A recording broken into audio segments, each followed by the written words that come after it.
In season, off season, it's always football season. It's time. The Bears are finally playing. It's a preseason game, but I'll take what I can get. Yes! Are you kidding me, man? Why are you so happy? I'm watching the game. Seriously? Yeah, with NFL Plus. Get live, local, and primetime games on mobile with NFL Plus. Unfortunately, our flight has been delayed another hour. NFL Plus. Keep the NFL in reach. I never realized that I'd be taking care of a 2-year-old and a 9-year-old on my own. It's decent. Sometimes as dads, I think we're too I'll hard get on cooked, ourselves. then We I'll get start down on cooking, then I ourselves get on cooked. not being able to, we're the providers, but we also have to learn to take care of ourselves. Self-love made me a better dad because I realized my worth. See, I got mixed My daughter feelings on Isabella this recently Bears Dolphins had preseason game a because I have a graduation parlay. into high school, And I have the Dolphins on it, but got emotional I'm a Bears because fan, I so saw I pride win in either her way. eyes. I saw my daughter have her own self-love. But I want the and Bears to lose this I saw preseason game. the hard work of They went 4-0 in me being that preseason dad, last year. 24/7, 3-1 the transferred to previous my year, teenage or daughter. 2-1. I'm tired of The word positive father means preseason a lot records to me. because it doesn't mean When shit. I In give fact, it's the opposite. my It's a love to bad the children omen. as a father, I can see it. Let's do this. I believe in Ryan Paul. I'm a Ryan Paul's guy. I'm here today because I of believe in Tanya's relentless efforts in trying to get me healed. When I came back from the war, I became a homeless veteran. I was barely hanging on by a thread. The Look at the one dolphin thing down that was constant for me was music. Music led me to Tanya. Normally with a veteran, we think we can I solve need to get some better everything. attachments. The This truth of the scope matter not is we it. cannot. I just knew that something was different, something was off. I let him know that he wasn't alone. There are people that loved him. And says, Michael, I know you've got a plan to take your life today, but if you give me just 5 more minutes to love you. 5 more minutes, 5 more minutes, honey, 5 more minutes to love. I need to get in one of the tanks. I Michael haven't tried has it yet. actually taught me what it looks like to accept help. God damn. That's what I'm talking about. There be like 50 dudes everywhere.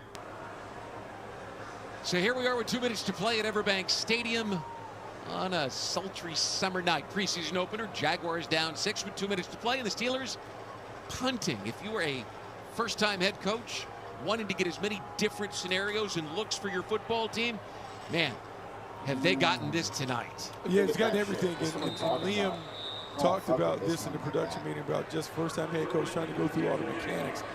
Being a head coach managing the entire team and calling plays. Perfect setup. Finish it off with a 2-minute drill. Trenton Irwin tries to get underneath this one. He's got it on the 13-yard line, tries to make a man miss. Nothing doing. I get the sense he was put back there for his sure hands more than his ability to return that one. Yeah. All right, see what they can do. What do they got to cover? 80-plus yards. They need a touchdown. 149, no timeouts. Man, tough situation for the rookie quarterback, but this is going to be great. The situational awareness. Remember, one of the things we talked about, situational masters, understanding situation, getting out of bounds, all those things are in play right now for this young group. Wants his team to play fast, fundamentally sound, attacking, situational masters, Bro. and tough. Oh, See how mentally tough this team is. Empty backfield for Hennigan, the undrafted rookie from Memphis. You need to see. I like The this waist high section. delivery and drops to throw. He's got That's time in the shitty pocket, map. dumps I it like the underneath. other The map catch better. is made. That's Morris, the This tight map end. is ass. And the Jaguars will hurry to the line of scrimmage after the 7-yard completion. 2nd and 3. Hennigan calm and cool. I'm getting blown up from some shit. Again, plenty of time. We'll take the underneath. And LaQuint Allen Jr. makes the catch for the first down. Begging to get better attachments. Jaguars are quickly at the line of scrimmage. A lot of time taking the check down. Still got plenty of time. Minute 14 and counting. Again, they have no timeouts left. 4 receivers for Seth Hennigan. Plenty of time. Again, he's got to take the check down. Steelers are covering everything down the field. That's Allen. We're under a minute to play now. Yeah, the Steelers doing a good job defending the sideline. Soft, Two deep zone. Corners are sitting outside and just squatting on all outbreaking routes. And Hennigan trying to run outside the pocket, launches this one, and it is caught on the sideline by Morris. He got it, and he got out of bounds. Good job. The tight end makes the catch, and the Jaguars hurry to the line of scrimmage after that 14-yard completion. Rolling, they don't want to have an opportunity for him to replay it. He caught that. That was good. Hennigan's got it. Dumps it underneath. Nope. Instead goes back to the side, and it is incomplete. Gosh, another drop. He was looking for Eli Pankow. He was sliding towards the ball and couldn't pull it in. It'll be 2nd and 10 with 36 seconds left to play here in the 4th quarter. Yeah, so a huddle-up situation, 36 seconds. Still got some time to work the middle of the field, but if you do, have to have the next play ready to go at the line of scrimmage. Like, come on. At the 47-yard line in Pittsburgh territory. Hennigan barks out the signals, fighting those Steeler fans who are still here. Takes the low snap, pressure coming, steps to avoid, and he's going to get. He got it out. He got rid of it. He got it out. Look at that, LaQuint Allen Jr. into the middle of the field. And there's 23 seconds left. 12-yard catch and run. Hennigan has got to get the ball and snap it. That's a penalty on them. He doesn't have his helmet on. Helmet on and behind the line of scrimmage. And the Jags won. Defense number 79. 5-yard penalty. First down. Puts it at the 31-yard line. Braden Fehoko. It's a good job by Hennigan, just keeping it alive. A blind throw. Because every time I try to push, there's 3 dudes waiting. He couldn't get it to a running back more suited for it. That's what LaQuint Allen Jr. did at Syracuse so very well.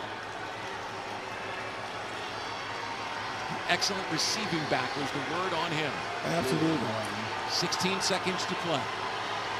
31 yards between the Jaguars and a potential win. Pressure coming, Hennigan on the run. He's going to take it himself and go out of bounds. Good, smart play. With 9 seconds left at about the 29-yard line. So depending on how they play this, may have 2 plays, but it has to be a play out of bounds. If not, it's going to have to be 2 tosses into the end zone. Impressed by Hennigan. Look, played a lot of football at Memphis. You don't throw for over 100 touchdowns in college without being a guy who understands the passing game and situational football. He played big-time high school ball in Texas, too, so chances are he's seen some situations in his young career, but not in the NFL. So what will he do? 9 seconds to play from the 29-yard line, and he's turning and throwing it quickly, and the catch is made inbounds.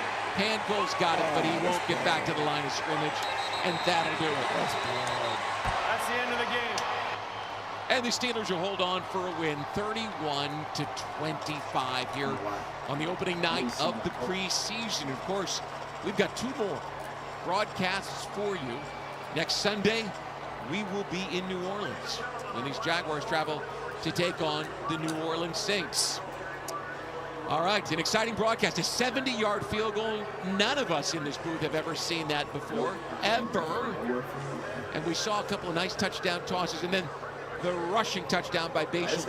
Yes, there's some things that you can clean up. Like what you saw Cam Little, the 70-yarder. That's going to be the headliner coming out of this one. I want to thank everybody, including Brent Martineau on the sidelines tonight, in our team up here. We've got Tracy, and we've got Will, and we've got Tom. We don't do this all by ourselves. And, of course, the excellent production team from Winkler Productions in the truck outside, providing the video and graphic support. A good start for the Jaguars. Didn't end with a win, but we saw some things. And, of course, the head coach has some things that he can work on. We'll join you from the Mercedes-Benz Superdome next Sunday in New Orleans. Thanks for joining us for the Jaguars preseason opener on the University of Florida Jaguars preseason television network. I want this this class. This shit way better. Preseason action in Chicago, a new regime with Ben Johnson. Fans in the Windy City, they want to see some creativity with Caleb Williams at the helm. Former #1 overall pick, looking to spark an Caleb offense. Williams Bottom will 5 not in play passing today, and by the way. scoring a He's year not ago. playing. Hope to see improvement Taylor starting Bagent today will on start. NFL Network.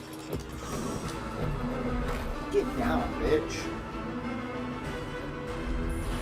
Oh, speed kills. Miami knows that better than anyone. These two dudes, when they're healthy, with an upright Tua, they're as dangerous as they come. Both Jalen Waddle, Tyreek Hill, looking for bounce-back years. We got Dolphins and Bears right here on NFL Network in about an hour's time. We welcome you inside our NFL Network studios. Mike M, Gerald McCoy, Ryan Baldinger. Guys, we got more football here. Still more in the preseason. Football is back. Yes, and we do have some doubleheader action for you. We got the Saints and Chargers a little bit later, 4 Eastern time here on NFL Network. But I made reference to it. We just showed Caleb Williams, right? Like, we want to see this dude out there.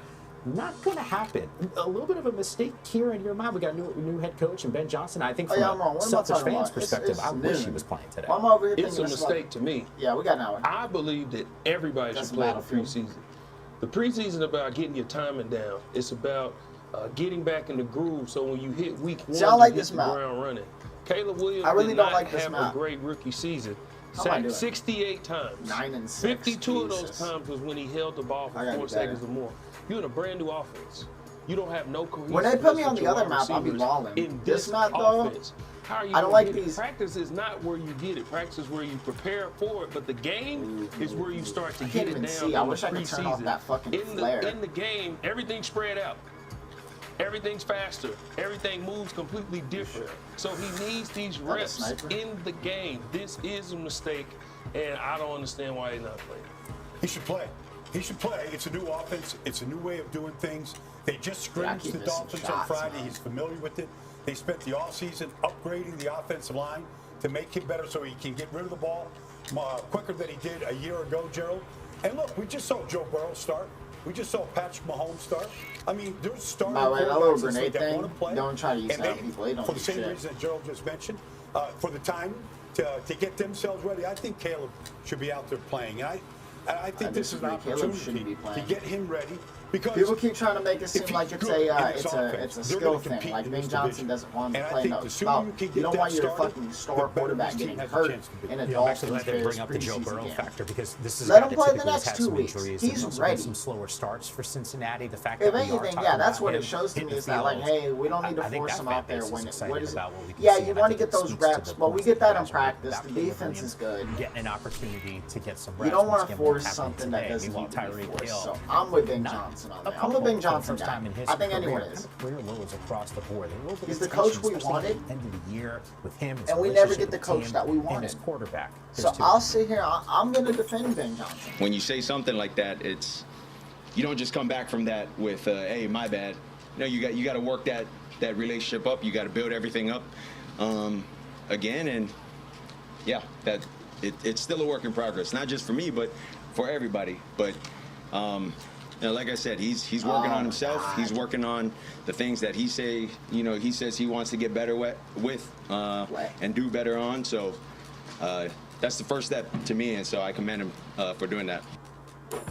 Okay, let's just take a step back for a second. It sounds like there's some co-pays that need to be disseminated inside that locker room. End of the year last year, Tyreek's like, no, it's a wrap. Like we thought that's my leadership. Mike McDaniels in this uniform. He gives me coordinator. I mean, it feels like it's trending not in the head right direction, coach. Baldy, but you can. I don't want to say not head coach material, but he's not. Like he's not head coach. The thing about it is that comment was made 6 months after. And I don't mean that in a bad way, like he's incompetent. He just isn't a leader of men. And so he's a coordinator guy. You have him at OC, and you bring in a guy like Ben Johnson, Dan Campbell. I think he'll be great. Is very good. I think the Dolphins would really have something. He's 25-10 as a starter. Because 2 years ago, they were doing great. 3-10. And then they lost to the Titans. And then they lost down the stretch. Then they had to go to Arrowhead in the playoffs and lost. Like that was a bummer. This offense in a variety of ways. And I got to believe that would help heal any sort of relationship if it's a little fractured. For all the fans out there that don't understand professional football or being a pro, there's a difference in being a professional and a pro. when you're drafted, you become a professional. Okay. You have to learn Yo, to be a pro. oh my God. Regardless This of gun. what they're dealing I need with, better they guns, have to man. be pros. If they want to come together for one like you common shoot him, goal, I can't even shoot at which that guy is because to my win shit that is so Lombardi, bad. they have to settle this and be pros. We don't have to like each other off the field, but when we get on that field, we have to come together for one common goal. This is the only gun so I got. Regardless of what Tyreek is going through or what Tua's going through, they got to put that to the side and let's be pros together. And when you get on that field, the plays are going to be called. I'm going to get open. If I'm open, throw me the ball. As simple as that. If I'm not open, throw it to somebody else. But we need to be pros, and that's what they need to do. They want to get past this. Tyreek's the 10th year in the season. I think to your, and it speaks, I agree with you there. Like, but, you know, you think about when Tyreek came to Miami, the biggest proponent of Tua was Tyreek. When he came there, he was like, he's more accurate than the guy just left in Kansas City. So he had sold him as a starting quarterback and a legit, you know, big-time player. Now, when you went out and you're sort of letting your team down at the end of the season when things don't go well, to Joe's point, that's not being very professional. Yeah, look, he's we'll not a talk more about bad this quarterback, Miami squad but if because you're I think never there was a level available, set in terms of whether or not you're expectations. good, There was so much mediocre, buzz bad, around it this doesn't team, matter because a you're year never ago, and then available. injuries You're always broke forward. hurt. That was a problem. Once again, it's a doubleheader here on NFL Network. The Chargers with an opportunity to flex here as they host the Saints right across the way. I like the guy. I remember when he got put in Our versus Studios Georgia for in the Eastern national Time here on championship. NFL And Network. had that great Who's got it better than us? I remember that. Nobody. Credit is deserved. The credits, dude. But he has no NFL credit. Let's go. I think we should just run it. 100%. Hey, pretend like you're throwing a pass here. If you backside, I mean, I could. Yes. Or the other side. Or the other side. Both sides. And they're going to go empty. Herbert rolling to the right, and here he goes, Herbert into the end zone. That's a beast. Beast mode, baby. My guy. That's my guy. Way to run. You're a beast. I called you a beast from that ball. You're such a beast for holding on to that ball. Okay, that was the good. Here's some of the bad here. Sean Slater, torn patellal tendon. He's going to miss the entire season. This is wild here. We're talking about one of the elite offensive line left tackles that we have in the NFL. About 2 weeks ago, this dude gets a monster contract ball, and then all of a sudden, he's done for the year. The impact on this offense for the quarterback and Justin Herbert plays out how? Well, there's no other Rashawn Slater on that roster. And last year, when they put Joe Alt at right and Slater at left, it just so happens that Justin Herbert had his best season ever. Dude, that blue doesn't pop up. Like, They that's were bullshit, a great man. tandem, as good a tandem as there is in the NFL. And so now you move Joe Alt over, which is a luxury because he is a natural left tackle, like his dad was a great left tackle. And now you go Trey Pipkins, which, you know, it's not the same. Heard they were going to trade for This Braxton is adversity Jones, early, the and I'm sure Chargers. You do that not Jim want Harbaugh Braxton has Jones, addressed I'll it. tell you right now. It's They're not going to be as dynamic as what they were when they had both those tackles healthy. So it's a little bit of a weakness up front. Yeah, they were blessed enough to have a Joe Alt on the roster so he could move to left tackle. But as an offensive lineman, like as a defensive lineman, if I'm a defensive tackle, being a Chris Jones is rare where you can move all over the place. I was a defensive tackle. As an offensive lineman, you can be a tackle, but you got to be an offensive lineman. So you might be a center, you might be a guard. I remember my last year in college, Trent Williams, who was a left tackle, Hall of Fame left tackle at that, ended up playing center because we ran out of offensive line. Now, this won't be at the peak they could have been as an offensive line, but I coined it to being a basketball player. If I can dunk, I can jump really high. If I sprain my ankle, I can still dunk. I just can't jump as high. So this offensive line is still going to be good, but they won't be as good as they were if they had Rashawn Slater. Is Trent one of the rare dudes that you actually might have had to look up to? Yeah, Trent is he's just rare. Trent's not from here. He's from Krypton or something. Alien. Walking solar eclipse trouble is when you're around him. Meanwhile, Tyler Shuck, is he going to be QB1 for this Saints squad? We got ourselves a little bit of competition. We will discuss that coming up next on Game Day Kickoff.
accuracy up on here, man. I'm fucking having shots.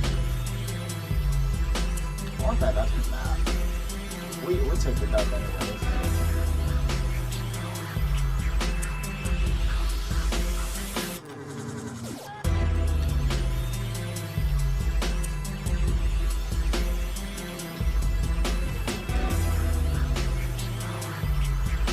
Dude, you gotta reload that gun faster. It took him stupid long to put in that mag.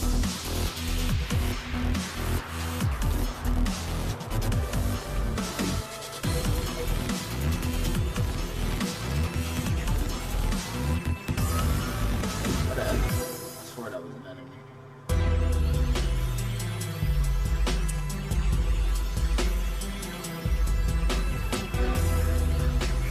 Should be so annoying when they die, like right when they we gotta kill them.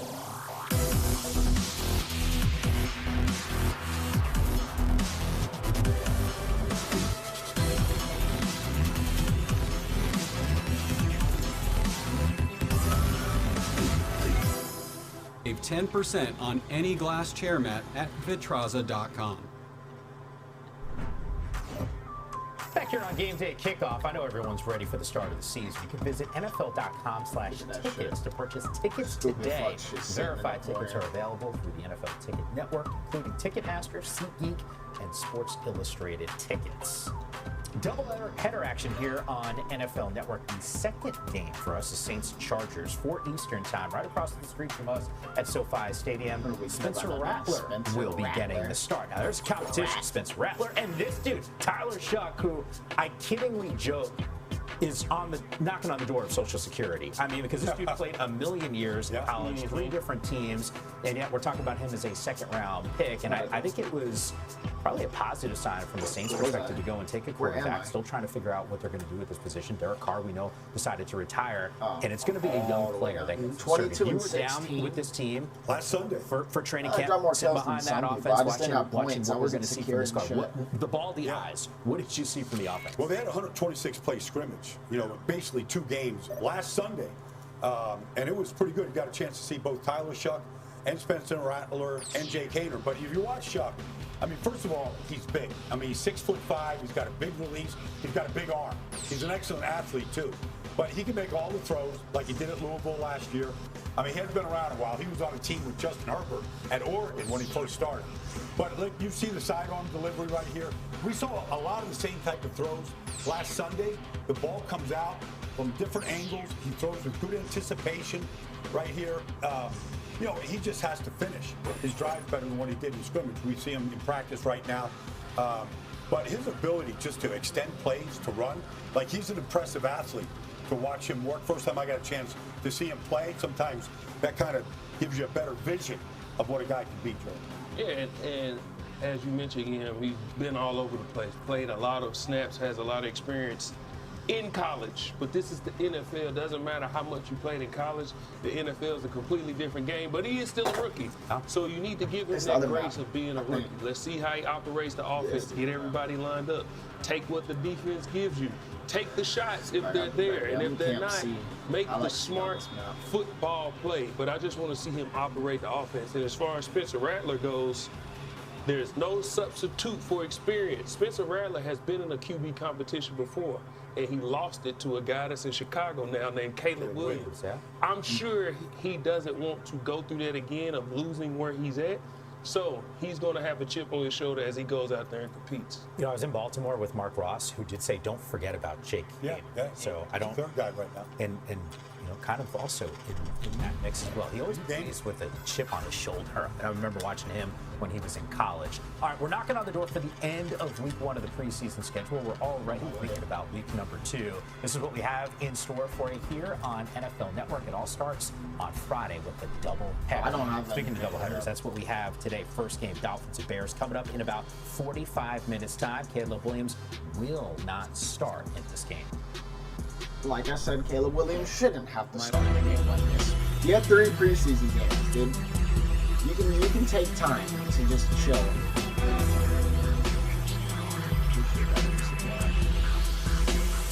You don't need to do no dumb shit. That's how quarterbacks get hurt. That's how you fill a season. And no, I don't want Tyson Bagent to start. There's a lot of guys who want him, and I don't know why. I don't see the hype. He's a cool dude, like he does everything right, but there's generational and then there's just okay. I want generational starting. Caleb Williams is the guy. Okay, there's no doubt in my mind about that. He's the guy.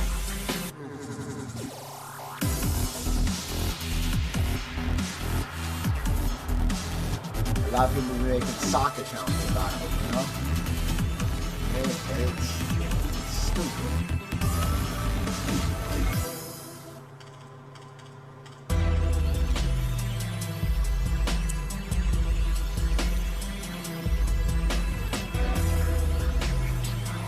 This one will have a campaign.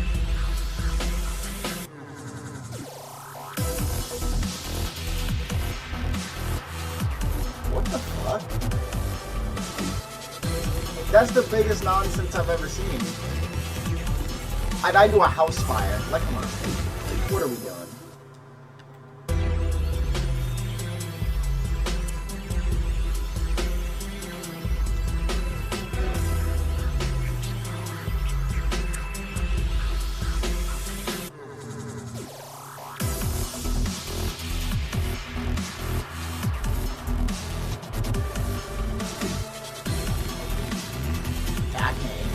With this.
Like, what the fuck?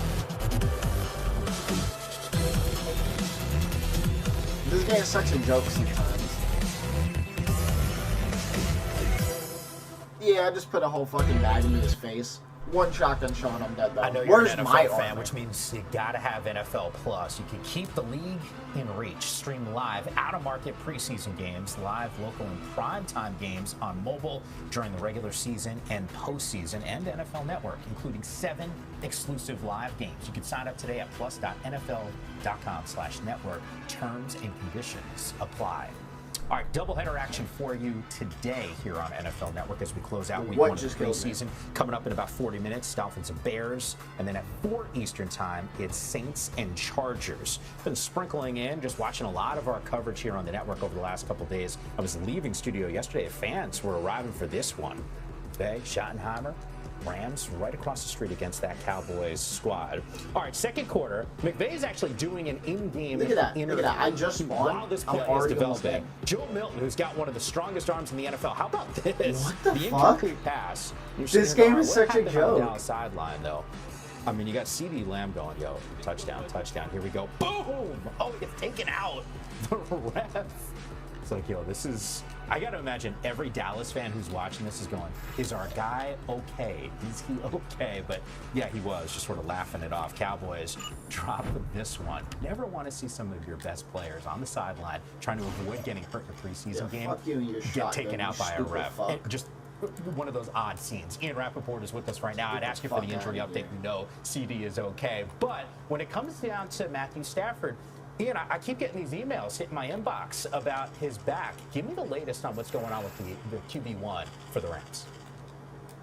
Yeah, there was some optimism yesterday from the Los Angeles Rams and their quarterback Matthew Stafford. Probably the biggest. Why don't they shoot at my to come fucking out 5 of teammates This game to happened my left? before the No, game. they're Matthew only gonna Stafford, shoot their at starting me. quarterback, of course, has not played at all in the preseason. Has been basically a bystander watching practice. Yo, and then my dude is somehow aggravated disc in his levitating. back. Did you see that? Did throw yesterday, did work out, threw about 60 throws according to head coach Sean McVay.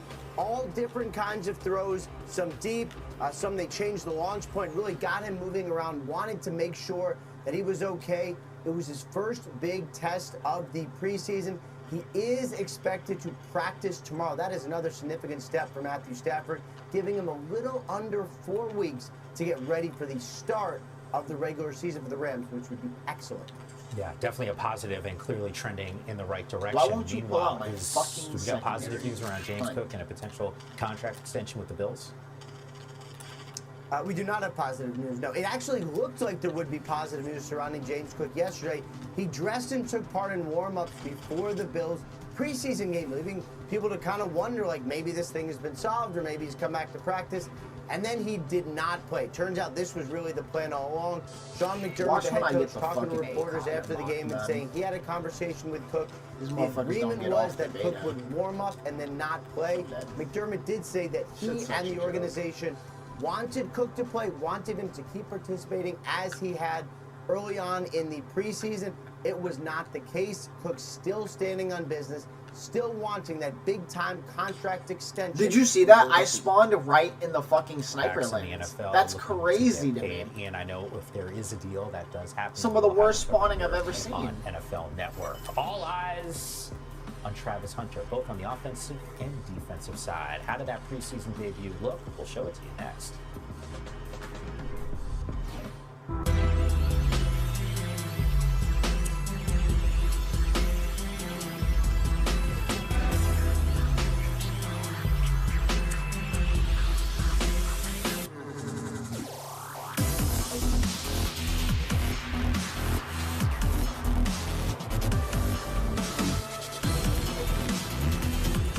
Yeah, like, bro.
I don't know what that was.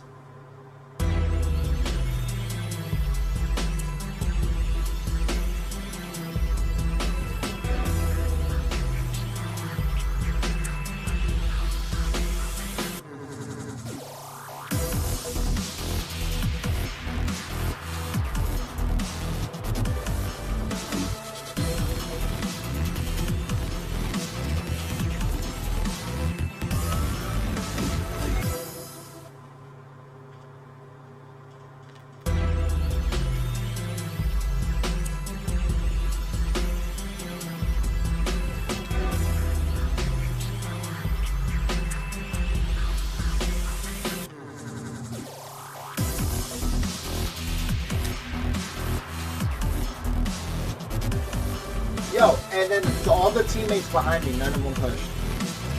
Crazy, bro. Fucking crazy.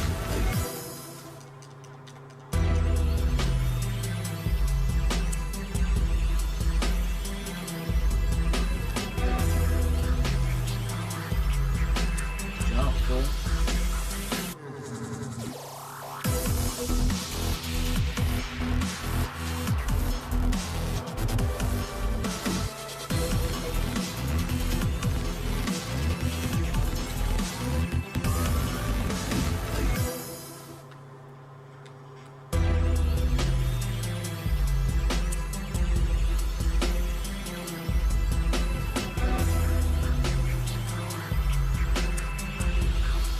I can't even see with all the dust. Touch. Brian Baldinger, Gerald McCoy, and Mike Ham with you. It's game day kickoff as we take a closer look. Hey, that dude grabbing a lot of headlines. That was Travis Hunter, the reigning Heisman Trophy winner, who, by the way, got my vote in the Heisman. How did I not get a hit marker there? Did you see that? Trevor Lawrence to Travis on the offensive side, Gerald. Good catch. Possession. A little short of the first down, so good catch. A little bit later, Trevor looking for the rookie. Baldy, he's got him. He just smashed this fucking. You know, he just slipped on the turf right there, but I think he might have been able to get away from the defender, Pierre Brown, if he didn't slip on that catch. And like it's all this is what we wanted to see. This is really why this guy is must-see television. This is why the Jags moved up to go and draft him. Not only what he does on the offensive side, but what he does as a defensive player as well. All right, he's got a little bit of tackle. We'll take that. Well, he was running Wilson down the field route there. Actually ran the route better than Wilson. Got some nasty to him, too. I'd like to see that. Little feisty. Next play here. He's the force of his play. Like, he just can't let. Yeah, he can't let him get outside. Got to set the edge. For Hunter, 8 defensive snaps. 18 I see why motherfuckers are using this gun. It has no recoil Cameron whatsoever. You know, our guy Bucky Brooks was there for it. I should have texted him after the game. You don't see this. No. From 70. And he made it. Yeah, a 70-yard field goal is crazy.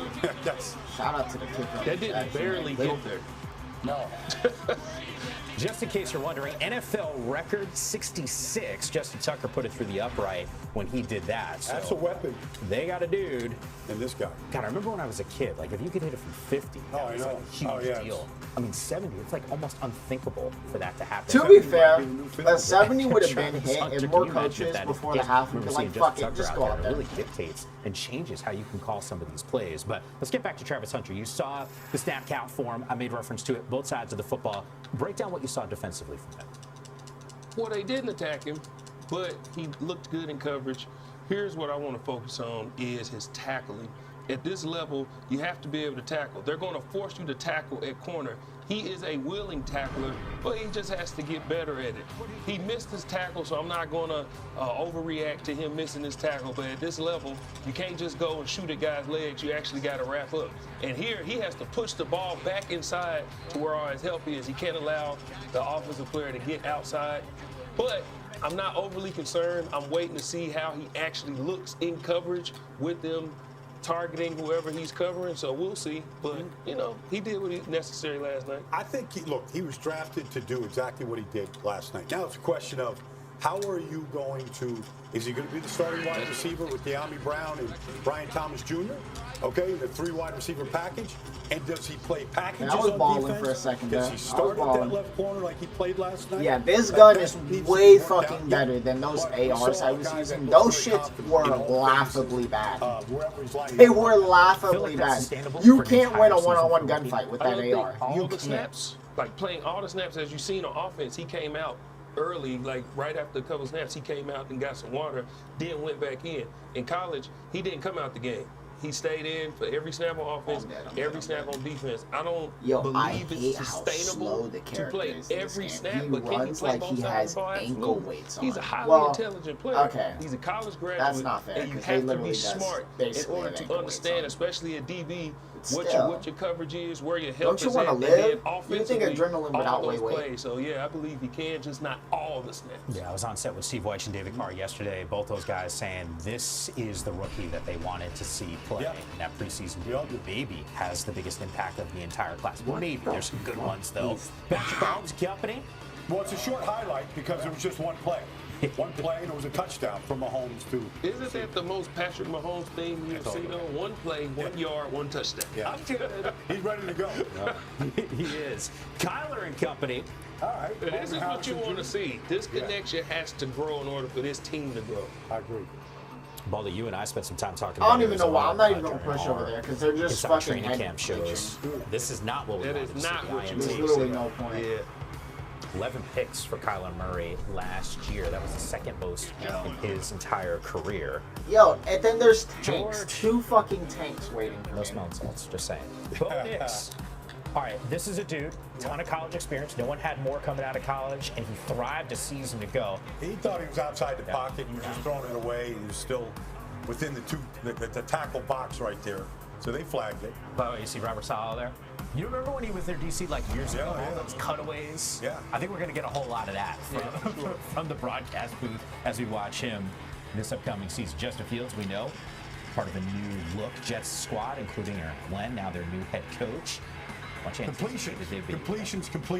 This is a one drive, 10 plays, 79 yards. Justin Fields did what he wanted to do with this team, including this 13-yard scramble for a touchdown on the opening drive of the game. Nice job by Justin and the Jets offense. Yeah, and he seen something he wanted. It wasn't there, so he made a play. That's what they expect him to do in this offense. Yeah, there were some positives here from a Jets perspective. They wanted to see them sort of stack some wins here. We saw those as the drives continued to unfold. I don't know if I can make that same claim, though, from what we saw from the Green Bay Packers. Here's the number 1 pick right there. That's a good sign. Get him a completion.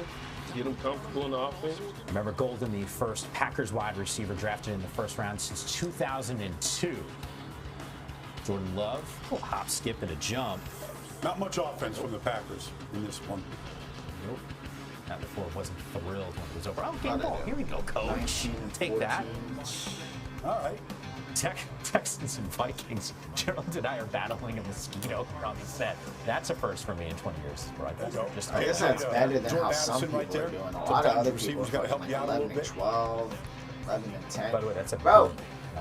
It's literally because they just head glitch from the back, and they have all the attachments unlocked, and I don't have shit. You know what I mean? Using his legs. Well, you and I were at the practice facility watching the Vikings team. I know you were optimistic about what we could see.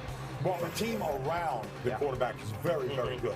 Yes. So, like, he just has to grow in the offense. But that's a good play call on Kevin O'Connell, and it's a well-built team. Yeah, O'Connell last couple of years, man, has had J.J. success no matter who the quarterback was. Kirk or Sam Darnold. The jury's out resurrected his career, and we could see what he could do with J.J. McCarthy. A closer look at week 2 of the preseason.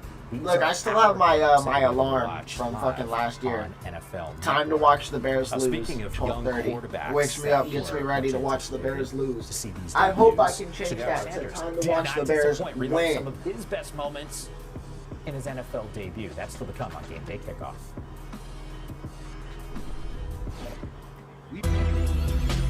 But I want them to lose today, by the way. I want that 150 more than I want a Bears preseason bet. You feel me?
Billy Dolphin.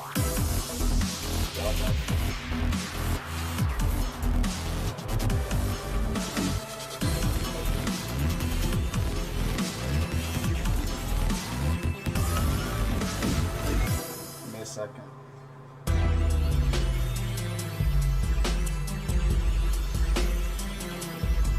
I didn't play the Gears Reloaded beta. I wanted to do it, but by the time I realized it was out, it was over.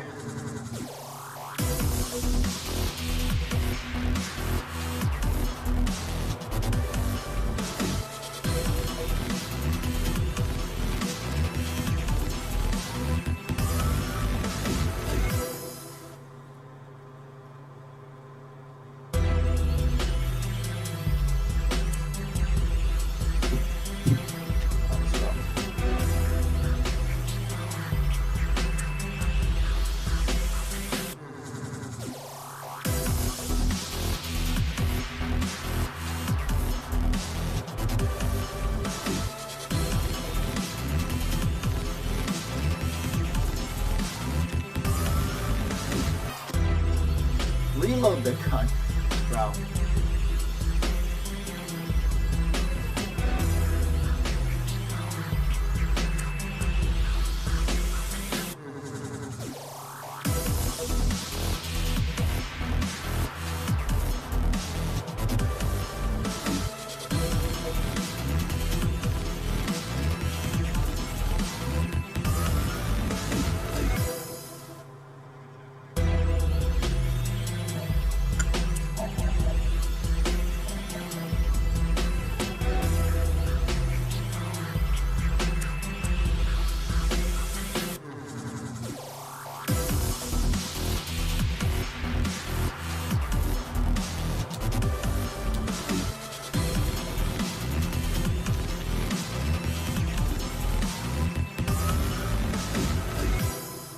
Save 10% on any glass chair mat at Vitraza.com. Back here on game day kickoff, oh, Simone Biles. By the way, 11-time Olympic medalist, which is, I actually had to ask in our break, like, are they all gold? Because she's that talented. 7-time Simone Biles medalist, you can see. We still have fucking her husband. Why is he still on the team? All right, let's relive the champs are here. Super Bowl Guess champs. he's just like a team that hopes to get back to the big game. Joe Burrow and company. It's kind of awesome to see him. He dropped the pick last season. I remember that. Yeah, I mean, he played first 2 series and led 2 touchdowns and got the ball to the best receiver in football last year, like he does right here. This is toe tap right here from well, this one's just a little hitch on the outside. Jamar Chase being Jamar Chase. Yeah. Just feed the beast. 4-year, $161 million contract extension back in March. The wide receiver to go inside. How about this? Yeah, well, you figure if we're going to be on the field, we might as well work on our connection. Like a ballerina on those tiptoes. First preseason game for Chase since his rookie campaign in 21. So it goes back to the idea of maybe slow starts. And Hudson in the end zone. Oh, yeah. The Bengals are a team that, they've had really bad until they starts, realized so that's that why you should play in the preseason. So you hit the fucking ground Zach running. Taylor isn't the guy. They're always going to be that 8-9 win team. Can't penalize the team for doing something really, really good on the football. It was like just the way I've been doing it. It was like it doesn't even matter. Just get Tanner the ball. McKee's like, dude, I got this. I mean, this dude is just unbelievable. Yeah, when we were in with the Vikings, Ben O'Connell said he's got the best wide receiver in the universe in Justin Jefferson. Maybe that's the accurate assessment. This guy's right there. I mean, it's like 1A, 1B. The insane part of that is he wasn't even running fast. No. He was taking jogging in the end zone. Triple Crown winner last year. Jim Irsay being honored by the Colts. Good man. In May. See the badge there on those uniforms. Quarterback competition there in Indianapolis. Anthony Richardson, Daniel Jones. Oh, wow. Watch out now. This Ravens team stacked. Yeah, they are. Yeah, they are. But that can't happen. He has to understand that he's hot. I mean, that's got protection right there. You have to know that there's somebody coming free. You got to get the ball out your hands at that point. Dislocated pinky finger for Anthony Richardson, which means you get a little Daniel Jones. Yeah, Tyler Warren though showed up. Tyler Warren? Yep. I believe that this guy is going to be a top 3 tight end for the next 10 years. Yeah. He's that good. He's got everything it takes to be as good as he wants. Absolutely. And this Keaton Mitchell, this looked like Keaton Mitchell from 2 years ago when he was healthy. Remember walking off the field, Lamar. I mean, he could have won another MVP last year. He didn't, but the numbers were disgustingly awesome the season ago. They're going to be dangerous. Got a real chance to make the Super Bowl. That's an entrance for the rookie. Shador Sanders. I think Ravens or Bills will make the Super Kenny Bowl. Pickett and Gabriel, both those guys a little dinged up. Flacco didn't play in this one, which means we get a heavy dose of 12, and he didn't disappoint, boys. No, he just knew what he was doing. I mean, that's a good escape right there. Slid, got the first down, got down, protected himself. Hayden Davis. How about that dive? That is a true example of when you have your shot, you take it. Look at this shot right here, Joe. Look, he's got to layer this throw. Yeah, he do. Between 2 Panthers right here. Perfect. And it's actually can't throw it any better. And that's not a pro day throw. That is a pro NFL throw right there. Prime loved it. You saw the tweet on X. It's a good two-minute drill right here. Absolutely. Got outside. Yeah, I'll give it to Shador. Got the running back balled right out. there, one-handed catch, but he balled out. Got the people up on their feet there in Cleveland. Yeah. I mean, a one-handed grab. Floria, undrafted kid out of Kent State. How about making an impact like that? I mean, good hands there, or I should say hands singular. With eyes downfield the entire time, deliver a strike. Trusted his protection here. Back came over, picked up the blitz linebacker.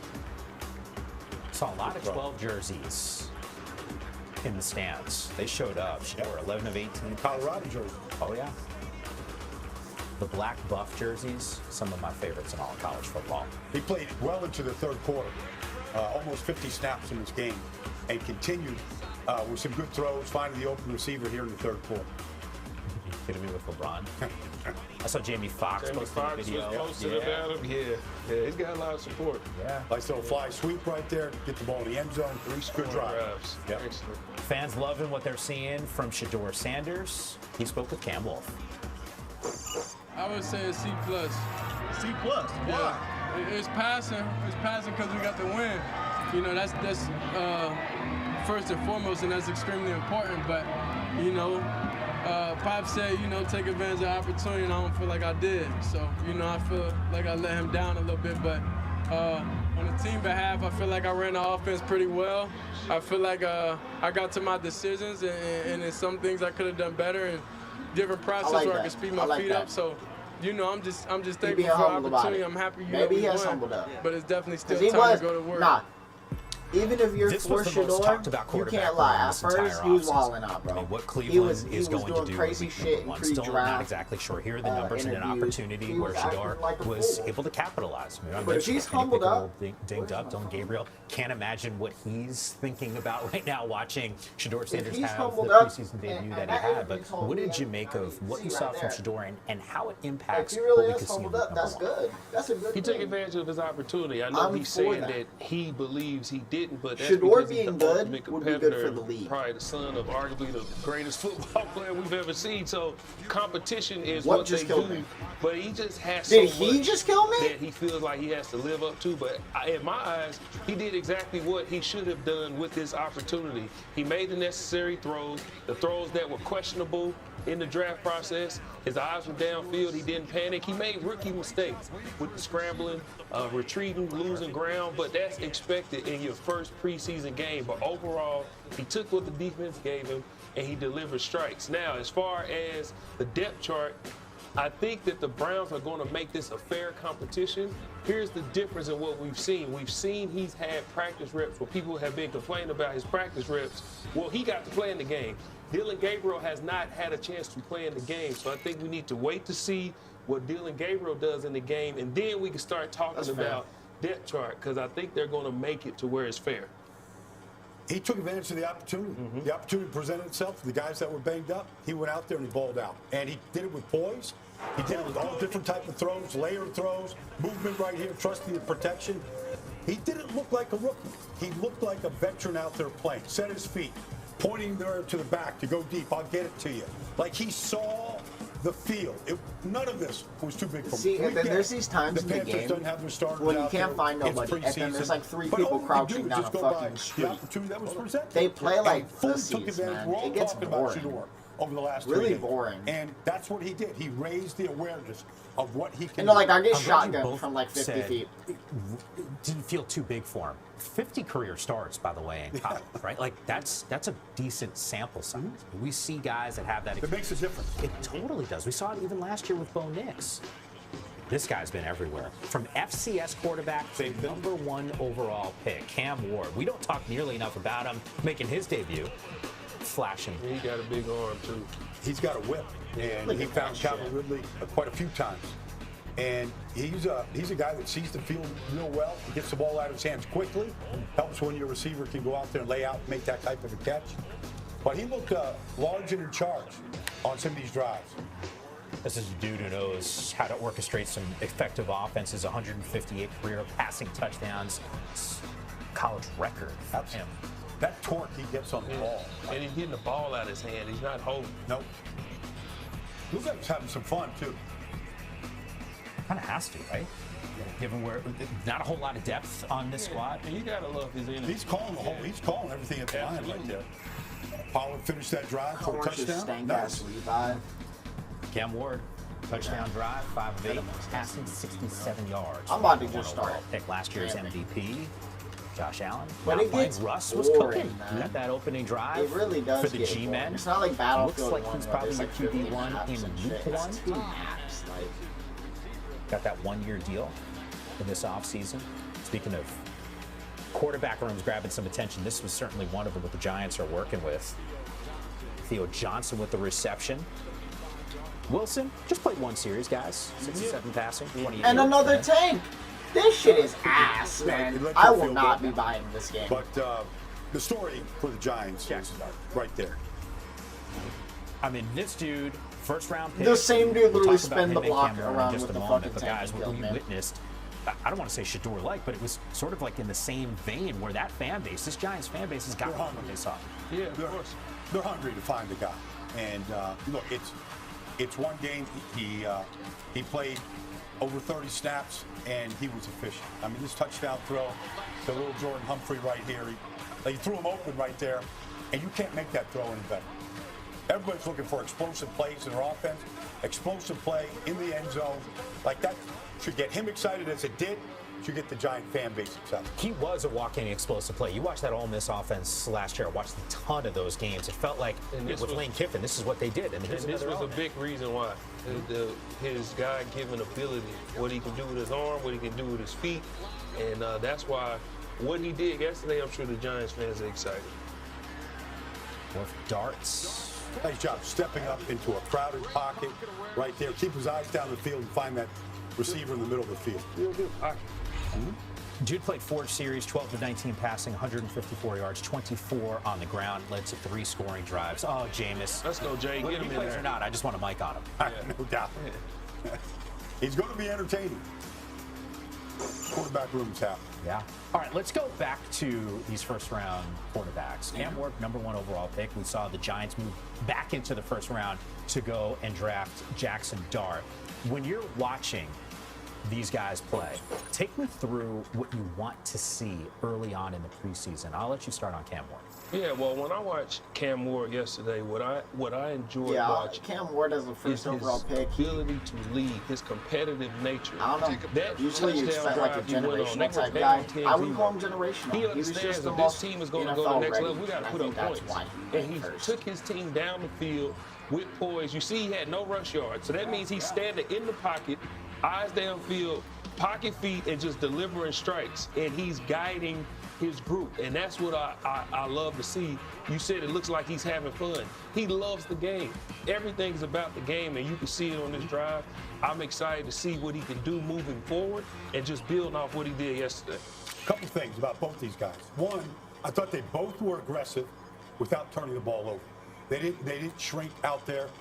When you look at some of the stats of Jackson Dart, like you watch him like holding the ball less than 2.5 seconds, he's 8 of 11. Against pressure, he was 4 of 7, including the touchdown throw where he got hit. But he got the ball out of his hands quickly. That means he's seeing the field pre-snap. He has a feel for what the defense is giving him, what they're showing him. A lot of starters on Buffalo's defense were out there on the field when he threw this touchdown, throw to little Jordan Humphrey. This is on the road against a good team with a lot of starters out there on the field.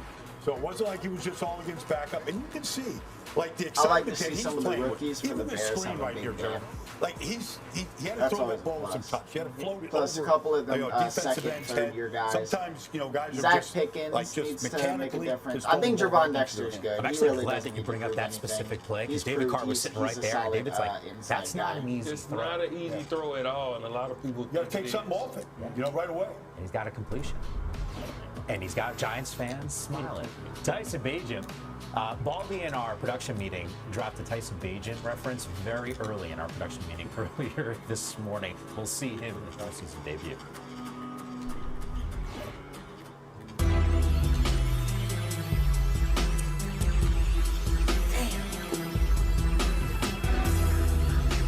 I'm probably back a little bit. I was getting mad at first, though. I'm going to get back.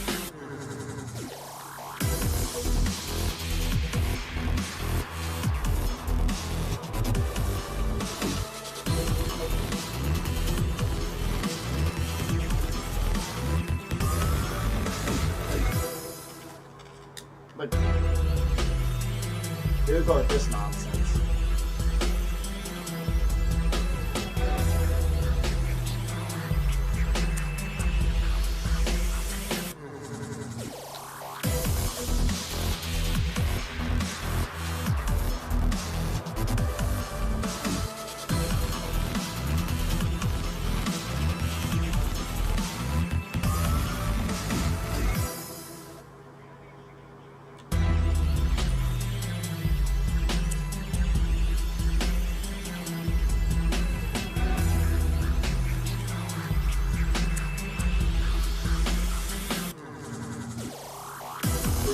trying to combat you. Fuck.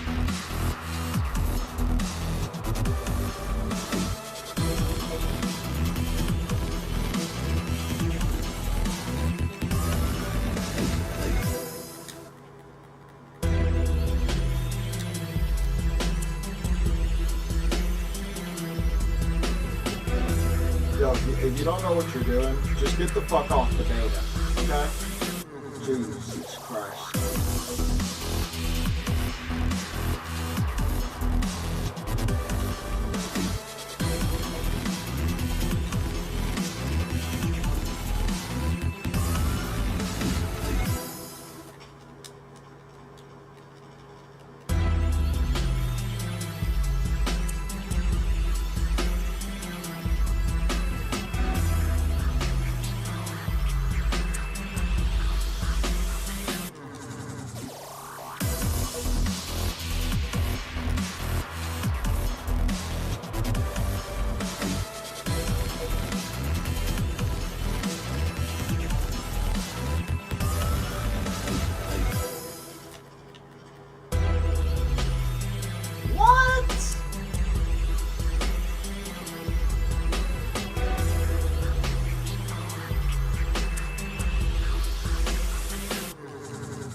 Seems like my team's always winning.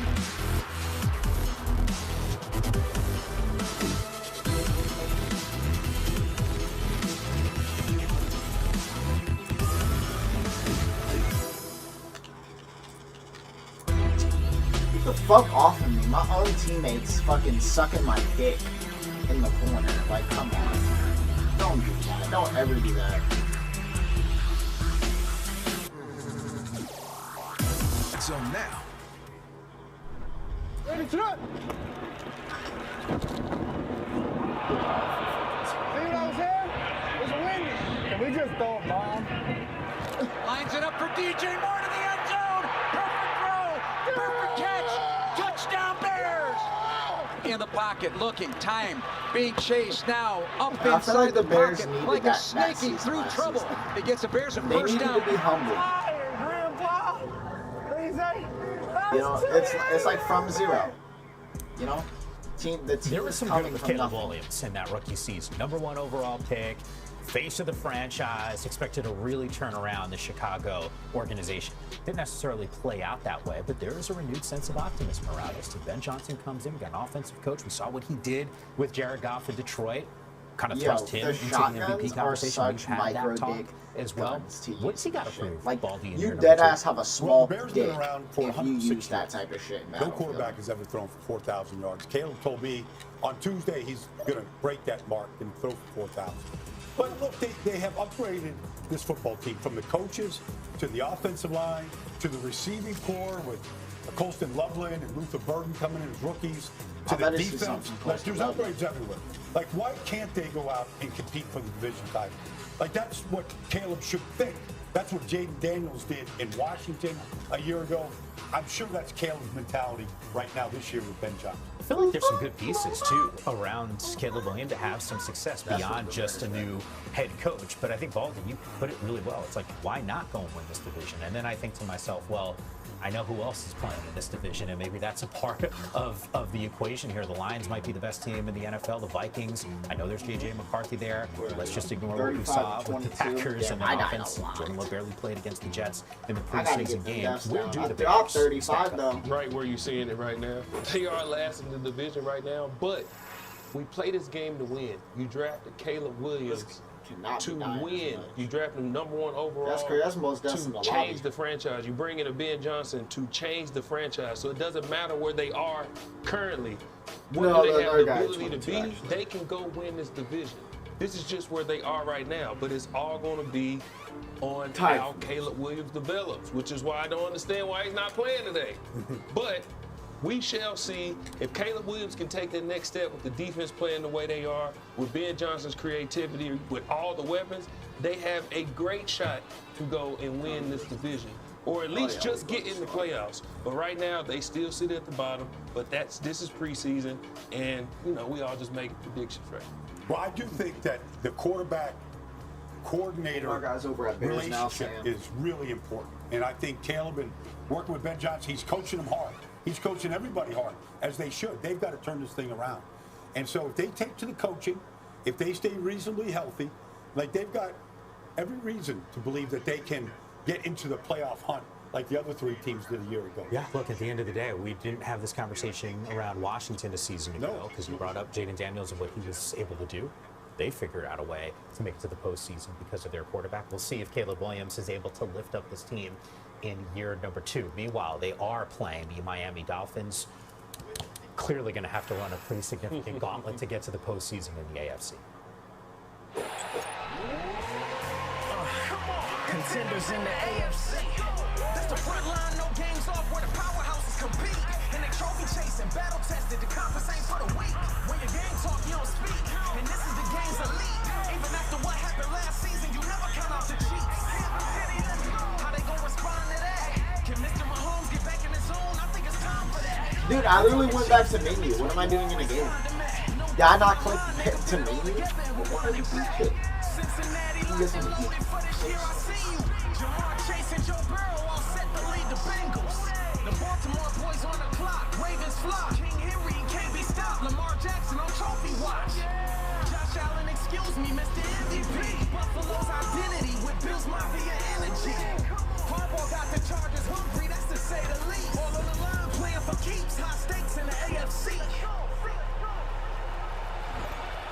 You know, a year ago, I felt like the Dolphins were a sneaky pick to get to the postseason, maybe even win that division. That didn't happen. Tua was banged up. Offense didn't look like we've seen with Mike McDaniel there. But all of a sudden, there's some tension, you know, based off of Tyreek's comments at the end of the year. How do you navigate that if you're Tua and Tyreek? Be pros. You just got to be pros. We've seen this where the media made things bigger than they were with A.J. Brown and Jalen Hurts. You see how that turned out. They turned down Holder Lombardi. But they just have to be pros. We don't know what's being said in that building. We don't know if they sat down and talked. We just know about comments that were made in the media. But if you listen to the full interview, Tua was very complimentary of Tyreek Hill, saying, hey, he's taking the necessary steps, and I'm proud of him for those things. And I believe that they will get this figured out. They're pros, and they both want to win. So they better get this figured out, and I believe they will. Well, you know, Tyreek, the offense runs through number 10 right there. He runs through the cheetah, and he has a different speed. Tua loves to feed him. That's a problem. I believe that if Tua can stay healthy like he did 2 years ago, this team can be a playoff team. Now, the secondary on the defense is a major issue. But when they score points the way they're capable of scoring points, with the Blur brothers out there, Jaden Waddle, along with Tyreek and the 2 running backs, like they have a chance. Tua has led this league in passing. He's led it in yards. He's led it in completion percentage.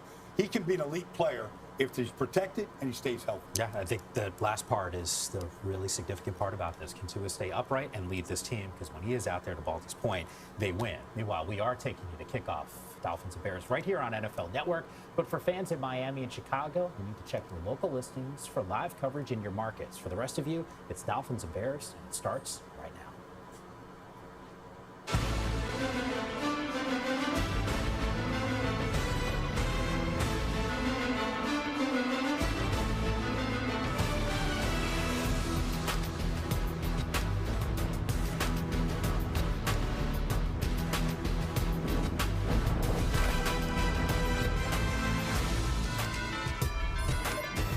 Game day kickoff here on NFL Network, and coming up in just a couple minutes, we got the Dolphins and Bears, 2 teams with 2 offensive-minded coaches. We've seen what Mike McDaniel's been able to orchestrate when his team is healthy. Ben Johnson, we saw him with the Lions a season ago, and that offense really taken off, and certainly a guy that was up for some head coaching jobs the last couple seasons because of the job that he did as an OC with Detroit. Now he's leading the charge for the Chicago Bears. Looking forward to a doubleheader here on NFL Network, along with Brian Baldinger and Gerald McCoy. Mike Yam with you once again. 2 teams that I think have a lot to prove coming off of last season, and really for different reasons. You look at this Bears offense, guys, and you know some of the struggles that they had a year ago. It was a bad year. How different is the effect that Ben Johnson's going to have on this team offensively? Well, their offense made no sense a year ago. Their third down offense was a joke. And I said it week in, week out. This is a guy, though, in Ben Johnson, that has a real good plan. He wants to run the ball. There's an emphasis on it. They've done a good job of building the offensive line around it right now to get that thing going. And then the play action passes, like Caleb wants to take shots. He's got a big arm. He wants to get the ball down the field. He's got some guys that can go get it. Watch Roman Dunze this year kind of break out along with DJ Moore, along with Burden coming out of Missouri, the slot receiver now. Like they got a chance to add some big plays to this offense that seemed few and far between a year ago.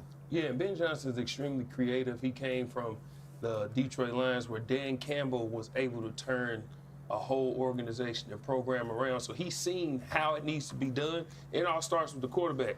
Caleb Williams has everything necessary to be a franchise changer. He just has to get away from that, I have to always do something dynamic playmaking. He has to get the ball out of his hands, speed up his process of what he's seeing on the defense, and I believe that's why Ben Johnson has been throwing so much at him, because he understands, hey, listen, if this offense wants to be what we need it to be, we can do a lot of creativity, but we need you to understand it. Caleb Williams has got it to deliver. Once again, we will not see him on the football field today. I know we're loving up Ben Johnson, rightfully so. Mike McDaniel certainly knows what he's doing. I cry when someone puts in a shitty bet. He's also someone entertaining when he's and people will be like, the books appreciate your donation. I woke up like at 3 and I couldn't go back to sleep.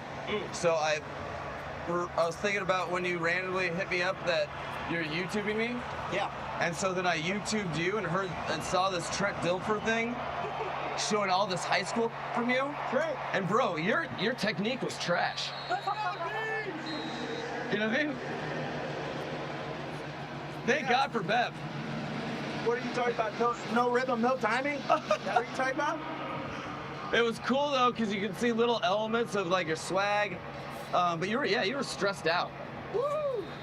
You were Who all says that to their own quarterback? fabulous notes on them. Nice subterfuge.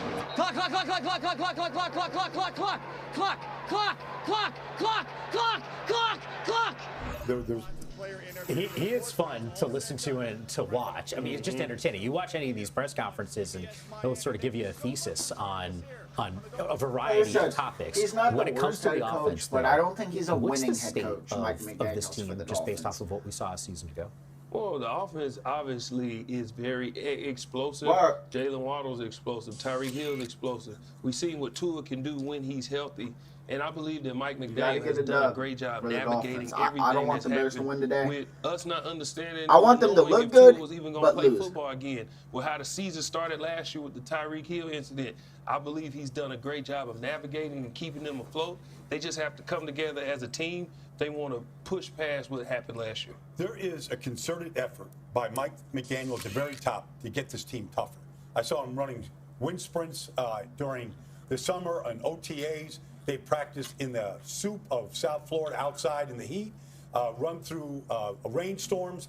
Like, they don't want any conditions or anything that happened to this team to interfere with getting to the playoffs this year. Yeah. There's a mental toughness that he's trying to develop in his team. And I know you've hammered home this point. If Tua stays healthy, they generally just win. 25-15 when Tua starts and finishes games under Mike McDaniel. Just got to keep that dude upright. Look, we're going to wrap things up here. We'll get you out to the play-by-play. Adam and Bean, Jim Miller will have the call for you. Can I just say congrats? One of our favorite people here at NFL Network, Stacey Dales, will be in the booth with the team. First female with the Chicago Bears in the booth. We love you, Stacey. Yeah, She's the best. Can't wait to hear her on the You know call. what school she went to? She's a Sooner! She's in the Hall of Fame there as well. We'll see you at the half. This year it's up to the 35, hoping to boost up that return rate. It went from 1 out of 5 to 1 out of 3, so that's a nice jump. But about if you're shy of midfield, every 10 yards equals about a 10% greater chance of scoring. That obviously goes up exponentially when you get to midfield. Yeah, and teams again have now invested in special teams. Think about the Bears. Devin Duvernay has been back receiving right now. This guy was a Pro Bowl returner a couple of years ago in Baltimore. So teams investing because it will be a big factor here in 2025. Couple of kick return touchdowns in his career with the Ravens. Comes over from Jacksonville, and they're going to avoid him right out of the gate. And it will be Kyle Monangai, the rookie out of Rutgers, getting an opportunity. A lot of running backs, receivers, and DBs were getting chances on the return. Here comes Tyson Ball will be Bagent. spotted near the 25-yard line, and Tyson Bagent, who made Tyler 4 Scott. starts 2 years ago when Loveland's Justin out there. Fields was hurt, Luther was only using Burden. blowout action last season. Tyson We are Bagent so has such bad. a unique style and approach. Intentional. That's the word Ben Johnson uses when he walks in a room. Come on, And there's young a guy. seriousness, I'm back. guys, I about see him Braxton Jones that is he already out. kind of extends to this offense in terms of his understanding of what Ben's trying to accomplish. There's all these shifts and Gotta see how the motions. line. Year number 3 for Bagent, who played a similar style in his Division II You should have college had days at Caleb Shepherd play drive. in West Virginia. Now that they're all out there. One guy is the back. Drops First back. pass of the day is incomplete. Looking for a new Loveland. tight end, the first-round pick, number 10 Yeah, pick, in might fact, as well out of go to your Michigan, big guy. Colston Loveland. We'll see how Ben Johnson Love how can you script the said first you got a drive. couple of starts a few years ago. You're 2-2 as a starter, as a backup. That's all you can ask your backup to be. I remember last year, Adam, we said, hey, how did you prepare going into year 2? He said he grinded his face off. I don't know what he did this offseason, but he looked terrific at training camp. 2nd and 10. Bagent. Second down, Play action. to Monongai. And Sacked. For Miami. He is It is sacked Willie by the Gay Dolphins. Jr., who's put together a fabulous career. He played He had with no Dennis time. Allen in New Orleans. He gets the He sack had for no Miami. fucking time. Yeah, Tyson, he tries to step up in the pocket. We're going to get big into the left tackle position. The back Yeah, I went to step just up, not and stout he enough. is Nowhere to go when he steps up, and he has to take the sack. Like it. Hey, just eat it. Live to play another down.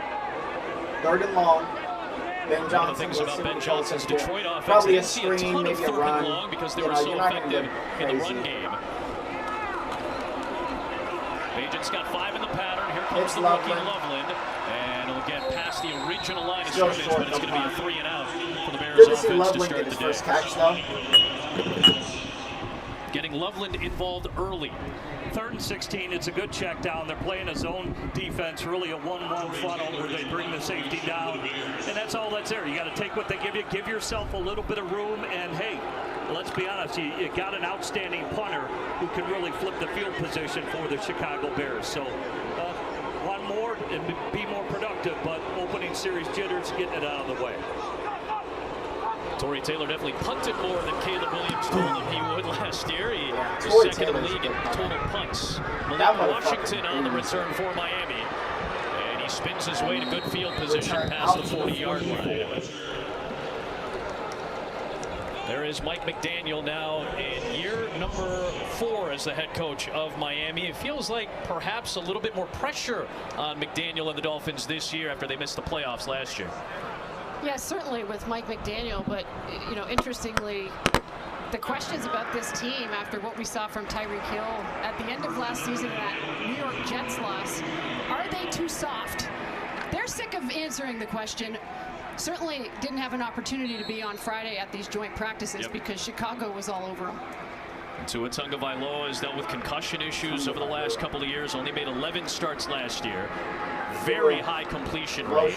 Early flag is thrown on the first Miami snap as Devon Achane, an excellent running back, gets the carry. Dolphins are playing more of their starters than the Bears are. Scott Novak is our official. Legal formation on the offense. Number 79 was lined up in the backfield. Which That's you a knew was 5-yard going to be penalty. something like that. First down. They're going to call this a lot more this year, the illegal formation penalties. They're trying to get tackles up around the waist of the center. Something that we saw a lot of with the Chiefs a couple of years ago. A lot of teams cheated their tackles back last year. That's why the formation penalty is called. Is trying to get that extra second where they can, you know, take on those edge rushers. Also the speed motions. A lot of teams were abusing the privilege with the quick motions, and they're going to call that a little bit more stringent here in 2025 as well.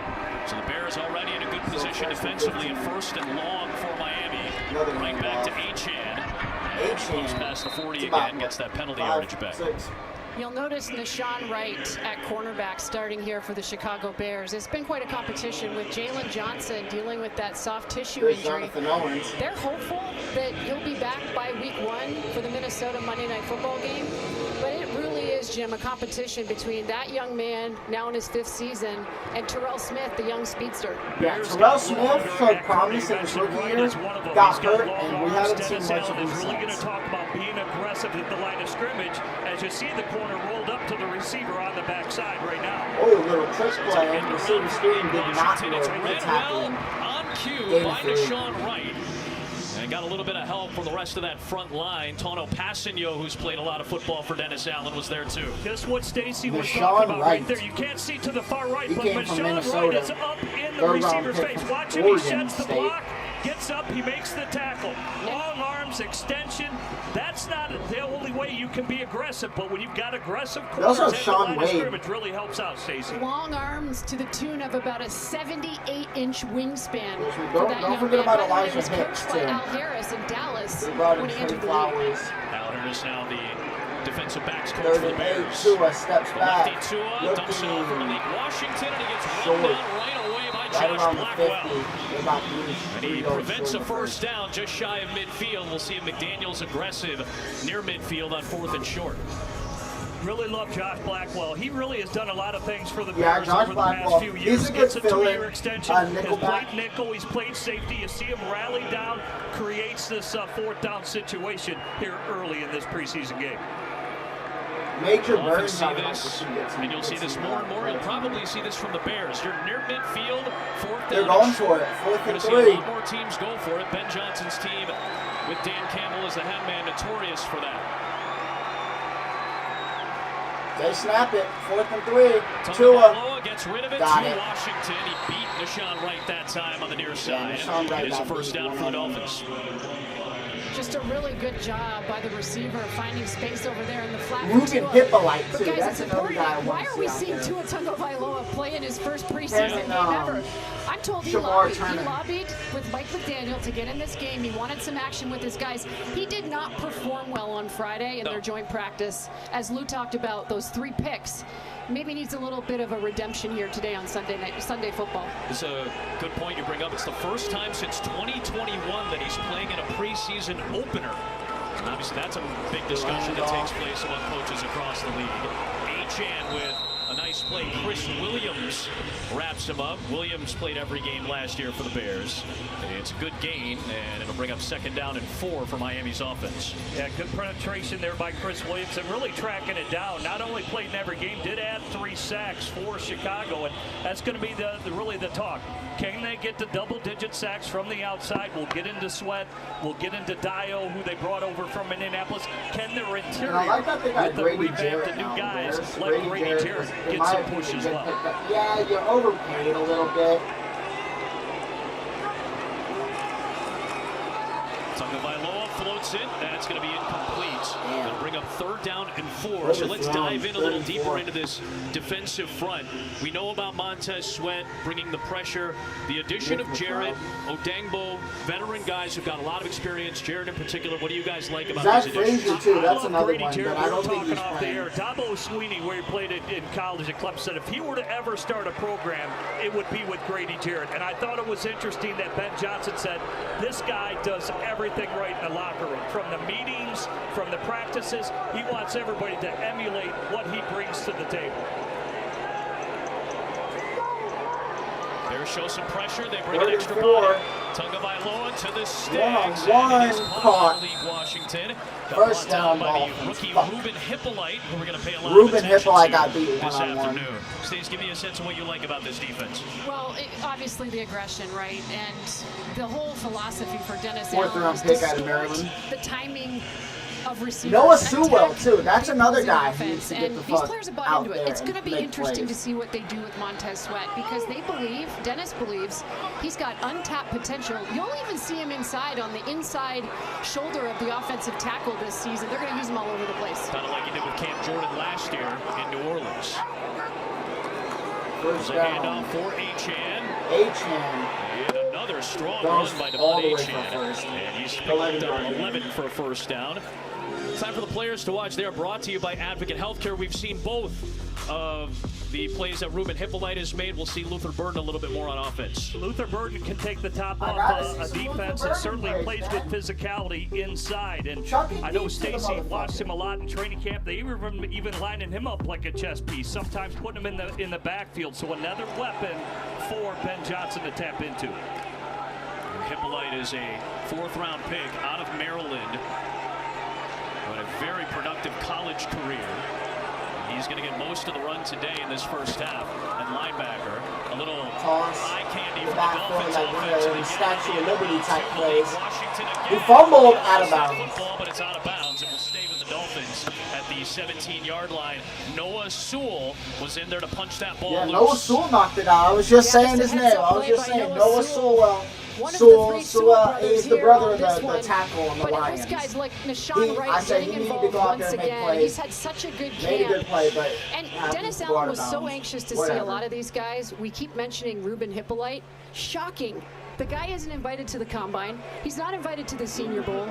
They got him in for a 30 visit and absolutely fell in love with him.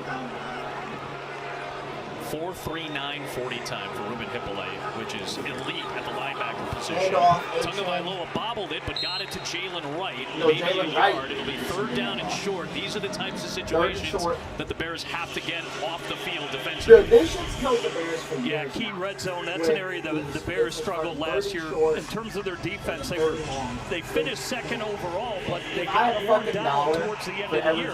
It's because their offense was lagging. I think if they can take care of really get more complimentary football, this should be a fresh defense for Dennis Allen as they roll along. We'll see if they can get the stop here. You know, Edmonds and Edwards will be the main linebackers. Most of the starters sitting today. They go 5 wide, Tua, 3rd and 3, snaps it, looking, one-on-one caught. And it is grabbed by Taj Washington. Taj Washington. Is that A black lot of man coverage by Dennis Allen. That was Josh Yeah, that's where he wants to be aggressive. Those guys at the line of scrimmage, as Stacy alluded to, they've got those long arms. Disrupt the timing of the route. That time just not enough. And Miami is able to get an easy completion for a first down in man coverage. Expect the Bears to be in a lot of man. It's total opposite of what it was under Matt Eberflus. Matt Eberflus more of a Tampa 2 guy. This will be a more aggressive defense going man-to-man. First and goal from the 8. Here is Jalen Wright. And he's grabbed by Deshaun Wright. All the way down to the 2-yard line. Muscles his way down to the 2-yard line. This was not a good offense for Miami a year ago. They didn't cash in at a lot of these red zone opportunities. They weren't particularly good on third down. Huge change from what we saw 2 years ago. The Dolphins were one of the scariest offenses in the NFL 2 seasons ago when Tagovailoa was relatively healthy. Bad head coach. He's not a leader of men. He's not. Being a coach. Frank Smith is the offensive coordinator. McDaniel calls the plays for Tua, including this one on 2nd and goal. He gets the team to run to a wall from him, and he keeps smart Westbrook Akine, a new addition, sliding over to the end of the line. Diminishing where he does. He's a great coach. To block for Wright. He has the little and a great job by Noah Sewell to grab him and prevent him from getting to the end zone. Got some help from Jonathan Owens as well. It's 3rd and goal. And this is important because as you watch this replay right here, obviously a goal line stand for the Bears. I think the Bears can build we're now at 31, but they did not like their run defense last year. This is a problem for them a season ago. 28th in the league. Kevin Byard told us this week, if we want to be the best defense in the NFL, we've got to improve our run defense. This is critical for them Eberflus never had down here on the goal line. Go look up a picture of Matt Eberflus. Does that look like a head coach to you? No. Absolutely.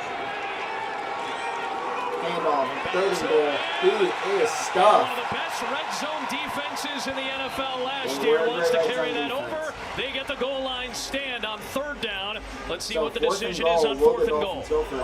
Jonathan Ford on the stop. Yeah, good push on the interior. Booker's able to come down the line as well. I go back to play before, the discipline too. Tua tried to draw him off sides, get a cheap half distance to the goal. Bears were disciplined down there, were stout. They're going to go for it. And Booker is able to come They've down already and make the play. converted 2 4th downs on this drive. Looking for a stop on the goal line. Let's see, Ben Johnson, which defense got. Dennis Allen's defense too. It is handoff. He is stuffed. He is stuffed. Noah Sewell got in on the tackle.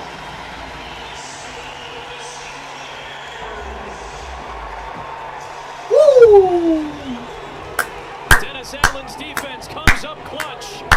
On the opening drive, a lengthy one, but the plays were made when they needed to be made, and Noah Sewell had a couple of them, punched one out, and wrapped up right to make sure the Dolphins stay scoreless. Hey, good bend, Bears but get don't it in the break long field next. I like the defense so far.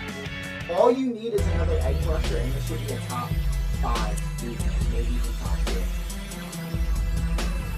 The secondary solid. Secondary, when healthy, is top 10. The line, Montez Sweat, now you got Grady Jarrett, Javon Dexter, Andrew Billings, Matt Pickens, even Shamar Turner coming in. You have elements, you have pieces that can make this a very, very good defense. Like I said, Tremaine Edmonds, TJ Edwards, like the pieces are there. The pieces are there. And I know when healthy that defense will be good. Offense is where, I mean, let's be real, offense has played the Bears since the fucking dawn of time. You know, at the beginning of time. It's been a problem for the Bears.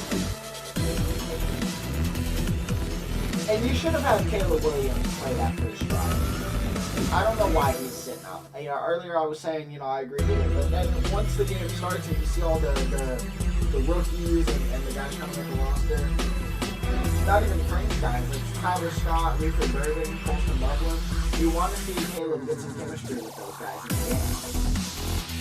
I would have had him feel confused and not playing. Because look, Tyson Bateman, cool. You know, I think he does everything right in practice. Pretty accurate. He's a good backup. He will never play. I don't want him to play. I want him to work. And I'll say it right now, because I see it on all the Bears accounts and shit. There's a bunch of stock, you know, all burners, smurfs as the gamers would call it, where they're all lazy innovation. And when I see stuff like that, knowing how good Caleb Williams is, there's no way you can't call it a race thing. Bears preseason football is brought to you by Advocate Healthcare, what do you call it? Blue Moon, ChevyDriveChicago.com, Like it's either they don't like him PNC, he's gay, United Airlines, it's one of the two. And by the Illinois Lottery. Which is bullshit. It's bullshit, Great stop by Bears defense after a 15-play Miami Caleb drive. Williams Tyson Bagent has a 96-yard field in front of him. Devin Duvernay, number 12, is in motion. And here is Kyle Monongai, the 7th-round pick out of Rutgers. Kyle Monongai, first down.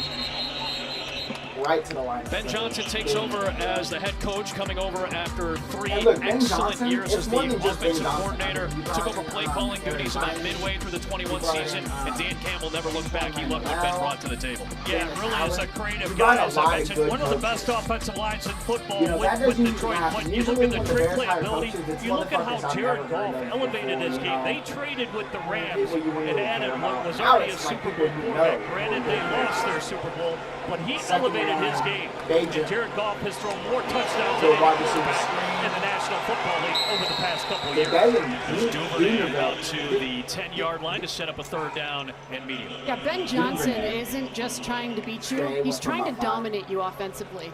I mean, you talk to players, they want 40 points a game. Now, I don't know, guys, if that's going to happen here in Chicago, but they feel like they've put enough versatile pieces together. A lot of these guys with the yak ability, yards after catch, and they really love, with an empty set here, Kyle Monongai out of Rutgers. A lot of versatility in Detroit. They use their running backs, they use the receivers in multiple positions. We're seeing that on this play. Bagent floats it off the hand of his intended target in Luther Burden the third. A little too tall for both. Ends up landing harmlessly. I mean, I went right to him. It's back-to-back 3-and-outs for the Bears offense.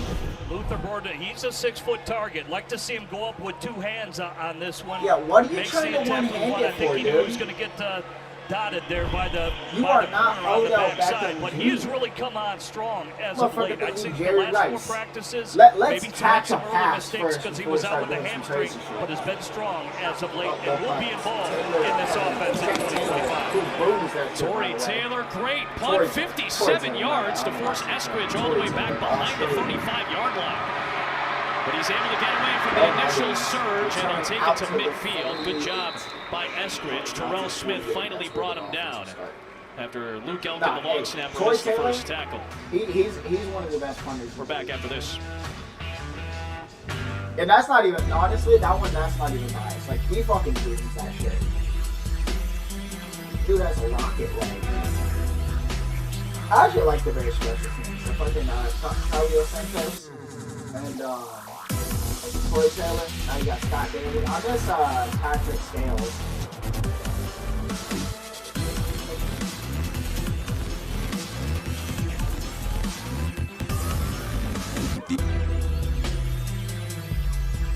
Yeah, so far that Bears offense is like shit.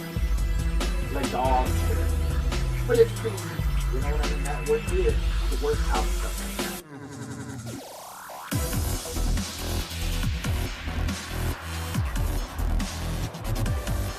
The saddest one was Derek Carr and the Raiders when Josh McDaniels came in. I remember seeing that injury. Like, I thought it would be different. Truth of the matter is, we cannot. Like, damn. I just knew that something was No, different. Josh McDaniels Something is was a piece off. of shit. I let him know that he Genuine wasn't piece of alone. shit. There are people that loved There's him. coaches Michael, you don't I know like. you've got a plan to take your life today, but if you give me just 5 more minutes to love you. Josh McDaniels, I feel like most people don't like the person. He comes off as a dickhead. He was carried to everything. You know when they say like some guys are born on Michael third base? is He actually was born on fucking, already on the fucking third base. He already ran home run. That's where he was born. He never had to work for anything. Went to the Broncos, demolished them. Goes out of coaching, comes back to the Raiders, demolishes them. Which Gordon never should have got fired. Or Gruden, my bad. No, they didn't. Dude, what happened with Gruden was bullshit. Look, what he said in those emails aside, the real thing is they didn't want to pay him his money. So Goodell and the Raiders ownership basically leaked those emails so they could terminate his contract and not have to pay him money. And they knew that the Indians would take the game away. Impressive New Orleans defenses. You pointed out and reminded me that And they look, had Tom Brady's number when Tom was with Tampa Bay for those couple of seasons. The And guy called him DA a knows how to honky. game He plan said for he had QBs. Nobody played the bill tired better, years and I think or one of the whatever. other aspects he brings it to was the a table, friendly 23 thing. years It as was a friendly coach in thing. the NFL, They walked 6 with as a their former friends. head coach. They're People friends. forget that. Listen That's to somebody that Ben Johnson is going to be able to lead a It's out of pocket. Zach Wilson is the new quarterback, and his toss is a little bit low. Josh Blackwell brought some pressure from the safety spot Is that on Zach the young Wilson? Zach Wilson, who Zach did not Wilson play in a is game for Denver last year, but made 33 starts for the New York Jets over 3 seasons. He might just be the most important backup quarterback in all of the National Football League. At least they got a Obviously, given decent Tua backup now, that's Tagovailoa's Skylar concussion Thompson. history, and That they've guy retaught him, sucked. Jim. I mean, he's gone back to the technicalities of the position the Shanahan way under Mike McDaniel. Second McDaniel, of course, right off that Kyle Shanahan tree. He's in San Francisco as the coordinator before taking over in Miami. And Wilson is able Wide to find open. Nick Westbrook of Dolphins PA, inside the former red Tennessee zone. Titan, had some Down. productive seasons in Nashville. And he takes it all the way down to the 16-yard line. It's a 36-yard connection.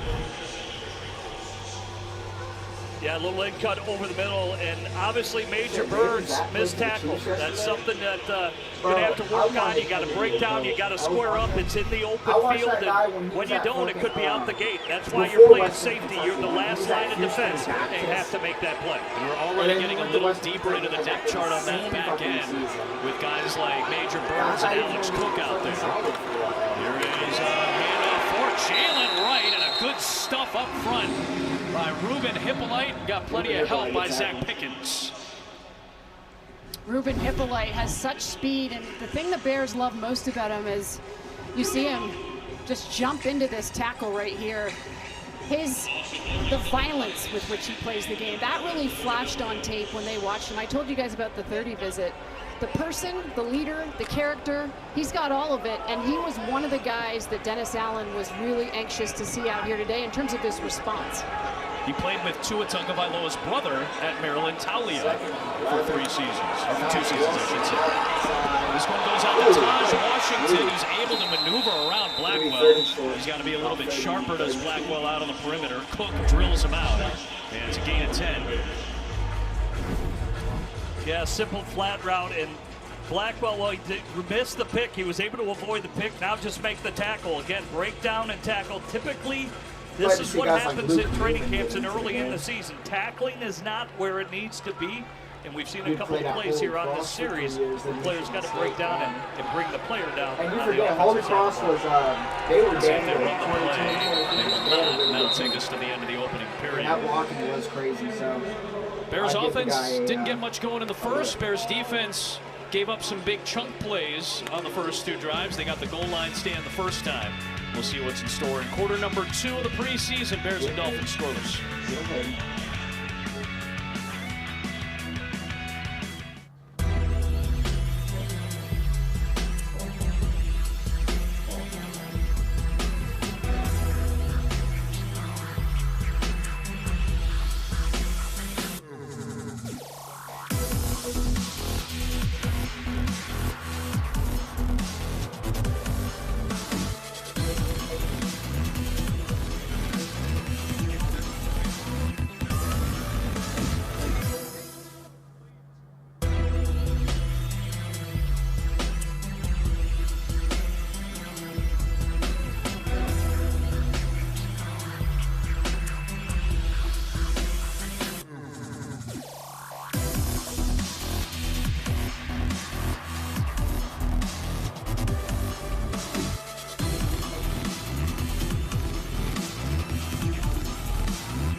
Bears preseason football is brought to you by Advocate Healthcare, the official healthcare partner of the Chicago Bears. A look at some photos from that joint practice where things got a little bit testy between the 2 teams. Bears defense in particular was getting very aggressive. Dolphins ended up getting into some infighting of their own, so some drama before this preseason even began for these 2 clubs. Let's just say I was at that practice. There were some questionable hits. Yes. But this is what Dennis Allen wants. I mean, they're trying to retrain this group and tackling, get comfortable being uncomfortable. That's the message. 3rd down and 1. Wilson off the back foot, nearly hauled in by D. Eskridge. There is a penalty flag with Alex Cook, the former Panther and Giant, in coverage. And I love just our discussion yesterday. Pass interference on the defense number 37. The foul is in the end zone. Ball be placed at the 1-yard line. First down. Loved our discussion yesterday with Dennis Allen. Really just talking about the history of the Bears defense and what these players need to represent. You know, it's a big part of it. Know your history, know your tradition, and this city expects it. So Dennis Allen, he's up for the challenge, and he's challenging any new players that have been added this offseason. Fresh set of downs from the 1-yard line after the pass interference penalty on Cook. Alexander Madison, former Viking and now Dolphin, gets crunched in the backfield for a loss. The Bears' defensive line has looked very sharp in the early goings, and a lot of pressure situations being backed up. Replay a little F strong, just trying to run a little power play to the right, and the Bears were stout in there. Williams again, see his jersey right in, you know, really making the stuff and just finishes short of the goal line. But that's where you got to be physical. It's where you got to be stout. And we'll see what Dominic Robinson in the front could do on this play. 2nd and goal. On a 2nd and goal. Fake it to Madison. Bootleg, wide. Trying to dump it off for the tight end that time. Good pressure by Noah Sewell, who's had a good first 2 drives thus far. You mentioned Williams, Chris Williams, via the Cleveland Browns. He's a guy this team is really excited about. He kind of retooled his body, attacked his body, got lean, and he's kind of flashed a little bit here through camp. Yeah. I like what you said, Adam, about Noah Sewell. He has really made a lot of plays. Probably has the edge over Hippolyte right now to be the first off the bench, but he's been active in a lot of plays early here. Caused Zach Wilson be incomplete on that play. Another 3rd and goal from the goal line. It's Madison, and he lunges ahead for the touchdown. Madison with the Raiders last season, signs a 1-year deal with Miami. Remember, they lost Raheem Mostert, who basically switched spots with Madison, now in Vegas. And a touchdown for Alexander. Alexander Madison's had a really good training camp. And at some point, it's not bend, don't break, you're broken. And it's been 2 goal line stances now for Dennis Allen's defense that they've been put to the test. Nice job, though, by Miami. They've had 2 solid offensive drives with big chunk plays in the early going. Bajan getting loosened up for drive number 3, and the excellent Jason Sanders is the kicker for Miami, which averaged just 20 points a game last year. That's shocking when you consider where they were 2 seasons ago near the top of the NFL charts. League average is about 23 points a game, if you're curious. 7-0 Dolphins, so we'll see if the Bears can get some traction. Maybe a first down for the next drive. He beat up some shit defenses in fucking Division III football, and I'm supposed to believe just because he has a bit of an accuracy. But accuracy is one thing. You can coach accuracy. You can't coach arm strength. That's the difference.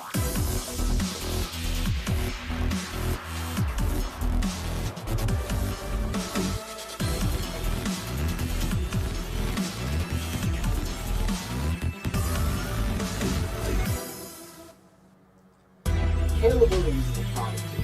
He's a prodigy, though. The prodigal son. He is a generational quarterback. And I cannot wait until the Bears turn this into a dynasty. A dynasty.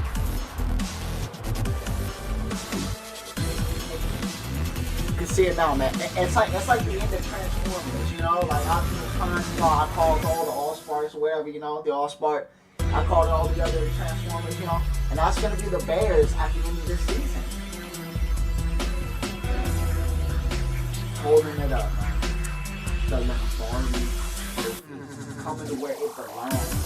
Where it belongs in Chicago.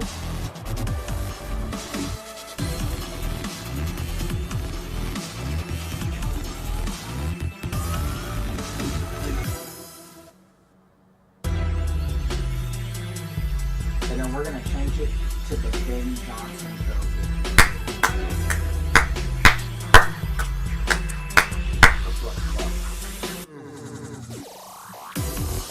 I mean, they were talking about how it should be called the Belichick Trophy. Absolutely not. Lombardi has been ridiculous.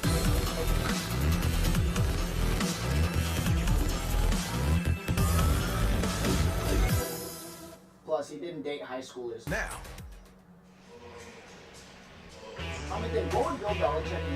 Bears preseason football is brought to you by PNC, the official bank of the Bears.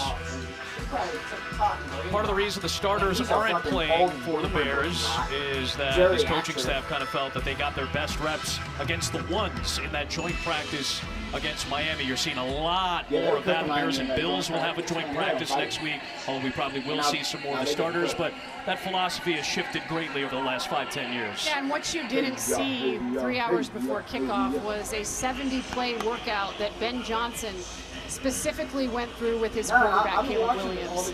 It was very intentional. Jim, it was pretty intense watching it, and he's going to go through another, I assume the team is off tomorrow because it's game day, but he'll go through another 25 plays tomorrow, so they're really taxing him and overloading him with this playbook. Devin Duvernay on a good kickoff to the 1-yard line. That's what kickers are trying to do, kick it to the 1. He only makes it back to the 20, well short of league average. Stacey mentioned Caleb Williams, obviously getting the day off today. It's the first time since 2009 that the Bears had one quarterback start all of the games in a single season. Jake Cutler was the last to do it. Yeah, and that's a good thing. There were some ups, there were some downs. Obviously, the 20 touchdowns. He only had 6 interceptions, so he did not turn it over. But just to piggyback off of what Stacy said, it's really about the process. Caleb had talked about the process, and even that workout, calling the plays, spitting it out, the attention to detail of how Ben Johnson wants his good run, heavy run. This run, the best run, best play of the day for the Bears offense. It's their first down on a 13-yard Kyle Monongai run. And that's going to be a big part of this offense. I mentioned the Detroit Lions offensive line. They ran the football extremely well. They do a lot of play action. They were number 1 in the NFL in play action. Caleb Williams will be under the center more, and the 56 rushing touchdowns over the past 2 years, nobody's been better than Detroit. Ben wants to emulate that. They want to run the football like you just saw right there. Right back to Monongai, and he'll muscle for a few, running into Willie Gay Jr. Going to look at Caleb Williams during training camp, getting an opportunity to be under center more. Detroit ran more play action than just about anybody. They used jumbo offensive line sets in the top 5 of rate. They used 2 tight ends a lot. That's a big key for the Bears this year. 12 personnel could be huge for this team, but he likes being under center. Asked him about it this week. Number 1, stresses the defense, plays with them a bit more. Number 2, gets some more shots downfield.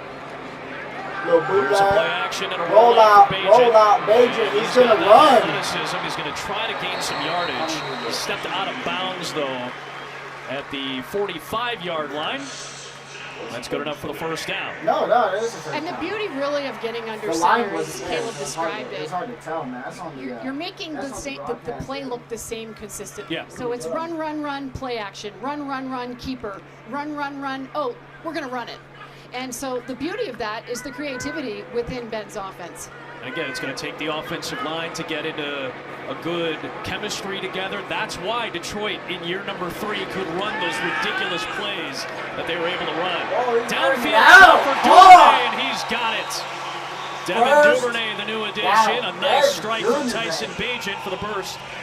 Big patch play of the day at 18 yards. Nice pocket up front as well. You see the delivery, and this is why they love Tyson Bagent. I mean, he is meticulous about learning the offense. He wants to do everything right. Every drill that I watched him at a training camp, he's always trying to do it the right way. Oh, he throws a perfect strike the right way there to Duvernay. Excellent throw. The 48 first that time from Kyle Monongai. There is a flag thrown, though, in the backfield. It's going to be holding against the Bears. Holding. Offense number 79. That's a 10-yard penalty. First down. Guys, this takes us right into the offensive line. One of the big battles today is going to be in left tackle. We'll see Theo Benedette, who right now is listed as the 3rd right tackle. He's actually in the mix, along with Braxton Jones and Ozzie Trapillo in that left tackle spot. Theo Benedette is the Canadian Eagle. You guys know that. I knew you were going to go to the Canadian right away. You know the story to that, right? He was just penalized, but he's one of the locker room guys. We'll get to it in a second. After this first down and 20 play. Quick out, there's Duvernay. Same play, and he picks up some of that yardage. So the rookie talent competition last year when he joined the Bears, Hard Knocks, I think, captured it. Rips off the pants. What's there? It's the Bald Eagle Speedo, which I don't know goes down in infamy or becomes like a trademark. I was going to say, does that become a citizenship issue with our friends up north now? The first-year pro out of the University of British Columbia. Born in Toronto, so on the east side of Canada, raised in Vancouver on the beautiful west side. One of the great linemen in Canadian university football before he went to the NFL. Bagent over the middle of this through the hands of Durham Smythe, who spent the last 7 years with the Dolphins. Now he's adding a little depth to the tight end room. Couldn't hold on to that one. It's 3rd down and long. Has the in cut again, the way Tyson Bagent process. Looking to his right, comes back to his in cut. Hey, this is the NFL. You got to make routine plays routinely. That's what a lot of coaches say. He's got to squeeze that one. Durham is known more as a blocker, but even he knows he's got to hold that one in. Average a little over a catch per game in his 112 games with Miami.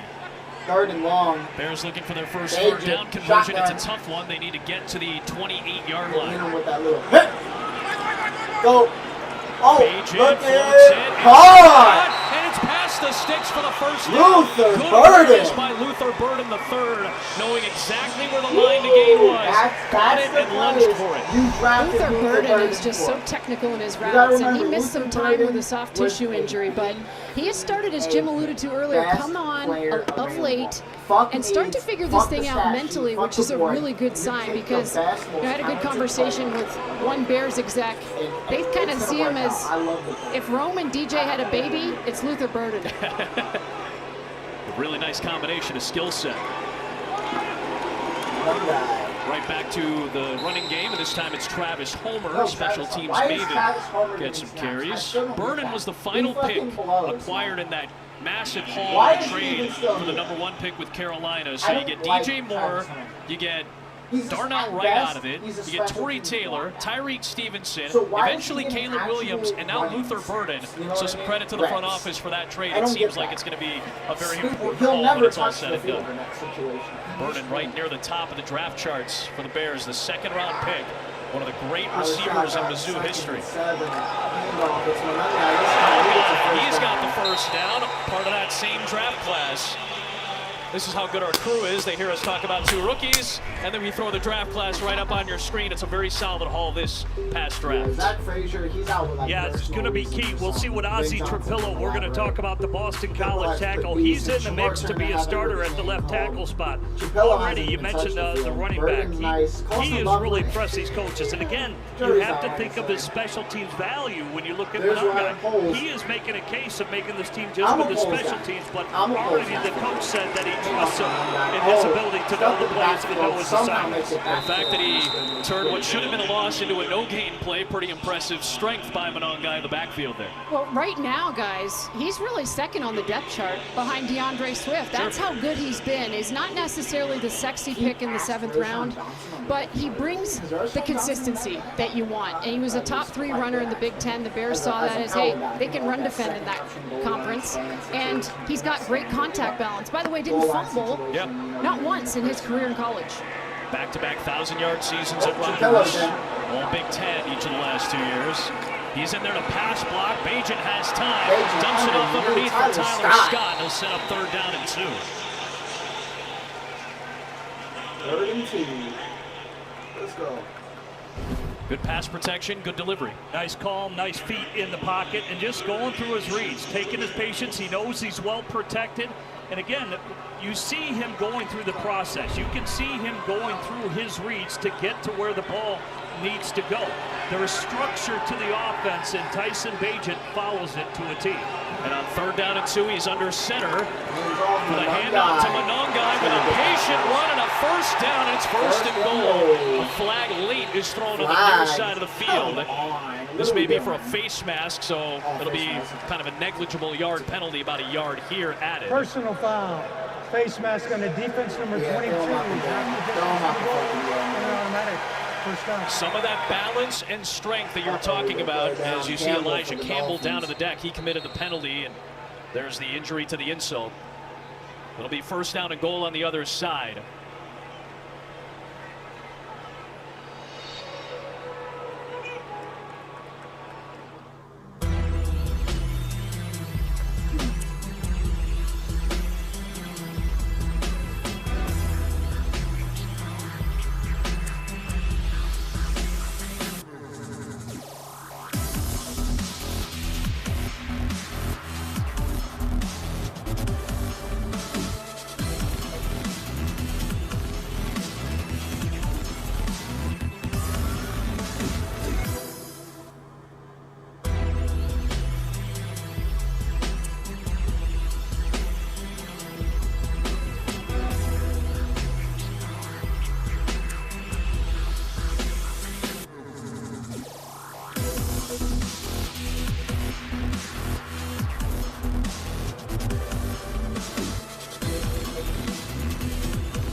Bears this season at Soldier Field. The opener is 29 days away on a Monday night against Minnesota. You can get your tickets at chicagobears.com/tickets. Replay assist is taking a bigger hold on reviews this year. They actually took the face mask penalty off in an expedited review. It was a negligible yard anyway. It'll be 1st and goal at the 2 for Bagent. And the Bears on a good drive after 2 empty ones. Yeah, one of the things Ben loves about Bagent, he never makes the same mistake twice, and he always goes through his progressions. We'll explain a little bit later. He's got Smythe in motion. Mononga's the back. Now sending Burden across. Bagent commanding where Burden should be. Handing off for Mononga. Collision, stretch, flag. No touchdown. It is going to be a procedure penalty on the Bears. So you saw the movement beforehand, trying to get lined up properly. Full formation on the offense. Number 81 was covered up. That's a 5-yard penalty. First down.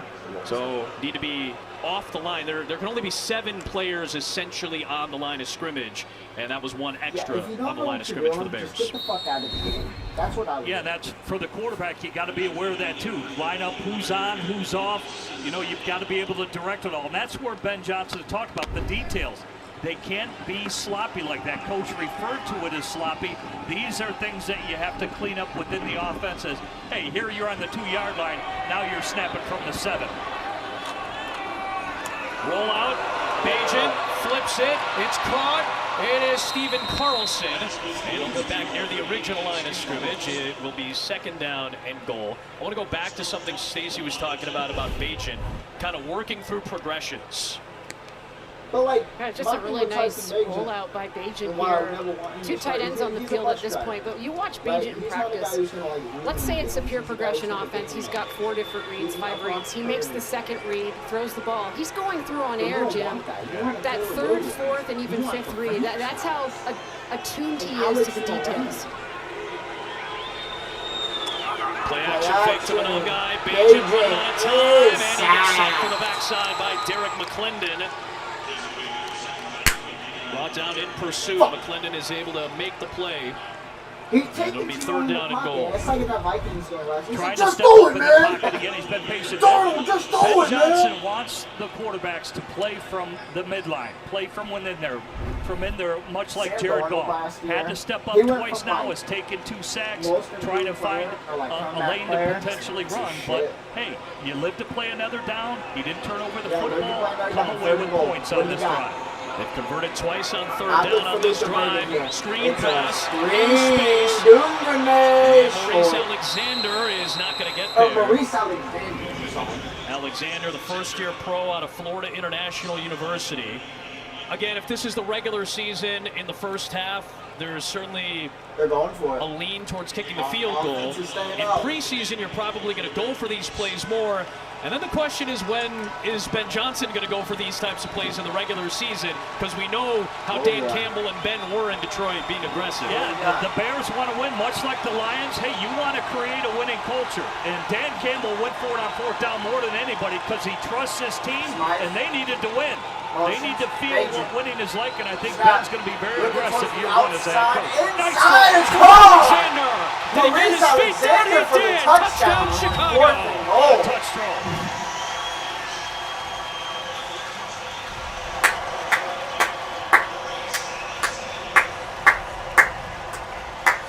Cool and calm, Tyson Bagent.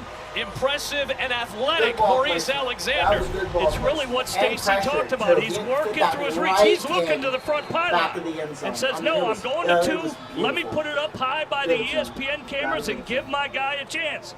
This is what he does. That's why they can't stump him in the quarterback room. All those quarterbacks challenge him. This guy has answers as a quarterback. Cairo Santos, always reliable, pumps that one through. Nice play by Maurice Alexander from Tyson Bagent, an athletic play. The former high school quarterback in Miami, Alexander, a touchdown against the Dolphins.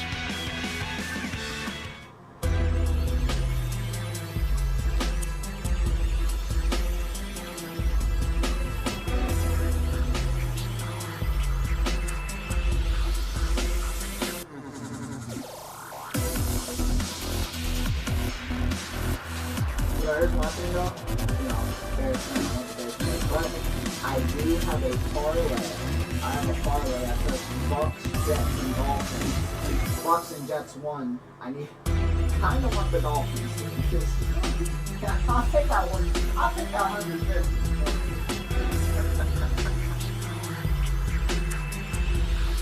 But good shit, baby. I could cash out for 70.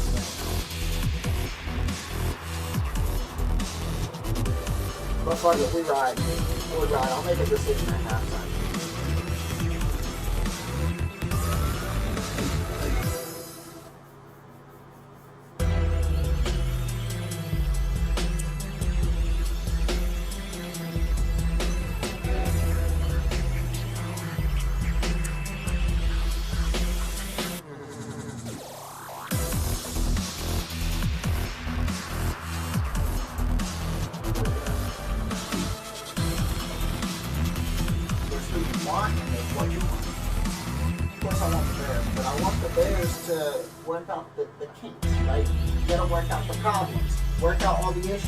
The pre-snap penalties, right? The depth, the bubble pieces on the roster, you know? So, I'd rather lose and fix and learn than win and not learn.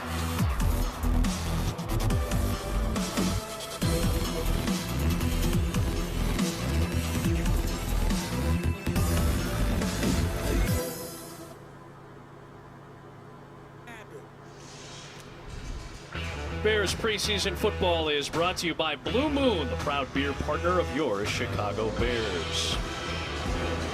Who's just put together an excellent drive to score their first points of the day. Scoring drive is brought to you by ChevyDriveChicago.com.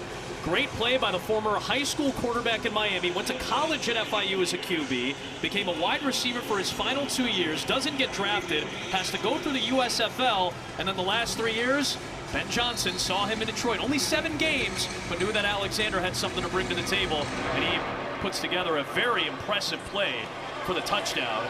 Perfect kick to the goal line for D. Eskridge, but a better return. League average is about the 29-30 yard line. That's a great return, well past the 40 for D. Eskridge, who had some issues in Seattle, but is an addition here in Miami for the Dolphins. 42-yard return. So a good field position for the Dolphins offense, and now the Bears defense looking to make another stop like they did on their first drive. Yeah, D. Eskridge is at a really good camp in his connection, in terms of his connection with Tua Tagovailoa. Not to mention in the return game. Yep, huge in the return game. Zach Wilson, his second outing. So Zach Wilson's second drive. He's holding it way too long. Could not stay on his feet long enough. This is a rusher that's going to have to make an impact behind Sweat and Odengbo. This is Austin Booker, who had his rookie year last year. Yeah, it's really up for grabs, whether it's him, whether it's Robinson. Hey, it's up for grabs. Who's going to be the next guy?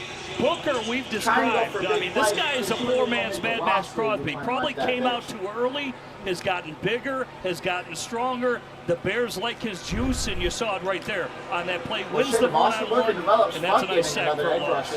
I like played about a quarter of the defensive snaps last year. Obviously, Montez Sweat was the main man up front who led the Bears in sacks. So second and 18. Zach Wilson, second and Pressure long. again on Wilson. Almost rolls out. Chased He's by running. Pickens and Ford, and the slide. He is down inbounds. Booker brought the pressure yet again on that play. It'll be third down and long. Jim made an interesting observation with these Bears linebackers. Dennis Allen's really been moving them around. When you think about who the starters are going to be, right? TJ Edwards and Jermaine Edmonds. Probably their most comfortable spots, Mike linebacker for Edmonds and the will there for TJ Edwards. But you like that he's testing them, Jim, and getting them to move around, which we're seeing from these young guys here. He talked about getting the best 11 on the field. So say you have an injury to Edmonds. Honestly, your best bet Zach Wilson takes pressure and slings it wide open. No! Woo! Because that's where he's best suited. And you step on that man down. Making guys what a throw under pressure. He asks you to play different positions, and as Stacy talked about earlier, he will use chess pieces. He will move Montez Sweat. Big man making a big play in a big moment. The best matchup, much like, say, Kansas City does with Chris Jones. He's played DN. he's played deep tackle, or they just say, hey, Chris Jones, where do you think you like your matchup? Go pick on that offensive lineman and make it happen, Captain. Well, the Bears brought a huge blitz that time, and they got beat by it for 33 yards. Back to Jalen Wright in the run game. A good one down to the 19-yard line. Coming up on the Advocate Healthcare halftime show, we'll take you to Gooding, Idaho, where Colston Loveland comes from. It's known for its strong sense of community and focus on hard work. Show you how Colston Loveland came up as Idaho tough. That's coming up in 2 minutes of game time with the 2-minute warning here in the first half. I want a good tight end, dude. I want to play good tough ball. as a rancher. Out on the farm You ever picked rocks? with him and his brother. You ever picked rocks, Adam? You have to make sure it doesn't get caught in the farming equipment, right? If you're Colston Loveland from Gooding, Idaho, that's exactly what you and your brother do. From Macon, Georgia, How about buddy. that? He and his brother Caden had to build all those fences you see in the background there, too. What'd you say there, Buckwheat? What'd you say, Buckwheat? Yeah, calm down, Buckwheat. I told you, Macon, Georgia.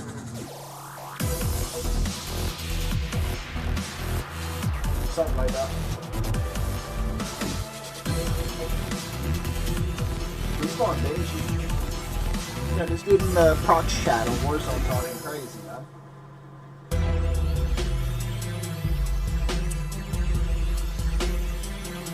He said he's going to do that. Nobody's scared of no Brazilian, dog. Ain't nobody scared of no Brazilian. You streaming? What you streaming on? What you streaming on? Are you your father?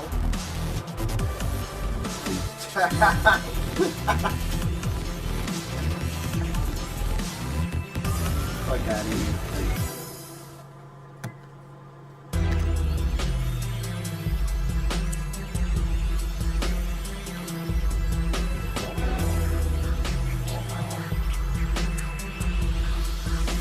I can't believe they got that third down call. I mean, that third and long, you're gonna blitz Zach Wilson. I mean, he threw that shit on the money. It was on the money. It was a pretty damn good play. If you can get them to a field goal here, that'd be cool. But I mean, at the end of the day, you know, like I said, it's preseason, so who really cares? But you want to see the defense go out there and play good. Offense just had to get out here. Maurice Alexander touchdown was pretty damn good. First-year guy at FIU, which is not really a first-year guy. He was on the practice squad for 2 years, but technically he's a first-year guy. But, you know, you say that by anyone that's played in a practice squad. The game time is game time. You feel me, bitch? Okay. Thousands of families affected by disasters urgently need support. You can help the American Red Cross provide help and hope to families when they need it most. Please donate today to Red Cross Disaster Relief to help people affected by disasters, big and small. Go to redcross.org/NFL today. Your support is critical. We can't do it without you.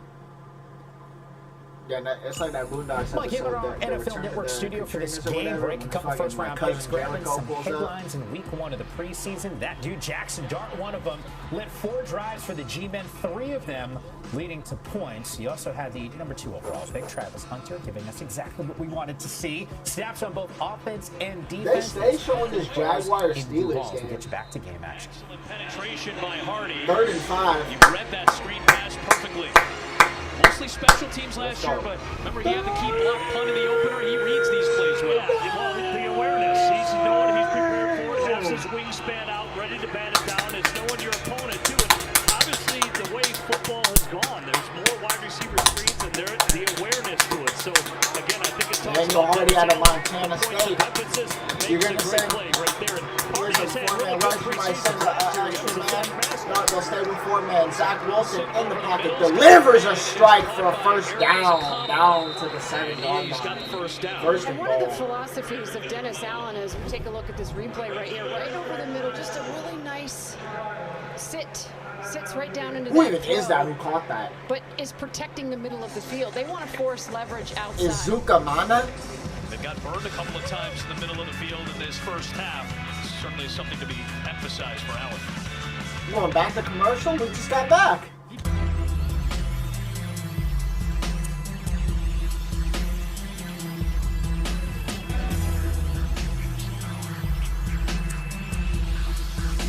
Look, I think Ben Johnson has been good so far. He showed, hey, I'm going to go for it on 4th and goal. He scored. He gives guys chances. I like that. They've been subbing in and out people. I think that they're and they don't look weak. Only one pre-snap penalty.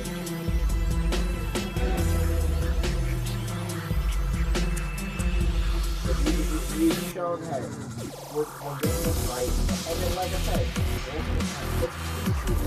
You're going to have mistakes. But it's about correcting errors. That's the whole point of coaching. It's like some people forget coaching.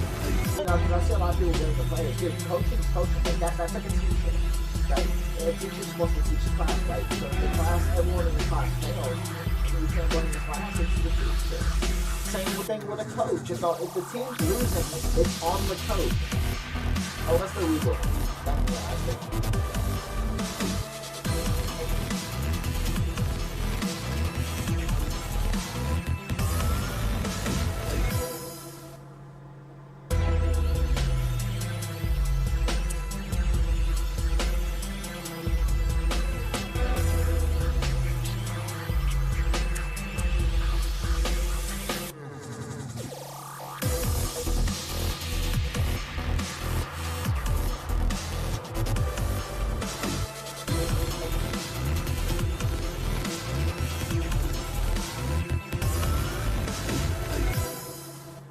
24 hours a day.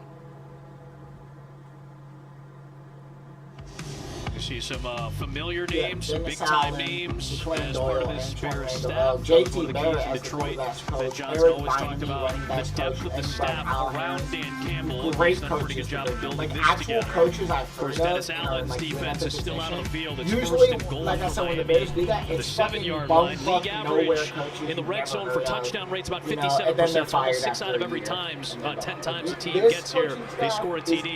Bears held the team under 50% of the time in terms of touchdown rate. Zach Wilson, receiver in motion, hands it off. There is Jalen Wright. They won't get the stop this time. Wright bursts through for a touchdown. He's now their number 2 back. Behind Devon Achane, he and Madison are battling for that number 2 slot this year. So we tried to check out the replay here. Hole looked like it opened up pretty good. Obviously, they get the sealable end. The backside has to close down a little bit quicker. I think that was Dominic Robinson. No, it was 94. Dominic Robinson play. Austin Booker.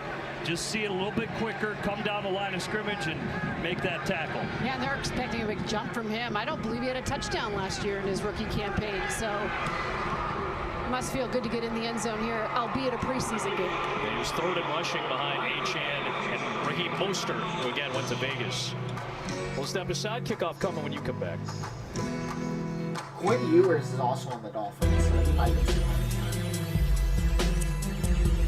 I always thought he was overrated at Texas, to be honest with you. Looks like a guy who's selling used car parts on Facebook Marketplace. Like, it's not someone I can believe.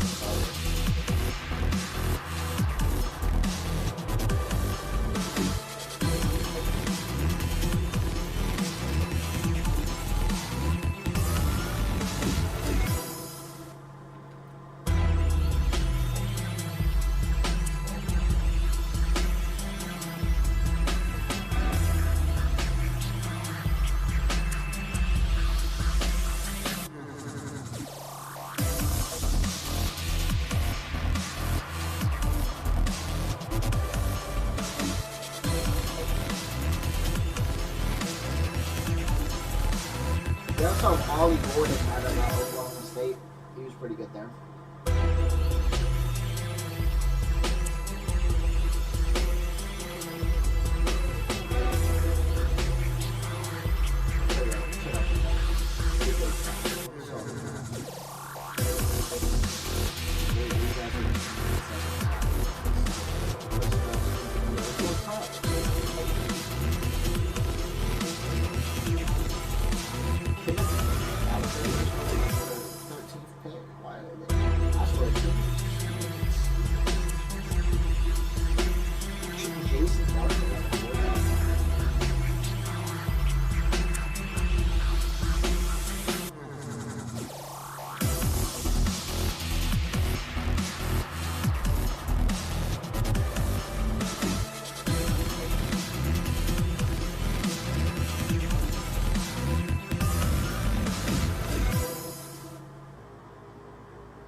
they got a UCF guy, man. DJ Adams. Dolphins score a touchdown. They take a 14-7 lead on the Bears. Finished 5-12 last season. Third and final year under Matt Eberflus. Of course, Eberflus was fired after the Thanksgiving loss in Detroit. Started 4-2 last year, then went on that 10-game losing streak. Ended the season with some positivity, snapping that long losing streak to the Green Bay Packers. Ben Johnson within the division comes over for his first NFL head coaching job. Of course, he had offers, he had opportunities, he had interviews.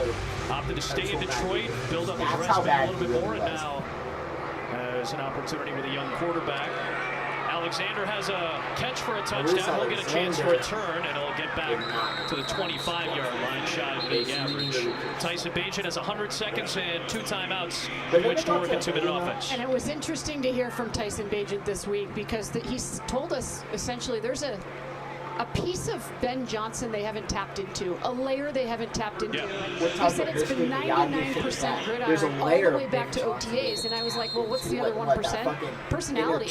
Jim, how long does it take? I mean, it's been like drinking water through a fire hose to get to know the coach. I fortunately played under his mentor, John Shoup. Yes. So John was a very detail-oriented guy, very intense. You've alluded to that program, and I'll tell you what, he is go, go, go, and he is not stopped. He will not stop until his offense is the way he wants it run and the way he wants it to be. 9 yards on that first split, 10 yards. They give all 10 to Travis Homer. Minute 20, 2 timeouts. Trying at worst to get into field goal range. The check down got deflected into the air. And Tyson Bagent was trying to deliver, and it was Matt Dickerson who put that big paw up there to knock it down. So third down. It is 3rd down and 1. I thought they only gave him 9 on that first play. Indeed, it was only 9. So 2nd and 1, now 3rd and 1. We know that Cairo Santos can kick from distance, but you'd love to get this ball down at least around the 35-yard line at the end of this first half. They'll run it to get the first down in a short situation with Homer. I still don't get why Homer's with the clock ticking. You see the Dolphins trying to keep Homer on the ground for an extra 2 or 3 seconds. Good opportunity to run this 2-minute drill for Bagent and company. Another check down. It's Homer. They're giving that to him, so they'll keep taking it. Clock is down to 48, and Ben Johnson will use one of those 2 remaining timeouts.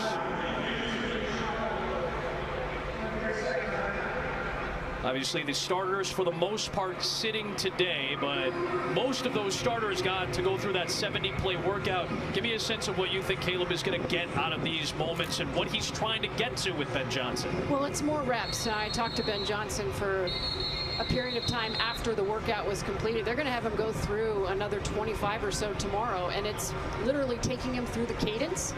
And there's a lot on his plate. I mean, it's the motions, it's the shifts. They're going to do a lot more of that offensively, Jim, this season. And you saw Ben Johnson talking to him directly.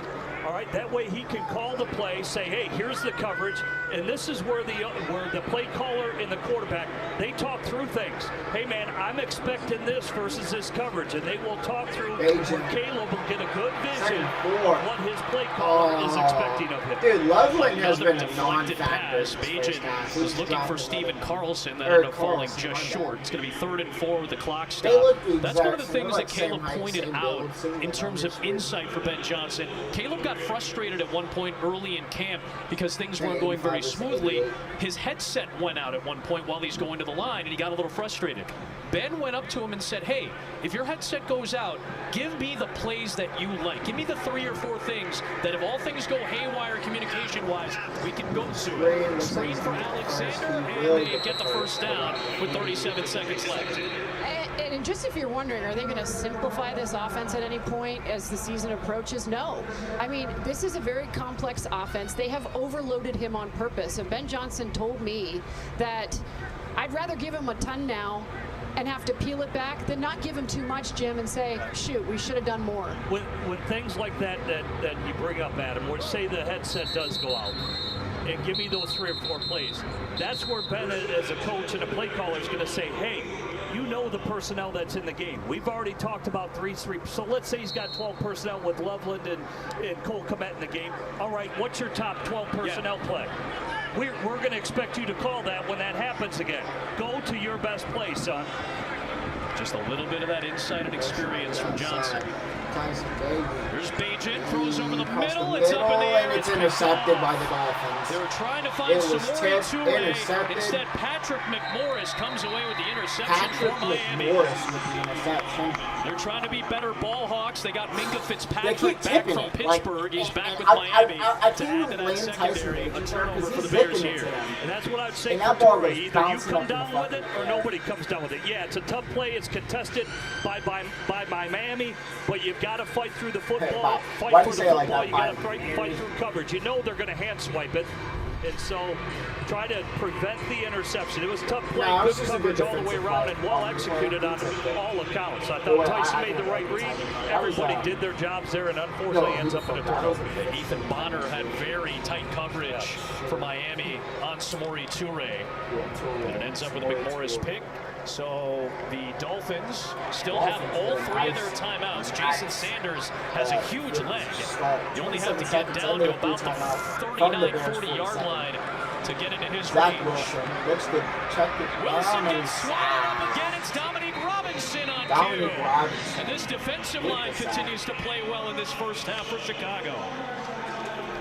Dominique Robinson has absolutely flashed this training camp for the Chicago Bears, and he just swallows up the quarterback right here. Remember, guys, he was a wide receiver for 3 years in college.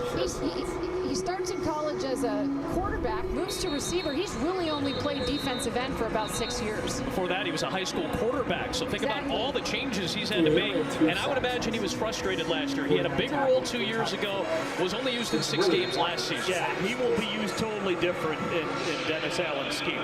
They want their defensive ends bigger, stronger, which is why Booker, what we talk about, for him, it's about maturing physically. Robinson is getting there. He's been filling out since he was a former quarterback. And he told us last year he's still trying to gain weight. Here is Wilson. The Bears front makes him have to run. Booker chases him down.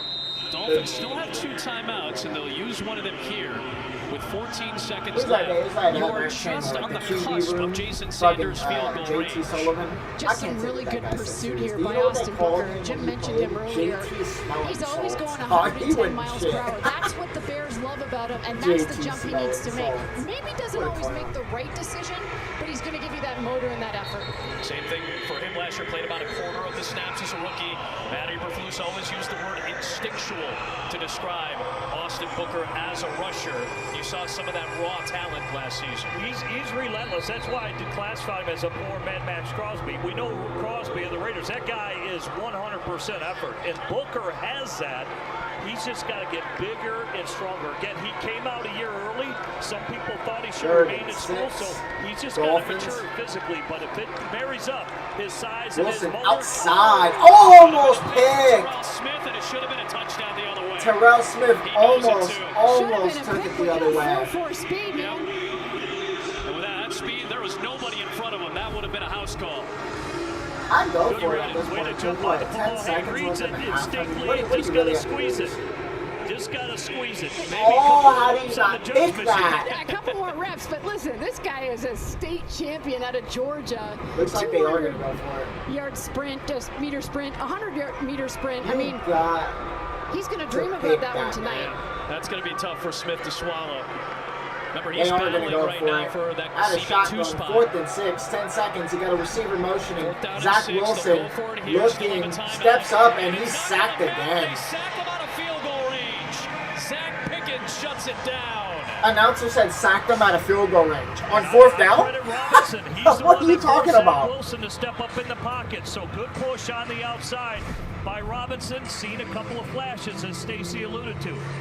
Look at him right there. That's what causes Zach Wilson to step up, and then Pickens cleans it. Zach Pickens with the sack. To end this half.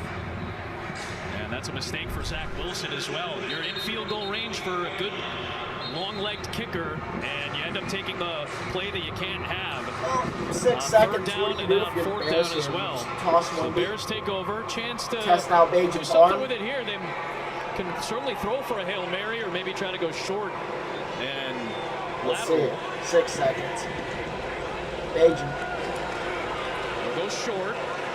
It's First down. I don't know if he got out of bounds with time remaining. He had the right idea to try to get to the sideline, but that is going to be zeros on the clock.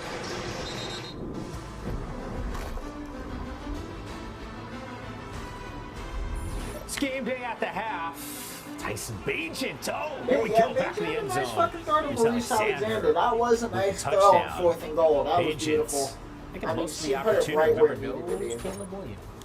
When outside of that, offense is really McCoy, Brian Baldinger with you. This game got a little bit of everything here. I know it was obviously pretty interesting. By the way, it sounds like there is 1 second now on the clock. I know we took it into our studio because we're so they're putting a second back on the clock? To this halftime. Let's send it back to game action and see how there's a second, and the half is not over. The half is not over. They put a second back. A season ago. A felonious second.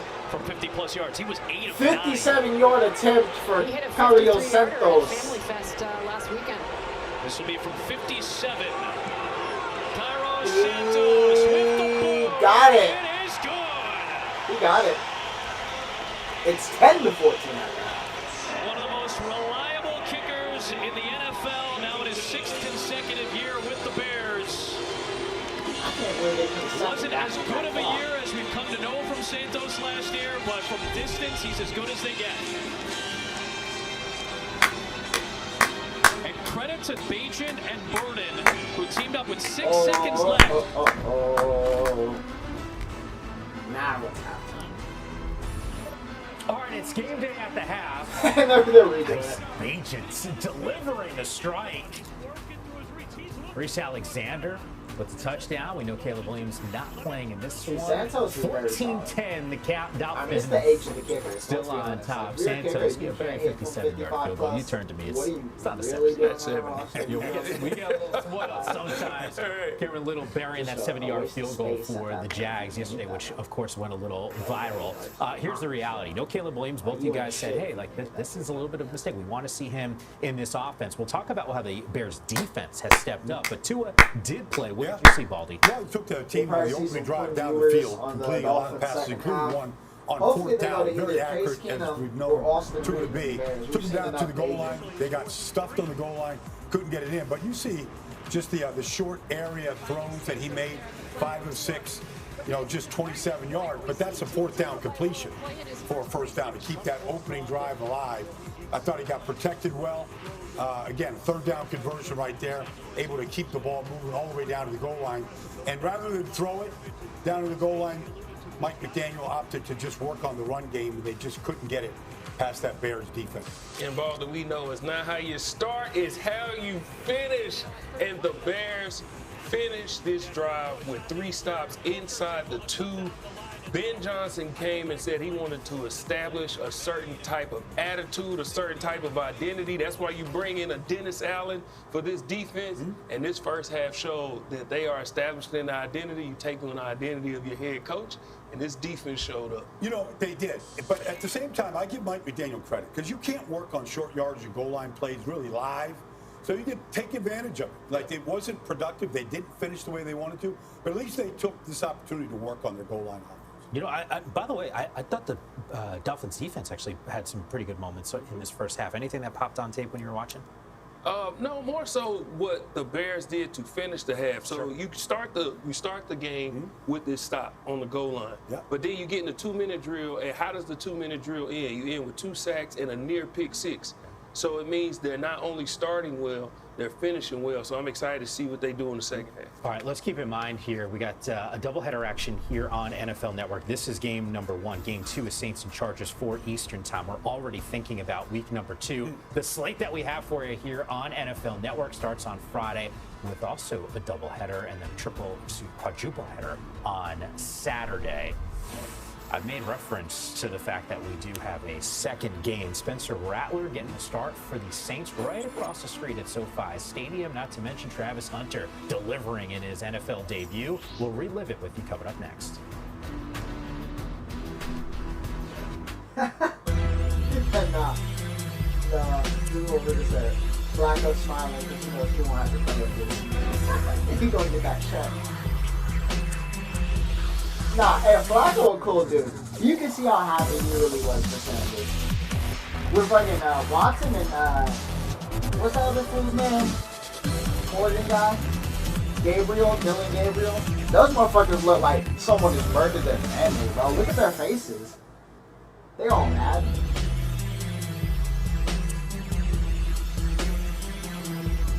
Hey, fuck this man, Watson. How is he even still on a roster? He's a rapist. The dude's a rapist. Oh, yes, Justin Tucker's a rapist too. Fuck out of here.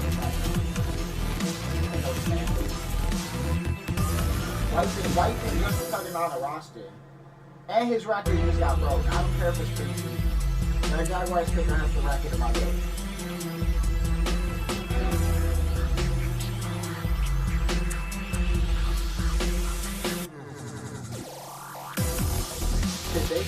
They said Dylan Gabriel's ceiling is Chase Daniel.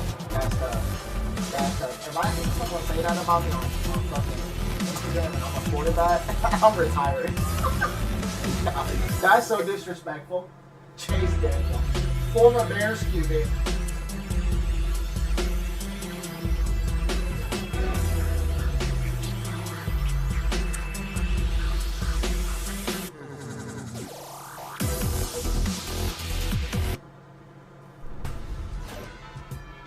We got a huge day tomorrow, Monday. It all starts at 8 Eastern time here on NFL Network. It is wall-to-wall football. We got Good Morning Football, and my eyes are immediately going to 6 Eastern time. NFL Fantasy Live, episode number 1 for the season. Yes, we have everyone covered all day long.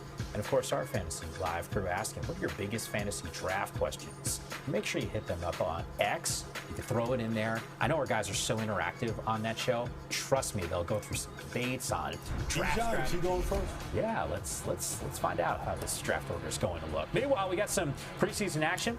Trevor Lawrence certainly got a pretty significant tool on the offensive side. You can see him highlighted right there. The only thing I remember about him is he had the getting some snaps on both guys, offense and defense. Little option right there. And his ass was getting 10 snaps. Come up, guys at the edge. He's going to make an effort this second game not to let that happen again. Yeah. We got to understand. He's a willing tackler for sure. 18 Ryan total Poles snaps said played for when Hunter. he came to the Bears, his Number first one press pick, conference, Cam Ward. I remember, he said, we're going to Showing take the a little North bit of that arm and strength. we're not going to That's give a it good whip back. right there. That is Of the course, standard you set coming in, when right? receivers That wide is open the in the middle of the field. expectation. Nobody saw him. You have not lived up to that expectation. Tony right? Pollard finishing this thing off. You got to set the standard. And it brings you back to the winning culture thing. You got to have winning culture. You're never going to have that Played with 2 that. series. Ben Johnson gives you winning culture. And I don't give a fuck about a cooking in New York, getting to start I'm talking QB1 regular season. for the G-men. They did what you're supposed to do. Yeah. Keep it clean, bud. 1 series, 67 passing, 28 yards. Like I said, I'd rather them lose to the The story of this game, though, it's a first-round pick of Jackson Dart. A lot of buzz about Shedeur Sanders and what he did the other night. And then what did we see? Jackson Dart come in. Well, it was a beautiful throw. Yeah. Beautiful throw. Little Jordan Humphrey right there for the 28-yard touchdown. That was a third down throw, and he got hit on that throw as well. Dart played 4 series, 12 and 19 passing, 154 yards. More importantly, led 3 scoring drives. Famous Jameis. Get him in there, J-Boo. Jameis played 3 series in this game, had that touchdown. Giants feel like they probably got a guy now all of a sudden. The Vikings faithful hoping that he is the dude. Had a season cut short, got hurt in the preseason last year. J.J. McCarthy after getting drafted 10th overall. Jordan Addison with the conclusion. Addison, let's not forget, suspended for the first 3 games for violating the league's substance abuse policy. Still able, though, to play in the preseason. McCarthy had 10 rushing touchdowns in his time at Michigan, flashing the legs. Well, they got some reps for him right here. They're going to break him in slowly. Like to, made that completion on third down right there in the opening drive for JJ.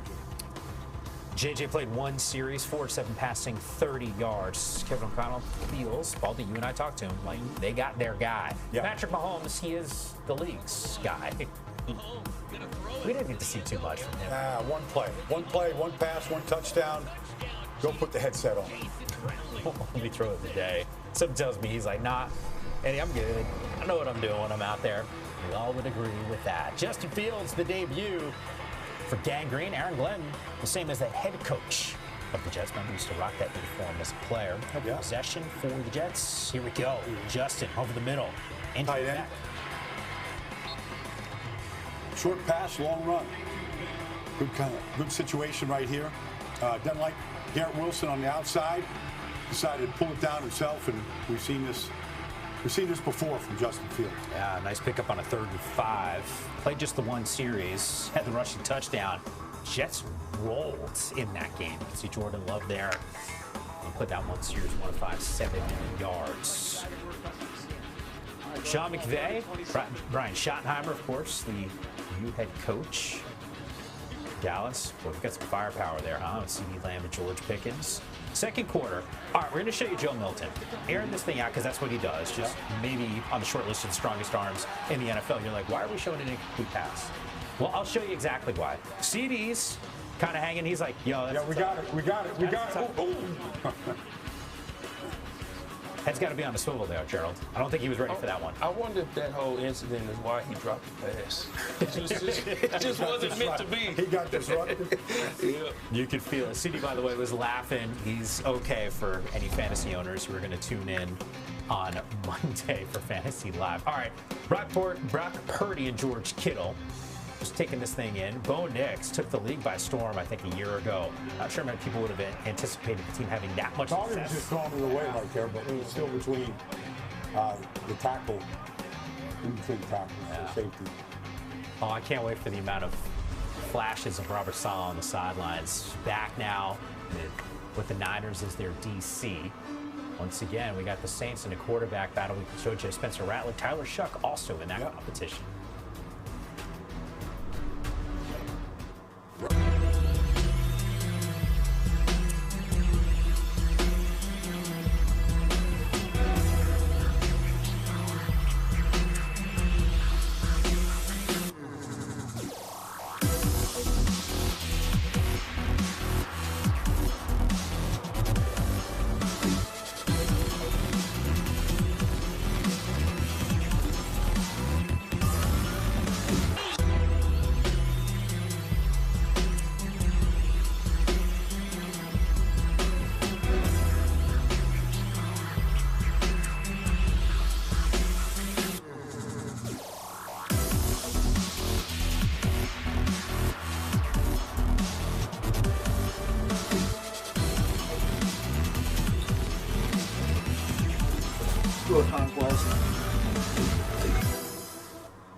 Conversation with your child about vaping today.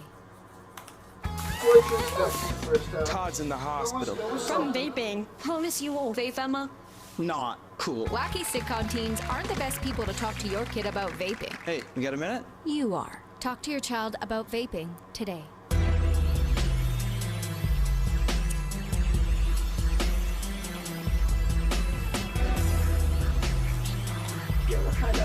That's drowned out. That last game, I was balling. Buzz I just driving need more, is drunk driving.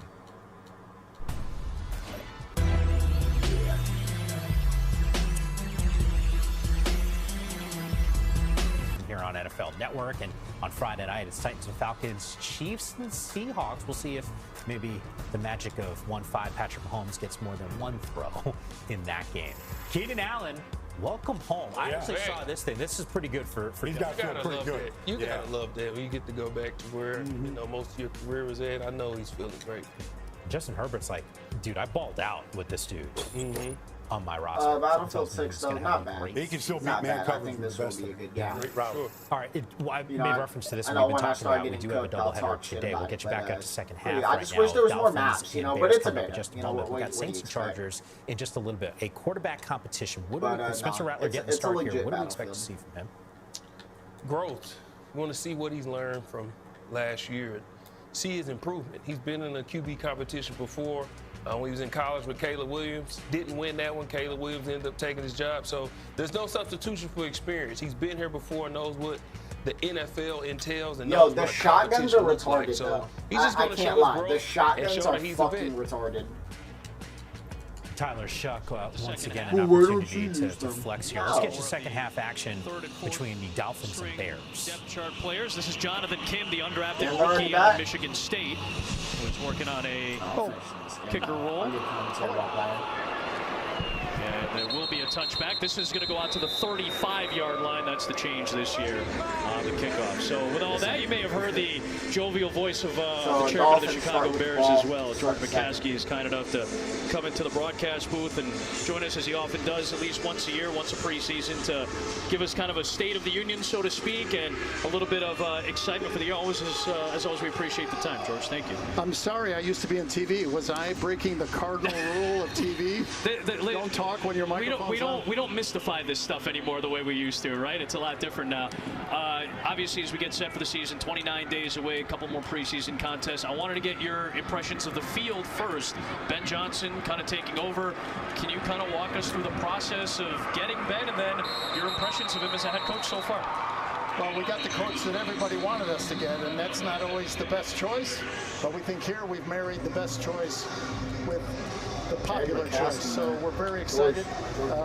He's demanding, he's intense, he's focused, he's innovative, he's smart, and the players respect the hell out of him. Yep.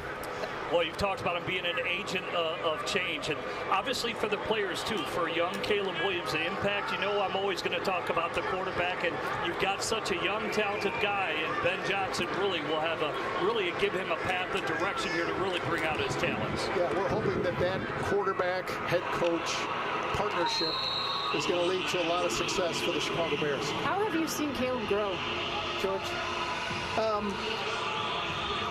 He gets it. He knows what it means to be the starting quarterback of the Chicago Bears. Jim, that's a big responsibility. Not everybody can handle it. He can handle it. He gets it. He's a great teammate. He loves to put in the work, and we're expecting big things from him. George, you're in charge of the franchise that has the most Hall of Famers, and another Hall of Famer but not enough. Not enough, sure. There's a little backlog there. We're talking to Canton. We want to address that backlog as soon as possible. And we can start with Jay Hilgenberg. I think it's a great starting point. And then Charles Tillman. You want me to keep going? I think you got a nice laundry list of guys. And listen, you, especially like me, I'm going to advocate for Peanut as often as humanly possible. Tillman I know obviously one of the emotional moments of the last year, the emotional through lines of this organization was the passing of Steve McMichael. Obviously, we know his impact on the field. 40-year anniversary coming up for the Super Bowl championship. But can you give us a sense of what you felt from your position, watching the kind of inspirational moments that he's brought to us over the last several years during the late stages of his battles? Yeah, he was the Iron Man of the Bears, and he loved playing football, especially in Chicago. He was a fan favorite, whether he was on the field for the Bears or in the booth at Wrigley giving the umpire what for. So he was a Chicagoan through and through, even though he was a good old boy from Texas, and the fans loved him. One of the Hall of Famers at the University of Texas. And I think Steve McMichael would appreciate a play like that. It's Austin Booker again, as the defensive line has been the bright spot of the defense so far today. Steve loved getting to the quarterback, and you're showing the decal that we're going to wear on the back of the helmets this year to honor him. And we're going to have a stencil on the field with his number on it. And we want to make sure that he's properly recognized as one of the all-time greats in Bear history. I only wanted to bring this up because I thought it was just the right touch. Mrs. McCaskey was a private person, and she wouldn't want things to be made about her. I think that was something that we all appreciated about her. I think the touch of only wearing the original jerseys, the no throwbacks this year, just something that she really appreciated. I thought that was a very nice, subtle touch, and probably one that she'd appreciate. Yeah, we wanted to do something understated. If she were to see this patch that the players are wearing on their jerseys, she'd be calling me up and giving me what for, what are you doing? But we thought it was a proper and appropriate and respectful way to honor all that she has meant to our family and to the Bears and to the greatest city in the world. To the NFL as well, obviously, too. I think that was something that we felt across the league last year. Yeah, and you're looking for another 100 years. That really was her message. I know you talked about it. And I find it ironic. Here I am in this stadium. I played in one of the last games at Soldier Field, old Soldier Field. And now you've got an opportunity to build just a beautiful facility, up in Arlington Heights. Sounds like for the state, Cook County, everybody involved in the state of Illinois could benefit from such a great project. Yeah, but we've got to convince them that this is going to be great for the state, and that's on us. we need to do more work in that area. We need to do more convincing. Kevin Warren is leading that effort. He's doing a great job. He did it in Minneapolis, and we're confident that he can do it here in Chicagoland. So, George, it'll be 40 years since Super Bowl, right? The 85 Bears. 40. How are you going to honor those guys and that legacy? Yeah, well, as I said, we want to honor Steve's legacy. He was a big part of that Super Bowl team, of course, and all the other guys. We're inviting them back for our homecoming weekend for our September 8th Monday night opener against the Vikings, and we're hoping that they're going to bring us some good luck on Monday Night Football. It's just always a pleasure to get some insight from you. We appreciate I can't wait. Monday night, and week it's one, always appreciated Bears, when you get some Vikings. insight from the chairman. So thank you so much as always. Well, I don't want to leave your air without thanking you, Adam, and you, Jim. But Stacy, I'm so thrilled that you're here. Rounding out the crew. Thank you. I said these are two of Chicago's adopted children, right? Even though it's a Michigander and a Canadian, I feel like these are two of the adopted children of Chicago. They're Chicagoans now. Thank you for welcoming me and making me a part of the family. Might have been a free play. Thank you. Really good stuff. Thank you so much, Mr. McCaskey. Always a pleasure. George, please. 3 minutes plus in. We got a flag off the interception. We'll see what the penalty marker is for Scott Novak and his crew. Thanks again to George McCaskey for just taking some time. It's always appreciated anytime we get a little insight from the front office. Pass interference on the defense. It'll be a spot foul and an automatic first down. So pass interference negates the pick. It was Jack Jones who came away with that interception, but it's going to be negated because of the PI right there, as you see, impeding the progress of Tyler Scott. So the Bears have life at their own 32-yard line. Is Case Keenum in at quarterback? Case Keenum's in now, man. And it's a handoff for Deion Hankins. As he pushes ahead. Hankins at the bottom of the depth chart, the rookie out of Texas State. And it's second down for Sticks, as the guys are calling him because of 1-and-1, the Sticks. So Case Keenum, the 13-year veteran, now at the controls. Yeah, and this was very intentional by the Chicago Bears, bringing Case Keenum in. And Ryan Poles sat down with Ben Johnson, and they kind of looked at who was going to be available.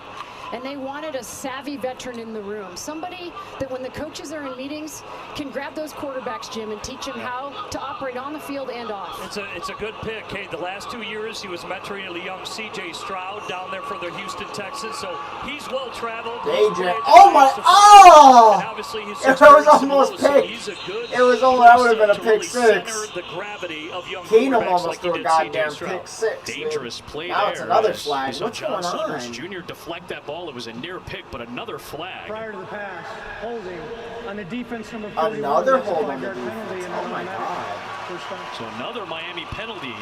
This one against Channing Tindall, one of their linebackers. It's defensive holding, which came prior to the pass being delivered. Pass interference gets negated off a deflection. Defensive holding does not, nor does illegal contact. So those still stand even if the ball is deflected. So fresh set of downs with the help of some Miami mistakes. And Hankins pushes ahead. DeAndre Swift is going to be the lead back and now reunited with Ben Johnson. So there is some expectation of increase in the production of the running game. I thought DeAndre was pretty serviceable last year, but he expects to have a little bit of a boost in this offense. Yeah, brought over from Philadelphia. He played really well for the Philadelphia Eagles, and obviously he has familiarity in the system. Led the Bears last year, 253 carries, just under 1,000 yards, and had 6 rushing touchdowns. But he doesn't have to come off the field. He can stay out there and passing downs. And very good hands to put a good all-around. Another first down. Hankins gets swallowed up by his fellow number 35 there, and John Saunders Jr. A strong run takes him down to the 40-yard line. And there were some questions that Ben Johnson needed answered in terms of his personnel, right? So they add the 3 guys in the middle, Tooney, Dolman, and Jackson, and now this sort of backfield is taking shape.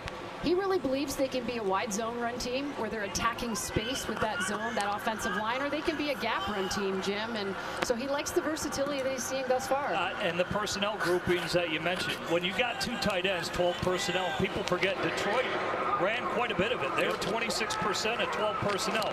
So all of those schemes are available. Nice play right there. Another good connection. This time it's Samori Toure holding on to it. And he'll take it all the way down inside the 15-yard line. A good pickup for Keenum. And what does it come off of play action that Stacy just talked about? Run, run, run. Hey, now you've got the play action. You're selling it. And here it leads to the big play. Everything Stacy taught you want it to look the same. And then boom, all of a sudden you get these big open spaces because everybody bites on it. It marries up and looks the same. And here you've got a deep strike down the field. Ben Johnson's offense, Kyle Shanahan's offense, same deal with Los Angeles and Sean McVay. Even if they're in shotgun, there's still so much play action that goes off of their offenses. Hankins gets swallowed up at the line of scrimmage. There is another flag thrown. Lions ran the ball 46% of the time. That's top 5 last year. Play action was the heaviest in the NFL last year. On the offense, 2 players are moving at the same time. That's a 5-yard penalty. First down. We'll replay that first down. Jared Goff had more touchdown passes in play action than any quarterback last year, 15 of them. For comparison, Caleb Williams had 5. The heavier personnel, the jumbo sets, the Lions used it the 4th most in the NFL, 74 plays. The Bears only ran jumbo personnel 13 times all last year. Yeah, and it's going to translate here to the Bears. The Bears were last in a lot of those statistics. Here we mentioned big plays, and his head and choke play. The Bears were 29th last year. So those deep play action, big strikes down the field, we saw with Goff. They're very explosive, have explosive players like Williams, like Amon-Ra St. Brown. You look at Laporta, the tight end. There will be a heavy influence in that, and I thought Stacy made a great point off the air. It's like who's going to be the Amon-Ra St. Brown? They may not have him here yet. Well, he's a special player. Yeah, he's a special player, and his willingness to block on top of being a superstar is something you just can't replicate. But they certainly have a lot of talent on this Bears roster, and got a lot of guys that can do a bunch of different things. On the slant, good connection. Keenum is able to find John A. Walker, the rookie out of Texas A&M, undrafted free agent. He's about a yard shy of the line to gain. So on 2nd and 15, they get 14 yards to set up 3rd and short. Good run after the catch. Again, it becomes an explosive play when you get that yards after the catch. And then a lot of it is being accurate with the football, and certainly Case Keenum well experienced to do that. 3rd down and 1. Hankins is the back. Keenum under center. Joel Wilson at tight end. Walker at receiver. Got 2 tight ends out there. It is Hankins. And it's going to be a tackle for loss. Miami's front gets there. Good penetration by Derek McClendon, who's made a couple of nice plays. Bears will likely go for it on 4th down. Well, Miami was the 9th best run defense in the National Football League last season. A big turnaround with defensive coordinator Anthony Weaver, and we saw a reflection of it there. It's a solid defensive year. They were top 10 in both pass, rush, and scoring last year on defense. 2nd year for Weaver. Carlson in motion. 4th down. Keenum. He's pressured. Back in the end zone. Dropped. It was McClendon bringing the pressure again. He had a nice drive for Miami, and the Bears unable to cash in from inside the 5. So Keenum's first drive goes nearly the distance. Walker extending for it. Kid who was the heart and soul of Texas A&M last season. Unable to hold on. Still a 4-point game. Some guy in the fucking Battlefield cast like he's good for him. I got hit by that. Battlefield 6, not bad. Not bad. Not bad. Of course there was more maps, but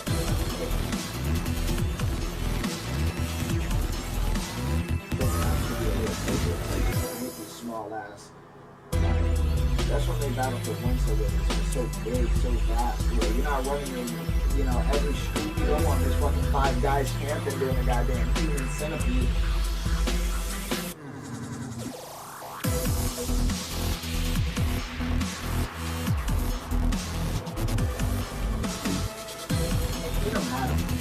Ace Keenum had him. You have to deliver and you have to make that throw. You want to make this roster? You have to make that fucking throw.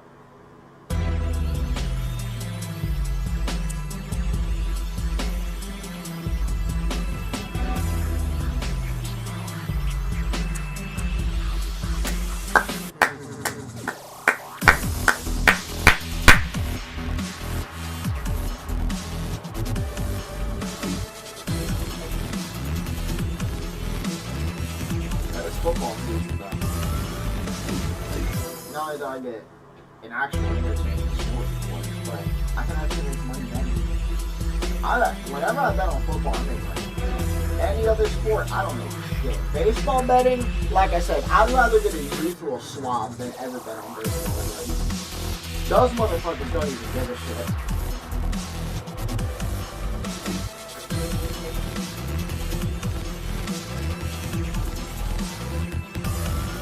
I remember some motherfucker telling me, like, why would you bet on this team? Don't you know, like, they are 0-26 against pitchers who are left-handed? I'm like, okay, why doesn't the manager tell the players that? You know, why me? Why am I the better being told this and not the actual coaches on payroll to win? ChevyDriveChicago.com. PNC. United Airlines. No sense. And by the Illinois Lottery. Baseball sucks. Back in Chicago, Miami has a long field in front of its offense, and it is Quinn Ewers, the rookie out of Texas, their 7th-round pick. And a quarterback and a leap from Alexander Madison. Alexander Madison. There's another flag, plenty of those here in the second half as we go deeper. The refs are trying to take over. They want to make it more about themselves. Offense number 68, half the distance to the goal. Josh Preeb on the penalty, and Quinn Ewers will be Stuck inside of his own 5-yard line. Opportunity for him. 3 years at Texas, 27-9 record. I think this offense fits him well, though. Steve Sarkisian, the style of offense that runs a lot of motions, a lot of shifts. Obviously, the quick strike plays. So I think this is a really good spot for him to land in. And I honestly think he's pushing Zach Wilson, potentially being the two there. He's back there. 1st and 12, another handoff for Alexander Madison. I can't not sing the Hamilton song every time he gets a carry. Anyway, 2nd down and long coming up. Yeah, Ewers is something that's impressed the Miami Dolphins, talking to their folks before the game. It's just his demeanor. He's really poised, really stoic. He anticipates things. And certainly walked into a nice situation with Mike McDaniel. One of the things that's so underrated is his ability to connect with his quarterback and bring that confidence alive, which is what he did with Tua after all those coordinator changes that he went through early. 2nd and 5, Ewers. He's going to he's going to throw. Ewers delivers off target. He put his receiver, Theo Weiss Jr., the rookie out of Missouri, into a tough spot. Trey Flowers came flying in. The veteran. Trey Flowers getting in on that breakup. Yeah, Trey Flowers, he's bounced around the league, but like I said, it's a nice job to clean it up at the end of this. Part of wasn't the most accurate pass, but Trey Flowers earned an opportunity again, another taller corner that the Bears targeted here this offseason. Pete Carroll loves his tall corners, and Flowers had some good productive seasons with Seattle. That's a veteran, hard-hitting quarterback. He's played safety in college as well. 3rd down and 5. It's Ewers. On the slant, it's broken up. Josh Blackwell lunging into the intended target. A.J. Hennig, the Lincoln Way East alum, the local product who played at Northwestern. He got stopped by Blackwell there. Adam and Jim, one of the things Dennis Allen did when he gave this defense a message is he went all the way back into history, all the way back to 1997. And he looked at the 16 times the Bears made the playoffs. 14 of those, he told his players, those were top 10 Bears defenses, monsters of the Midway. And that message has resonated, Jim, with this group. And he said it's their obligation to respect history. Heck of a punt, 54 yards. It'll be J.P. Richardson trying to maneuver. Yeah, that was an impressive thing from Allen. 48 seasons, 16 playoff appearances, 14 of those 16 top 10 defenses.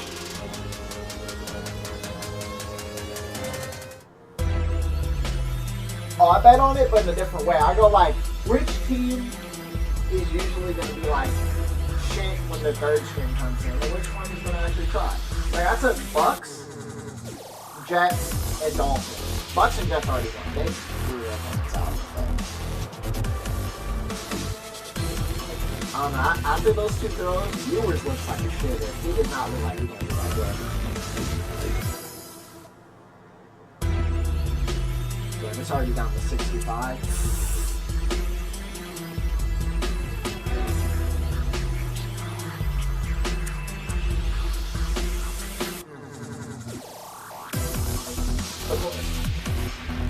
Well, I'm a Bears fan, so I win either way. I either win money or my team wins. But I want them to lose in preseason. I don't want the Bears to win in preseason. There's more value in losing. They went 4-0 last season in preseason. They only won 5 games the rest of the year.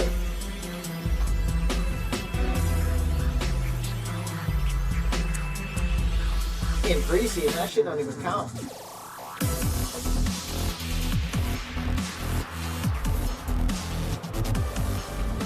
No, they were 2-2, then they were 4-2, then they lost 12 straight. After that Hail Mary, they didn't win until January.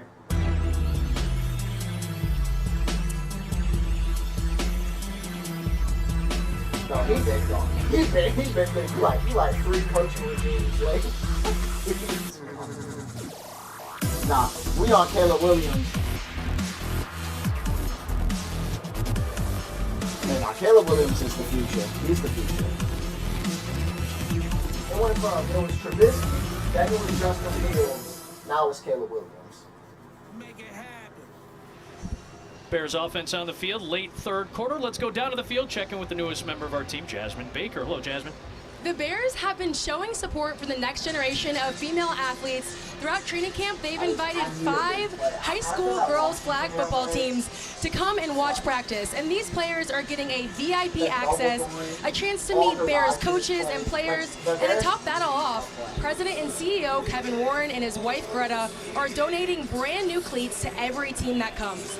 The Bears are committed to backing the rise of girls flag here in Illinois. One of the fastest growing sports in America right now. High schools are adding flag football boys and girls. The Olympics as well soon. It's absolutely huge. I had an opportunity to go cover it down in Birmingham when they had some of the world championships down there. Deanna Flores, the greatest female player. Are you kidding me? Out of Mexico. And she's like the Tom Brady of flag. Can't wait for it in 2028. Tom had said it, in fact. He had said that about Deanna.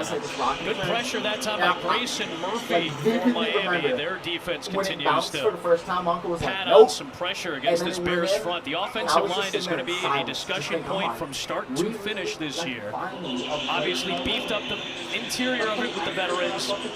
Added Ozzie Trapillo on the perimeter. You hope that Darnell Wright continues to stay healthy.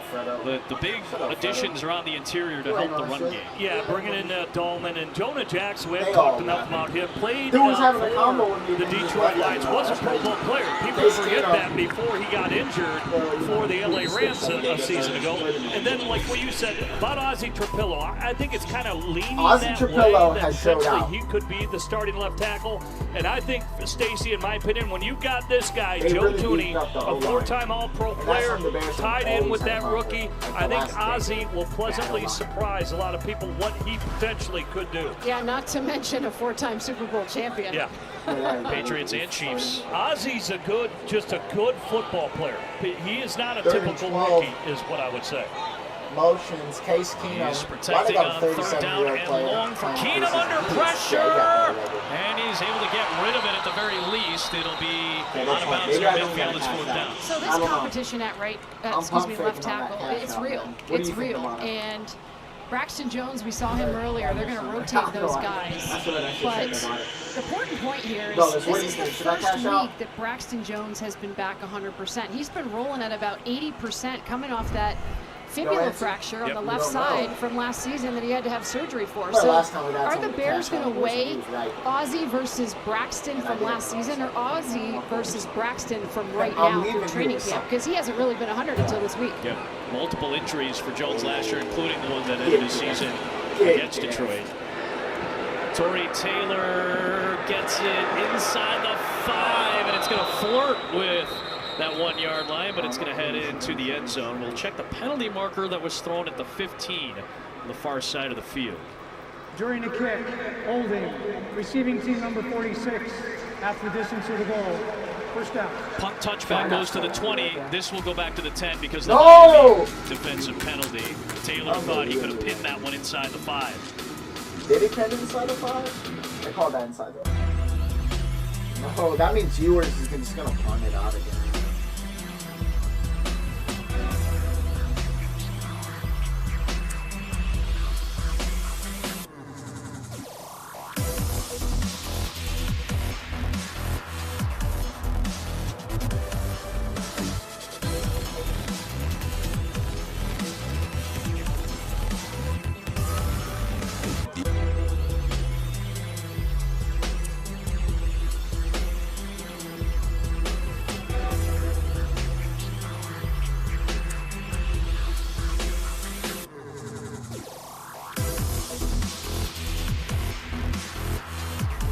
I don't drink for these 1 o'clock games. I do it at 8.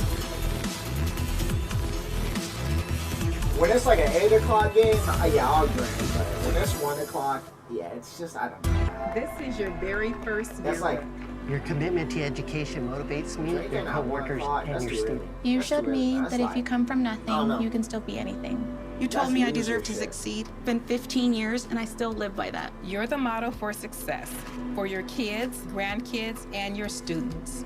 When I look at all these success stories, I cannot because the Bears always play in the 1 o'clock window. When your team loses and like gets blown out in the 1 o'clock window, you don't give a fuck about the 4 o'clock game. Bro. You go. Like, you're done with football at 4 when your team gets cooked. You're done.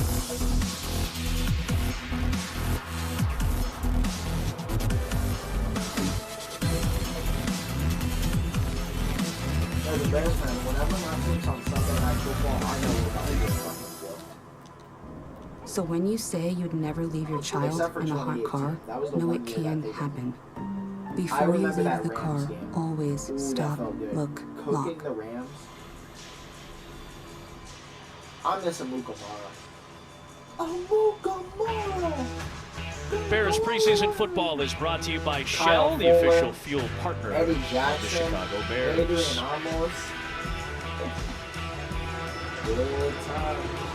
The Bears defense last season did show some improvements. Their run defense was porous, but as the year went on, and even when Matt Eberflus was fired, this was still a top 10 scoring defense. There was some improvement over the course of the year, and obviously the talent is there for Dennis Allen too.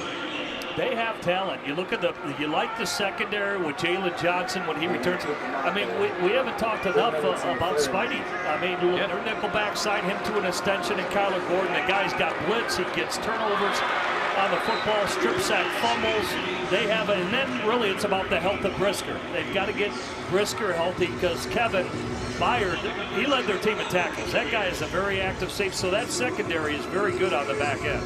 Great play there by Trey Flowers, who's hoping to add some depth to it. We joked with Kevin the other day. It's like, hey, it's great that you had 130 tackles, a career high, but if you're the safety of a team and you're leading the team in tackles, that means the run defense probably wasn't particularly good. He said he wants to get that number closer to 80 and let the defensive linemen and linebackers have more opportunities on shorter plays. Screen pass, and that was dropped incomplete. I should cash out. Madison. I should cash out. If you The ask Dolphins are not winning this any game. position group, they're going to tell you we're the heart and soul of our defense. This secondary actually believes it, and it's an interesting conversation around Jaquan Brisker with his concussion history. You know, we asked Dennis. I love the secondary. Are there different teaching points for him? Because it was a very serious concussion, a vestibular concussion last season. It affected some of the cognitive things that he experienced, and he had to do some retraining there. They want him to keep the head out of it, but they don't want to change his play style. They want Jaquan Brisker, the violent player that he is, just keep the head out of it. On 3rd down and long for Ewers, still looking for his first completion. It is out. It is the Bears that have it. Power Echols ends up with it. And it was Austin Booker who made the impact to knock it away from Ewers again. Austin Booker is having himself a day. And one of the things the Dolphins pride themselves on is their speed. I mean, his ability to come off the edge and chase. He has been on pursuit and in pursuit all day long. And the strip sack here and a heads-up play by Echols. Dennis Allen's got to be pleased. It's the effort. The guy's nonstop. He's going to finish till the play ends. I don't know if you call that a swan dive. I don't know that technique, but it was good to create the forced fumble. 3 sacks and a forced fumble for Austin Booker. How about that? Powers Eckel, the former North Carolina Tar Heel, played for Mac Brown. My old buddy and broadcast partner tackled the Texas Longhorn, which I think Mac probably feels a little bit Quinn Ewers sucks. torn I gotta be by. honest with you. From 2 drives, You see Case Keenum trying to get everybody lined up. It's Benedette for the time being at left tackle now for Ben Johnson. 1st and goal, chance for the lead for Chicago. Hankins gets the first crack at it, and the front for Miami is able to penetrate impressively. Good job by Matt Dickerson. He's made a couple of nice plays here in the 3rd. He out? Joe Wilson, the tight end, has got to be a little bit tougher at the point of attack there. You mentioned the left tackle there. Be more forceful. You know it's coming downhill, and this is where you got to get the push right here. This is where it matters. You saw Eric Bieniemy, the new running backs coach for the Bears. Obviously a lot of success in Kansas City. Had a stint in Washington, was at UCLA last year as the offensive coordinator and assistant head coach. Second and goal. And a flag thrown. It's going to be a procedure penalty against the Bears. Have to clean this up, especially in the red zone. Don't know what the fuck you're doing. Get the fuck out of the game. Second down. That's Joshua Miles, former Arizona Cardinal and New York Giant, who they tagged for the false start. So you got the third string guys on this offensive line in right now. Benedett, Miles, Ricky Stromberg, the former Washington Commander, is out there as well. You'll see Bates, McFadden, Glazer, and Amagaji, excuse me, on the offensive line in this second half.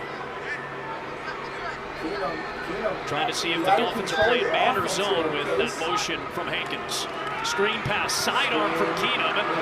Trying to keep his feet was Toure. Another flag is thrown from the far side. And this is offsides, lining up in the neutral zone against Miami. So offside. Defense number 42. That's a 5-yard penalty. Second down. Now goes right back to the 5-yard line. It's second and goal from the 5. Nice little sidearm here, I thought from Keenum. Yeah, that's what a veteran does. He sees the flash of color coming to the outside, because typically on those screens, you're not going to get a lot of hands on a end man on a line of scrimmage who's too far out. So you've got to have the good arm angles, got to manipulate it, and be able to throw around guys. And Case Keenum's a veteran who can do that. 11 personnel, 1 back, 1 tight end here. Richardson in motion. Handoff, Hankins, not there. Wasn't down originally, so to his credit, he alertly lunged ahead for a couple more yards. It'll be third and goal from the 3. Case Keenum may not have the bomber of an arm at this stage in his career, but the Bears really feel like he can, to Jim's point, really sling it around.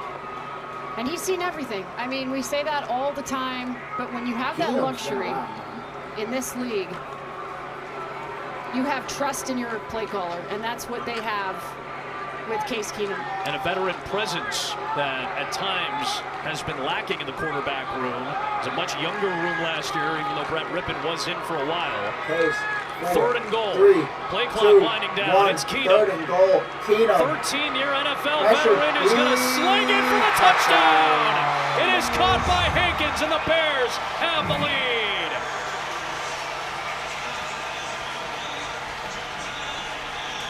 Well, I like how he spread the love to a young. He could have ran that in for a touchdown. He could have ran it in, but instead he helps out his fellow Texan in Hankins. That's right. So, building some confidence, and that's what veterans do. I think, Stacy brings up a good point. If you go back to his big year in Minnesota, he actually was #1 quarterback in the league against the blitz. Yeah. He did not get sacked a lot. When the Bears last year, the past couple of years, they have led the league in sacks. Yeah. And I think that's another area that his veteran leadership is going to teach these young quarterbacks about protections, getting rid of the ball, not staying on schedule, not starting with long starts. That's where Case Keenum's really going to help these young QBs. Stacy said it. Austin Booker is having a monster day defensively. He got the turnover, grabbed by Eccles, and then from one Texan to another, Keenum to Hankins for the first Bears lead. He's proven enough.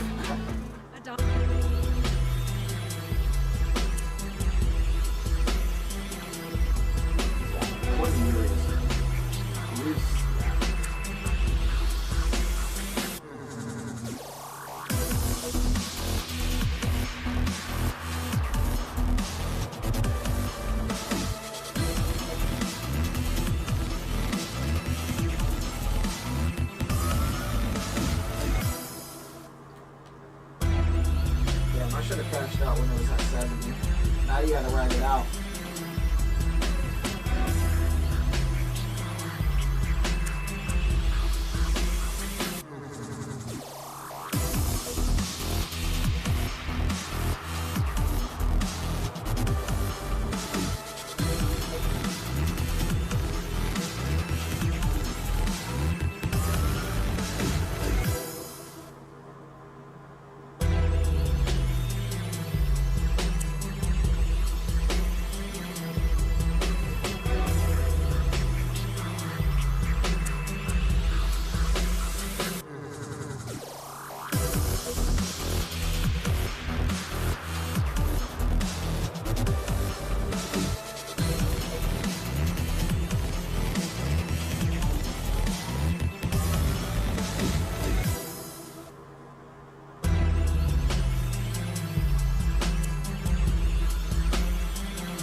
Shot.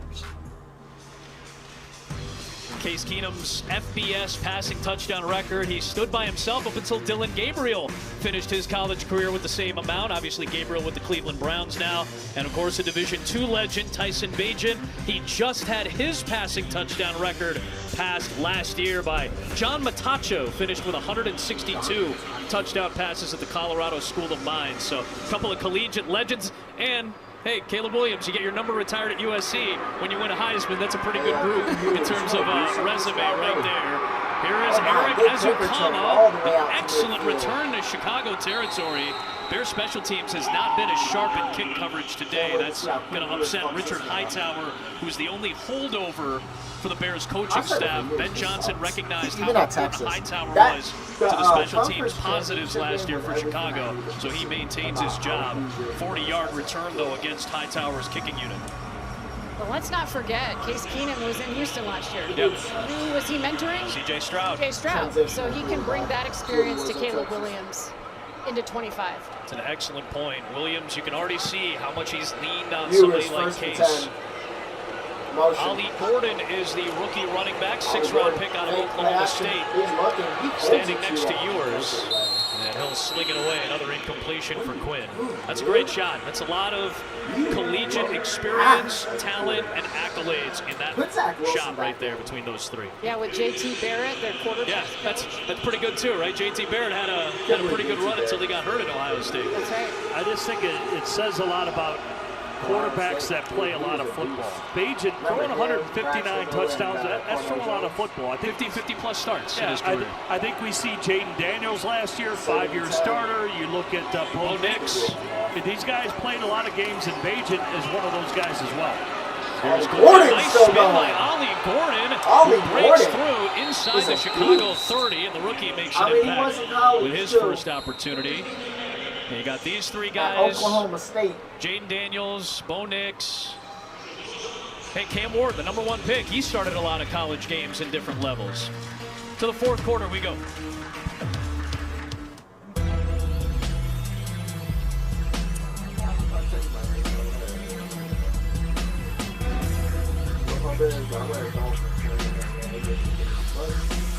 And we can go away from this year. We played good against the Dolphins. Work out the games. We did a little bit. And we move on as a better team.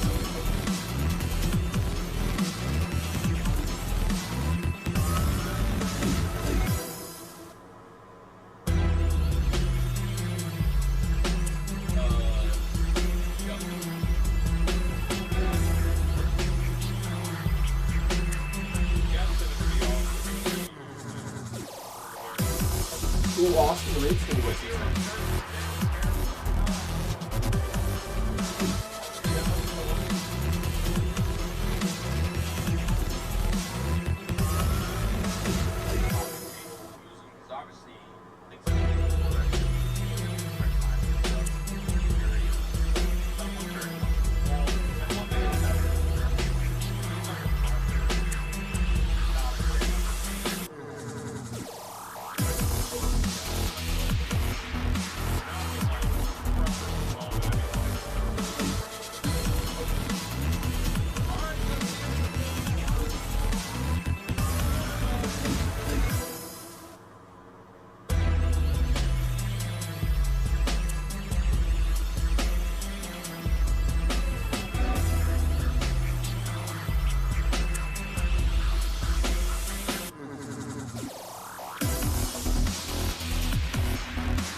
Bears preseason football is brought to you by Advocate Healthcare, the official healthcare partner of the Chicago Bears. Oh man, you see the baby race. Who doesn't love a baby race? You can sign up your newest diehard fan to Baby Bears, brought to you by Advocate Healthcare for free. Kids 2 and under are eligible to join the team. ChicagoBears.com/Baby Bears. Great shot. Staley loves it too. That child is clueless as to what is happening right now, but a winner nonetheless. Ben Johnson Looking at his defense, fresh set of downs for Miami from the Chicago 28. We got 15 minutes of Bears, Dolphins, and on first down will be Ollie Gordon again. He gets stopped after a short gain. Rome Odunze is kind enough to pop on a headset. Second year in the National Football League. Last year's number 9 pick by the Chicago Bears. Rome, thanks for the time, buddy. Yeah, thank you for having me. Appreciate it. First and foremost, obviously the headliner of the offseason is Ben Johnson, just the big scoop to bring him to Chicago. You watched him from afar. You watched him from the division. What were your thoughts when the Bears hired Ben? Oh, I loved it. I loved it. You know, I got to play them twice last year, and I got to see the explosive offense and with Saint and, you know, J-Mo and all those guys over there doing great things. So when we hired him, you know, I knew we were in for a treat. So it's been nothing but, you know, hard work and a delight to work with him so far. Rome, I watched you and Caleb in a pretty intense throwing session about 3 hours before. Seen that? I saw you. Where's that chemistry going? Oh, it's good. It's good. You know, something that's continuing to build, and you know that's why we're doing stuff like that. You know, throwing sessions anytime we can get more reps, just to make it as crispy and as seamless as possible. So all those reps matter, but we're building. What do you got? Rome Odunze kind enough to join us. It's brought to us by Advocate Healthcare. What do you got, Third down and buddy? 6 for Quinn Ewers.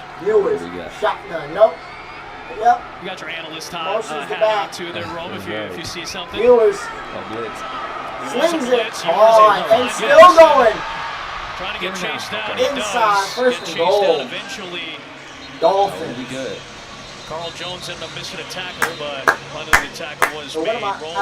He's with us on the sideline, Jim. When you had your share of those run after the catch last year, you were third on the team in receptions, over 50. And I guess I'll take the money. Fuck the let the Bears fans know, what do you think is the best part of your game? What do you think you'll show this year of what you can do? We know you're ultra talented, and clearly last year, I know everybody expects more because you're way capable of a lot more. Yeah, honestly, I don't know if I could pinpoint one specific thing. I tell people I'm a very versatile receiver. I feel like I could be a yak receiver. I could be a possession. I could go, make, incredible plays down the field, short distance, medium. So, honestly, I feel like I'm the guy for whatever they need. Whatever the play calls, whatever the, whatever that play is, I can make a play on it. So, but I need to show all those different things. I think I'll show different glimpses of those this next season. But I say all around, I can do everything. Rome, work with me on this one. Somebody on your staff told me that if you and DJ had a baby, it would be Luther Burden. Because of the skill sets that you both bring. Right, yeah. Because of your contested ability and run after the catch, and because of your speed, and then because of DJ's obviously ability to be incredibly versatile. What I guess the point is, what have you seen from Luther Burden that he's adding? Man, he's a playmaker. I see, when people make that analysis, he has a great combination of skills, he can make a play down the field. He can make, as soon as he gets the ball in his hands, he, has that DJS, make people miss and get loose. So he's shown a lot to us, in the little time, that he's been able to, be out there and be live and make plays. So, the sky's the limit for him on his potential, but he's just continuing to grow. Really appreciate the time, Rome, and best of luck coming up in year number 2 for you, buddy. Thank you. Thanks, Rome. Good luck. Rome Odunze brought to us by Advocate Healthcare. Officials and trainers are checking on Alexander Madison. We'll step aside. We're going to take the North, and we're never going to give it back.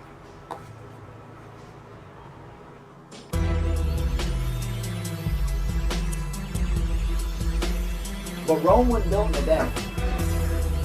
Okay? You have to build up a winning culture before you can truly be great. And last season, get humble. They got humble. They realized, you ain't shit. To be shit, you gotta realize you ain't shit before you can be shit. You feel me?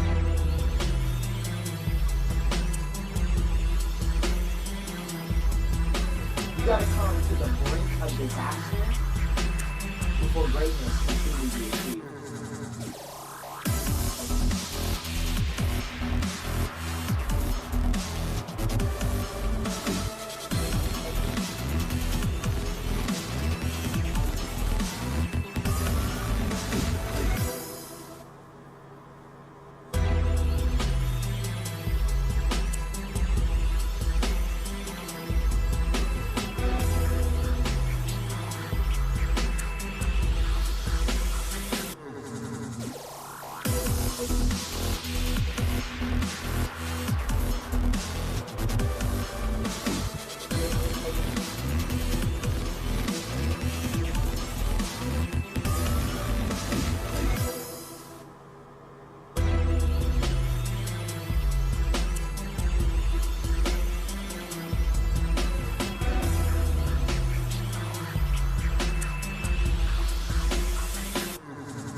Week 1 now. Vikings, Bears. I think it's winnable. It's winnable, but it's not going to be easy. It ain't going to be easy. That's for damn sure. Vikings are still tough, but they're beatable. You've seen the Rams shut them down. One of the things you hope to avoid is any serious injury. We hope Alexander Madison is okay. He landed awkwardly and with some impact on the crown of his helmet when he got tackled by Alex Cook. One of the players who's battling for a secondary job and a special teams job for the Bears. Madison carefully coming off the field. Obviously, Mike McDaniel and the Miami Dolphins are very cautious about anything related to the head, obviously with Tua being the headliner of that. NFL concussions did go down to a significantly lower percentage last year. A lot of that has to do with the kickoff rules, the guardian caps that are being implemented not only in practices, but with some players in game. First and goal for Ewers as Miami looks to regain the lead. First and goal for the Dolphins. Motion. They've leaned on Ollie Gordon on this drive, and a good job by Swayze Bozeman from the backside. Former Kansas City Chief came around to make the stop, and it's second and goal. Another player is down here. Good to see that Flowers hop up, but he went right back down. Trey Flowers. Yeah, that is Flowers. I didn't know if it was Bozeman on that play. Let's see.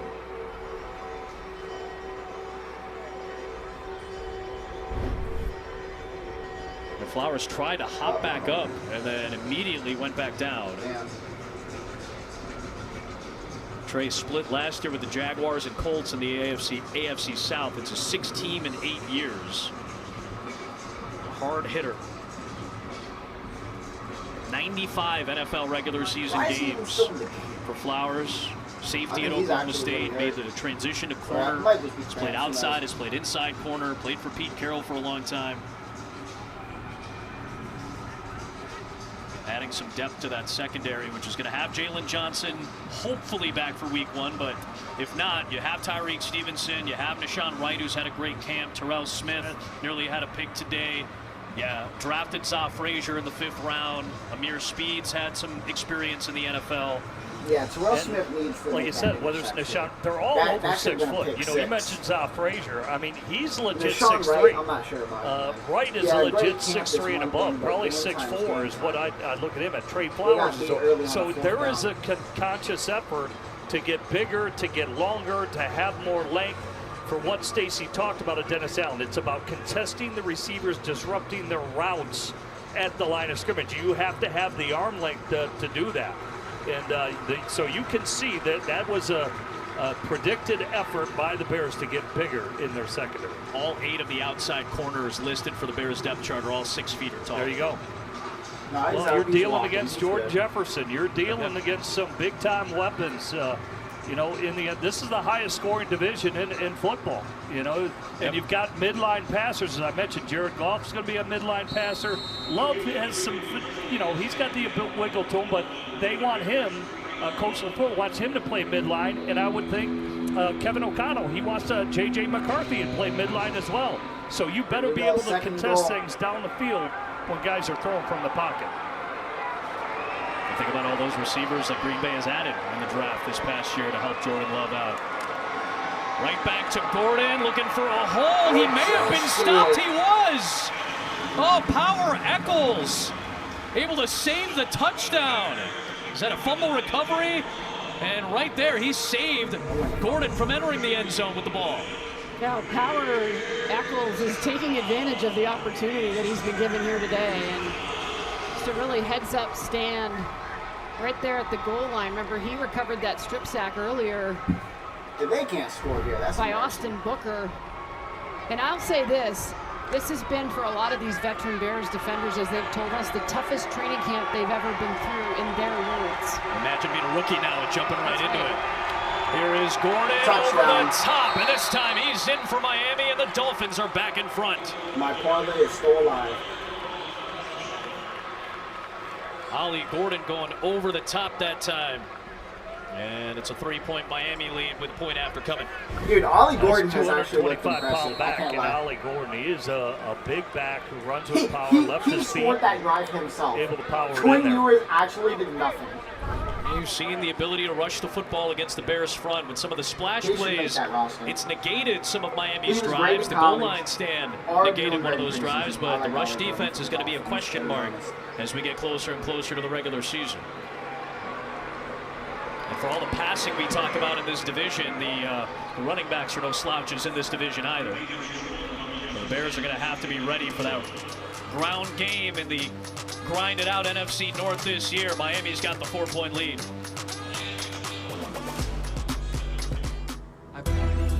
Well, we all know AFC, it's either going to be Ravens or Bills in the Super Bowl. It's going to be one of those two. I personally like Ravens.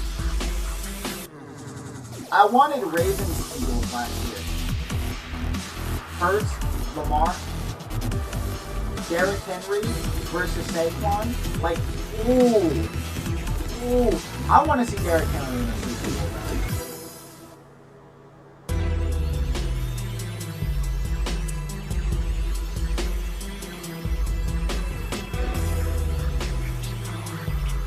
Like, he's just built different out of running back. Like, no other running back built like that. And seeing Saquon do the Super Bowl, that was good. I don't even hate the Eagles. I was glad they won. Those times.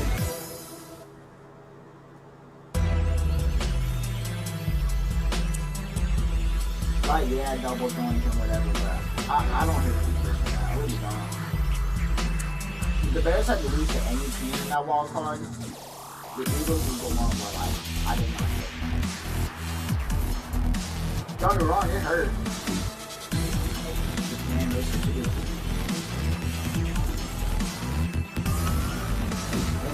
Too, like that fucking Collinsworth, I don't like him. I'm not gonna forget those final two. Tariq Cohen! So fast, so dangerous.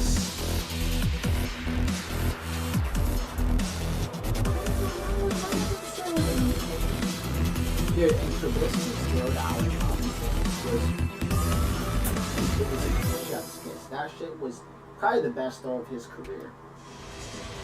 Miami leads by 4, 12 to play fourth quarter. Down to the field, and our man Luke Canellis. Adam, before the break, you guys were talking about the battle at quarterback opposite Jalen Johnson, who's out with his injury. Tyreek Stevenson, Deshaun Wright both started this game. Terrell Smith should have had a pick 6, and Josh Blackwell's been in the mix all day long. I asked assistant GM Ian Cunningham on our Fox 32 pregame show if Jalen Johnson will be ready to start in the opener against Minnesota. And here's his quote. Jalen has been doing a good job with his rehab. He's a pro. He's in all the meetings. No concern. We are going to take it day by day, week by week. Whenever he's ready, he's going to be out there and be ready to go. Guys? Bears extended Johnson last year. Bears have extended Kyler Gordon. Short free kick, kicking team, ball be placed at the 40-yard line. Ball has to get to the landing zone at the 20. As soon as it falls short, it's a dead ball, and this is why kickers have to be precise, even more so this year. That ball goes right to the 40-yard line now for Chicago and Austin Reed at quarterback. You know, I always listen when veteran players like Kevin Byard say important things, and for him to say that Jalen Johnson is the best shutdown corner he has ever played with speaks volumes. So let's hope he gets back week 1. Beg your pardon, I should say it's still Case Keenum. We thought we were going to see Austin Reed right out of the gate in the fourth. Beg your pardon. It is Keenum. I don't know why. He's going to get another opportunity on this drive. Was looking downfield, tried to check it down for Ian Wheeler, and then multiple flags get thrown. What if it's roughing the pass? Yeah, it might be for roughing here, which is another point of clarification. Unnecessary roughness on the defense, number 59. It's a 15-yard penalty and an automatic first down. Well, you get this a lot with players that are on third and fourth lines of the depth chart. Derek McClendon has been working his tail off all day, but he got a little aggressive with the body weight at the end of that play on top of the quarterback, Case Keenum. Yeah, Can't add that weight on. Yeah, Case he's trying to load up to throw the post route down the field, could creep up the field, and I kind of feel for defenders now. And as a former quarterback, body weight on you, I mean, that was never called back in the day, but now it's part of the game. Guys, this is one of the best stories for the Bears over the last year. This is Ian Wheeler I think anybody who watched Hard Knocks found it very difficult not to be emotionally moved by Ian, who put his medical career as a doctor on hold to pursue his NFL dream. Had a great preseason last year, had 2 touchdowns against Buffalo, but had that torn ACL in the preseason finale. We saw the emotional moments with his mother, who was consoling him after the injury, but the great moment of Ryan Poles bringing Ian into the office and saying, "You're going to rehab with us, we're signing you, we're keeping you." And Ian Wheeler is back on the field, and it's just one of the best stories across the board for Chicago. A guy who is a speed burner at Howard University powers ahead to set up 3rd down and short. You know, and it's an interesting running back room because the Bears had some guys come in over the weekend and work out. And one of those guys, Jamal Williams, who had all those 22 of them touchdowns. 22 touchdowns 3 years ago now in 2022 with Detroit. Exactly. And yards from scrimmage guy too. So it'll be interesting to see if the Bears make any personnel decisions heading into this season. Well, Roschon, you would think, would be the big or short yardage goal line back, but like you said, he's been out with the foot. Williams provides that ability if they were assigned. And Wyman Ungai has elevated up the depth chart. They've been thin to win at that position right now. Nice run by Wheeler. He picks up the 1st down as we approach 10 minutes to play. Of course, Jamal Williams had all that success. The nearly 20 rushing touchdowns under Ben Johnson as his offensive coordinator. Nice job here by Wheeler to keep his feet for the 1st down. Yeah, we were having so much fun calling those games in preseason. He was like a jitterbug out there. So it's a great story that you brought up with him. And boy, he is fast, and he can regain that. And it's good to see him out on the field. And how about Eric Bieniemy leading the charge with these guys? Yeah. If you want to learn something about the running back position, get with him. Keenum rolling out, and a decent enough job by the tight end Thomas Gordon, I don't even know why he's holding his block to try to allow Keenum to get some positive yardage. This is a big step for Bieniemy, who came close at times to head coaching positions. He was in rooms, he was in interviews, went to the college level a year ago, and now taking over this running back room with some intensity, the same way it was when he was the coordinator in Washington. He's fascinating to watch at practice because of that intensity, but they drafted a guy named Isaiah Pacheco in the 7th round in Kansas City. Guess who his running backs coach was then? Yep. Pretty decent, right? Pacheco's turned out an excellent run the last couple of years. Wheeler gets blown up that time by the Miami defense and Channing Tindall. I mean, there he is right there, Eric Bieniemy. A couple Super Bowls with the Kansas City Chiefs. It's going to go over Caleb, 10 seasons. Tyson, and then you mentioned his time at UCLA in the college game. And now he returns to the program. It's nice, Jim, too, to have that cross-section.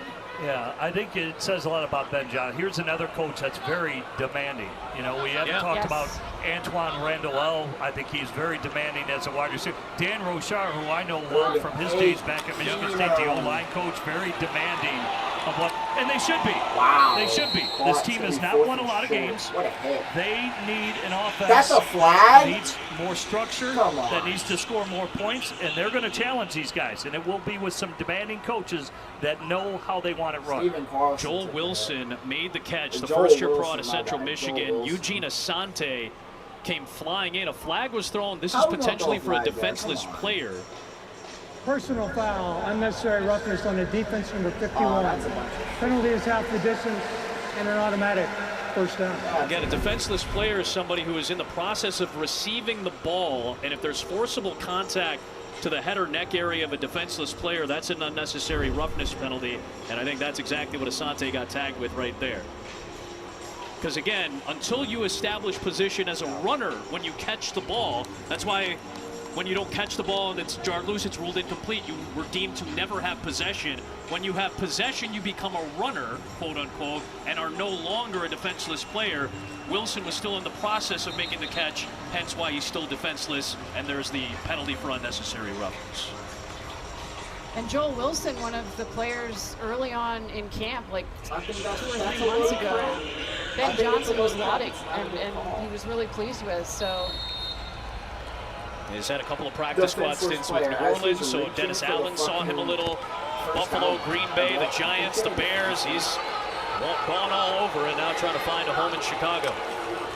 There's Wheeler. Another flag is thrown. He's able to break the tackle. Ian Wheeler, touchdown. We will check the flag, but regardless, what an effort.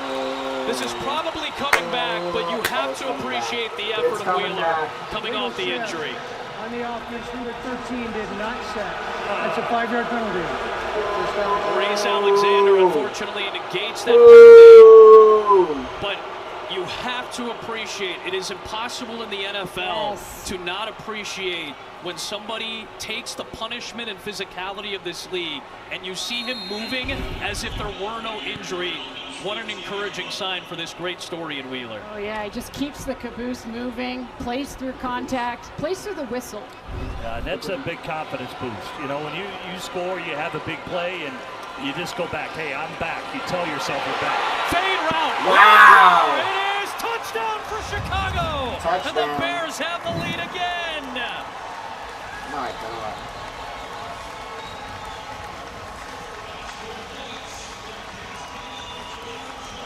The little floating fade pass for the rookie out of Texas A&M by way of Grand Valley State.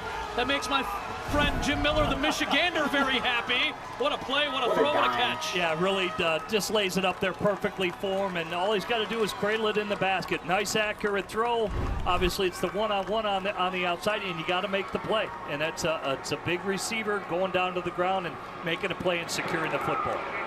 6'3", 206-pound rookie John A. Walker. Mike Elko, the new coach at Texas A&M, said he was the heart and soul of our team last year. And Walker shows up in his first NFL preseason game, and it's placed on a platter for him by Keenum.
What are you talking about?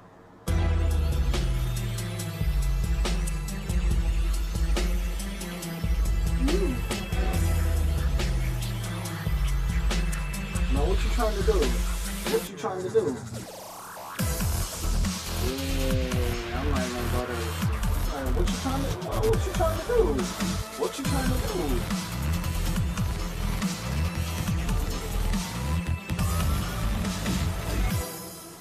Signs at 10signs.org.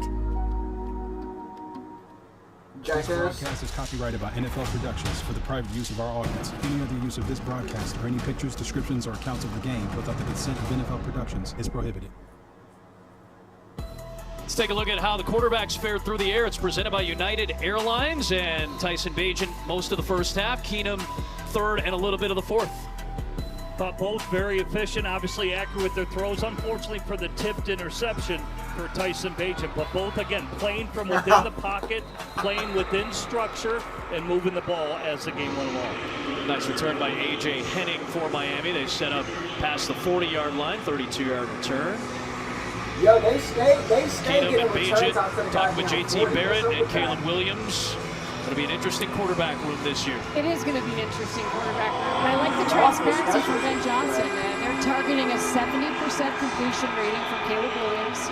He was 63, I believe, 63%. Last year, which was right around 31st in the league. League average is 65, 66. So that's a huge jump for him. And he's going to have to play within the progressions of this offense. That structure is so important. I think when you look at it, they want to be a midline team. Not that Caleb isn't athletic and can get outside. We know he can evade and make plays with his legs. But to avoid the sacks and all those things, they led the league in sacks last year. He's got to be better at playing within the pocket, timing and rhythm, certainly from the underneath the center stuff that we talked about earlier in the game today. Caleb Williams was sacked 68 times as a rookie, 16 more than any other player. 28 of those sacks came after he held the ball for 5 or more seconds. So obviously the line at times held up, but you got to get rid of the football at one point. Absolutely. It's not all on the offensive line. And Stacy nailed it. Like when she was down there watching him throw in that pregame warm-up, that's the coach, the head coach talking to him, to his quarterback. Hey, here's the timing. Here's what I need. Here's when the ball's got to come out. You can't take a sack here. There are certain plays that are no sack situations, and he's got to be better at that process that Stacy alluded to. The process of going through his reads from 1 to 2 to 3, and you can see that she explained with Tyson Bagent, even after the play's over, hey man, how's my third guy looking? How's my fourth guy looking? Go through your progression and read it out. 2 good plays by Henning, the return, and then that catch on a nice sling by Quinn Ewers. Now Ollie Gordon back to work. Swayze Bozeman is there for the stop. The NFL is getting more and more to the progression offenses, which is a fascinating combination with all of these college quarterbacks, Quinn Ewers among them, who's coming into the NFL. You hear all this stuff about their 7-on-7 prowess, but can they read the field? Can they progress through 1, 2, 3, 4? So many college quarterbacks play the spread. They play half-field reads. It's 1, 2, read and go. So this is a transition for any young quarterback, and Caleb Williams included, even though this is year 2 for him. Yeah, and it's a passing league. All the rules are geared towards passing in the football. There's no question about it. The pass interference calls, the roughing the passer calls. You look at the sheer volume of pass plays called per game. And obviously, like you said, the RPO and the wide receiver screen game are really easy throws that have added to higher completions. Might have a pass interference flag potentially here, as Jeremiah Walker was in coverage of A.J. Henning. Favorite target on this drive. Oh, come on! So good discussion there by the officials. They can go over. Walker's pumped up after all that. The undrafted free agent rookie out of FCS, Stephen F. Austin. Al Harris, you remember Al Harris? We want the ball, we're going to score. Sorry, my buddy Matt Hasselbeck. Harris for Green Bay had that famous interception in the playoffs, but he's been an excellent position coach.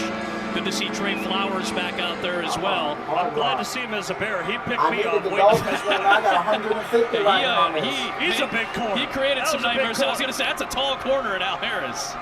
Nah, they do. 3rd and 8. Ewers, good break on the ball by Joshua Blackwell. And Al Harris loves it.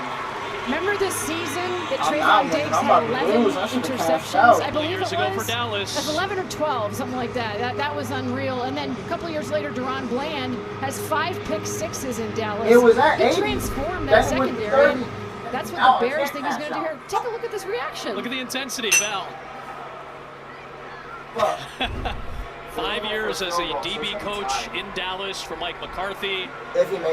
He was an intern in Miami in 2012 when Ben Johnson was on staff.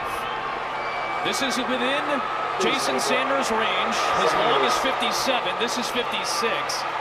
And NFL kickers just make it look so much easier now. We saw more 50-yard field goals last year than at any point in NFL history. And Jason Sanders is among the elites.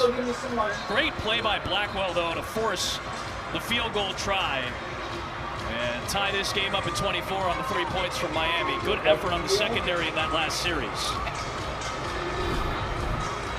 Yeah, tremendous effort right here. A little bit of a tug with Blackwell getting some extra minutes here. Very serviceable player for the Chicago Bears. I'm just wondering who's going to win.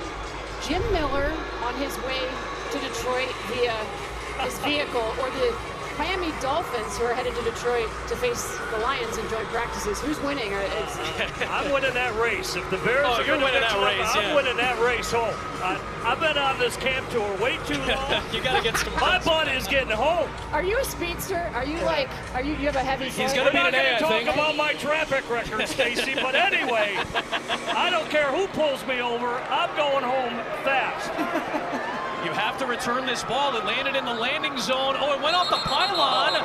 Oh, this is going to be an interesting call. That is a break. It's a touchback. It touched the pylon, but the touchback's going to go to the 20, not the 35, because the ball landed in the landing zone. So that's about as precise of a kick as you could ask for, other than maybe going out in the back of the end zone. Well, it's interesting. We've seen the kickers play. They're trying to do this line drive game. You know, he missed it, as you pointed out, the last one. Last kick was short. Tie game, I can still win money. Box, which was necessary, but they're playing with these kickoffs a little bit this year, knowing Look, that the return I'm rooting game is against be the a big Bears here. part. I've seen everything so far. They Like want 'em the to bring first it out. second, How can they all make the it units look I the cared most to see difficult? have already You know, been kicking them a in. knuckleball, a line drive Austin ball, Reed where they've steps gotta in. really play the bounce is Undrafted gonna free make it agent, more second-year guy from Austin Reed checks Western in. Kentucky. Had a good preseason last Play year, was action, in the room. slings it. On the Ian practice squad, Wheeler he finds with the Wheeler. There's some of the What a speed run. from Ian Wheeler, and a good game for Austin Reed Good out of rush. the gates. Yeah, 6 minutes. Good. Good fake, good play action fake, dumping it out there. I need the Bears Easy to turn read for over the the ball. quarterback and turns it upfield. Now shows his ability to speed. That's what he was known for. We saw so many plays last year, jitterbug type of mentality, how he can play and turn upfield. He is cat quick and looks like he's got his juice back. He's got his speed. And now he's got Austin Reed at quarterback, right back to Wheeler. He'll pick up a few yards here. You guys were talking about it. Season's closing in. Bears have one more preseason home game against Buffalo. And then the home opener in week 1 against Minnesota on a Monday night. Limited number of single-game suites are available this season. You can entertain your family, your friends, your business associates in a premium climate-controlled suite, which I think all of us would appreciate today. ChicagoBears.com/suites or 888-792-3277. If you've heard a little bit of buzzing in the back, that's the fan that Stacy was kind enough to bring into the booth today on a 90-plus degree day with plenty of humidity. Off the fake, Reed somehow got it to his intended target in John Jackson, and he sprints for the first down. I'm sure we do have Dolphins fans though watching. These Miami Dolphins couldn't be happier to be here in this weather. I was going to say, it's a little rough. I will say for the inaugural broadcast of Stacy, she's a good teammate. It's the more you can do, Adam. So when she was making her points, she didn't know, but she was turning her fan towards me. And I was like, what a great teammate. This is going to work out really good. Multitasking so extraordinaire. And I'm excited. I get to travel to Europe with Stacy. She's going to be part of our Fox NFL Network crew when we're in Berlin to watch the Colts and Falcons in November. So I'm excited. I've never been to Germany. You've done a lot of European traveling. So can't wait. Our Christina I've done Pink, Frankfurt. you and, yep. It's Germany's a great trip, and all these international games really. And by then, you know, we'll have a good feel about this NFL season, right? Yep. And as you look around the league, always fascinating storylines at this time. But when you think about this division, the NFC North, it's just a bloodbath. Yeah. It was last season with a 15, 14, and 11 win teams. And I expect nothing less, Jim, this year. I think there's going to be high scoring again, and it's going to be critical for these Bears to score points. There is Walker again. He's been productive. He picks up the first down. And right out of the gate, you get 2 divisional games. Bears didn't play a divisional game until week 11 last year. They got to start out of the gate with 2 divisional games this year with Minnesota and Detroit. Yeah, no Jordan Addison, right? He's he won't be available for week 1. Yep. That's important. That, you know, that first game here at Soldier Field on Monday Night Football, that's going to be electric. Yep. And then, you know, you consider just where Green Bay is with their quarterback and the Detroit Lions with new play callers. Well, like you said early, for Dennis Allen, how aggressive will he be? First-year starter in J.J. McCarthy. Yeah, he's only in year 2, but he's essentially a rookie. And then Detroit, you know, they're the reigning division champ. You're going to get battle-tested early, and we all know the best pathway to the playoffs is through your division. You have to win your division. Good start with the division games. They'll get early bye for the Bears this season. It's the 3rd hardest schedule based on opponent win percentage. And again, a lot of that has to do with the division because you're going to play Detroit, Minnesota, Green Bay twice. You've got the AFC North. Yeah, and you've got the NFC East. Divisions. Like, think about that trip back to Washington after the Hail Mary that we saw last year. Yeah. I mean, this is going to be a fascinating season for each team in the North. There is Richardson on the screen, blocking by Walker, stays on his feet, trying to hold on to that football, and he will. It'll set up third down here. Yeah, think about this. I was just in Los Angeles talking to a lot of NFL people. They think the North in the NFC and the AFC North are the two of the toughest divisions in football, and they're probably the two most physical. We know that about the AFC North, which sent 3 teams to the playoffs 2 years ago. The NFC North did that last year, and a lot of that has to do with the physicality. I'm just curious about this matchup with Pittsburgh and Aaron Rodgers. Is he going to own the Bears? Oh, I didn't go there. Dales, he didn't go there. You didn't do it. I'm going to see him in week 2 in his home opener for Pittsburgh against Seattle. I'll be fascinated to see what it's like. Yeah. Bears look for the win with Austin Reed in the 2-minute drill next.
Mike Kim in our studio for this game break. Coming up in just minutes here on NFL Network. We got Saints and Chargers. Justin Herbert looking to find another level of play this season. LA, clearly, they got QB1. New Orleans still in search. Spencer Rattler get the start for the Saints as he competes with the rookie Tyler Shuck, who they took in round number 2. Brian Baldinger, Gerald McCoy will tell us how one of those guys is going to be able to separate themselves. Preseason finale.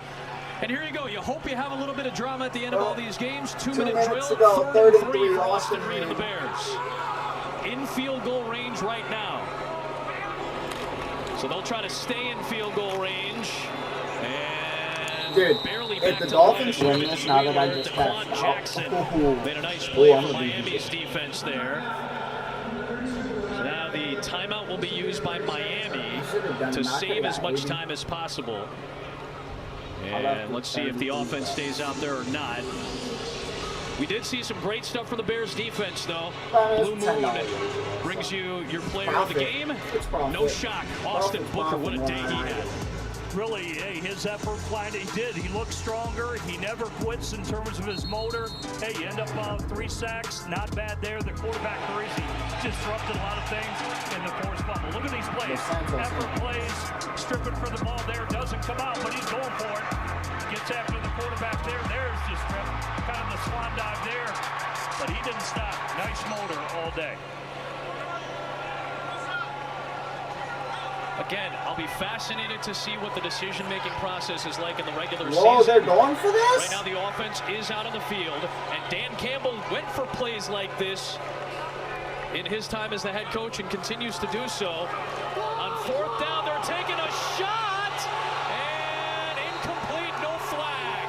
Walker, the intended target, Isaiah Johnson, and they didn't get it. Oh my God. was in coverage. So it's a turnover on downs, and Miami takes over at the 36. Only coaching point for me, lay it out there. Know your receiver, know his speed. Make him go get it. There's no need to underthrow him. He had him by a step. Let it go, Austin. Yeah, he almost underthrew it, hoping for the pass interference penalty. Yeah, he just had the wrong club on that one, really. Yeah. So now you put a defense into a 2-minute situation. Again, I will be curious as the season goes on to watch Ben's play calling situationally on 4th down. How aggressive will he be? Will he take after Dan Campbell in that sense? And have trust in your defense to get a stop. Miami has 1 timeout left.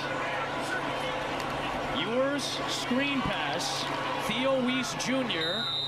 will get tackled by Trey Flowers. 100 seconds left for this 4th quarter. Bears fans are going to have to be patient, though. This is going to take time. It wasn't an immediate, as they go the hurry up right here, it wasn't immediate in Detroit. It took half of season, really, to figure out what he wanted to do offensively, Ben Johnson. Trey Flowers makes the tackle on Andrew Armstrong. It's ruled an incomplete. Mike Ham inside our NFL Network studios coming up in just a moment. Saints and Chargers. We got that game here on NFL Network, but we'll see the conclusion of Dolphins and Bears. For quite some time until they finally broke through. Well, it's a great point by Stacy. The first camp I did was Detroit. That's year 5 of Dan Campbell. Yeah. Then I came straight to the Bears, year 1 of Ben Johnson.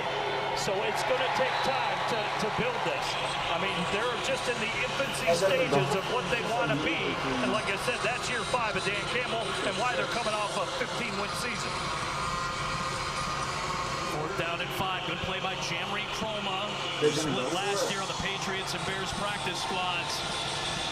And again, went forward on 4th down in field goal range and said, okay, defense, we didn't get it done. Go get a stop. Dennis Allen's defense needs one on 4th and 5.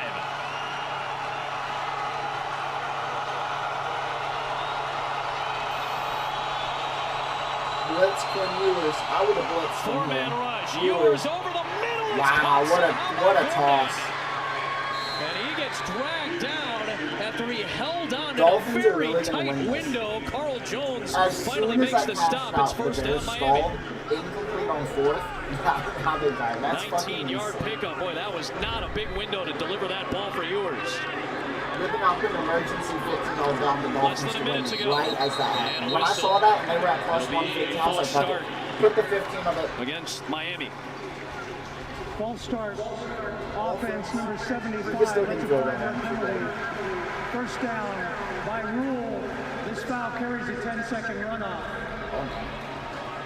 Quick reminder, you can sign up your newest diehard fan to Baby Bears, brought to you by Advocate Healthcare for free. Kids 2 and under eligible to join the team. ChicagoBears.com/BabyBears to register today. The Dolphins had a timeout, but they're going to save the timeout for the potential field goal if they can get into range again. That penalty hurts them, taking them out of field goal range for the time being. There's that 10-second runoff because the clock was moving, and it's a penalty that would typically stop the clock inside of 2 minutes. Ewers throws on the move, and it's incomplete behind Eric Ezekiel. That Croma in coverage, or with pressure, I should say. Jamry brought the heat that time. Yeah, just forcing him off the mark for Croma. Yeah, I'd be blitzing if I'm getting this out. Forces the quarterback to throw behind the receiver. He's throwing right, throwing across his body, just creates enough, taking him off the mark where you're incomplete with the pass. Again, you get down inside the 40, you're pretty much in Sanders' range. Yeah, I agree. And that's why Miami kept that timeout in case they need to stop the clock. Well protected, Ewers throws, and no flag. They had Walker covering Azukama on the outside that time. If I'm the Dolphins, you just take a short pass, field goal range, and you're good. I don't see why they overcomplicate it. Why are you going to fake? I think if you're Miami, you're probably looking at taking one more shot to try to get the first down. I didn't like that play call there, or him taking a shot there. I would prefer to do it on second down, because in case you get 7 or 8, now you're in 3rd and medium. Right. And if you don't get it, now you're in field goal range. That's probably not the right move. Let's see, Quinn Ewers, 3rd and 15. Bowman in motion. Ewers deflected. It's incomplete. It's 4th down. And it was Xavier Carlton who got his hand on it, the undrafted free agent rookie out of Cal. 6'6", 275. Again, another long defensive lineman. Big defensive ends. 6'6", gets his hands up. Way to disrupt the pass. Good job defensively. You can tell the effort is there on all levels of this defense. They play much more discipline in certain aspects. These teams don't even know. Dennis Allen hoping for one more stop. Bears still have 3 timeouts to try to get into Santos' range if they get the ball back. They're sending a full blitz, man. Not even close. He's sacked. In Bears territory. The ball come out. It is Alex Cook with the play. Turnover on downs regardless. And Cook comes up huge, the former Panther and Giant. And not only do they get the ball, they get it way closer to field goal range now with 3 timeouts. That was a bad play calling sequence by Miami, those last 3 plays. Don't like how they managed it, but again, you look at Dennis Allen, this is a telling call. Gotta have it play. What do? You bring the heat. You're bringing the blitz. All the things we talked about the whole broadcast. More aggressive. He will blitz more. He'll go man-to-man. He'll take chances. Here, they make the play of the game, give themselves an opportunity for a win. I still go back to going for it from right around here on 4th down and not converting, but having confidence in your defense to get a stop. They got it. They've got 3 timeouts, and they're in position to win their preseason opener. But some movement up front.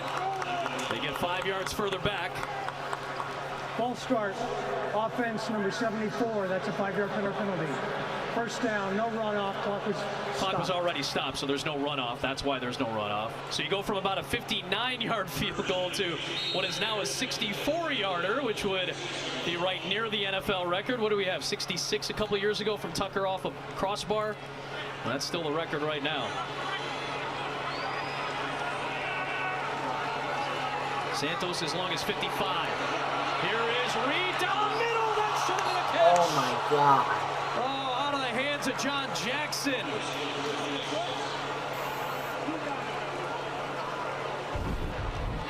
Because we got 2 guys, he had it. Just got to squeeze it. Finish the play. Yeah, these are the plays you got to make in order to become an official member of the Chicago Bears. But a really physical route. Just couldn't finish it off. Not a bad throw, just slightly out of the reach there across the middle. Antoine Randall handling the receiving core. Deep drop, Reed delivers, it's incomplete.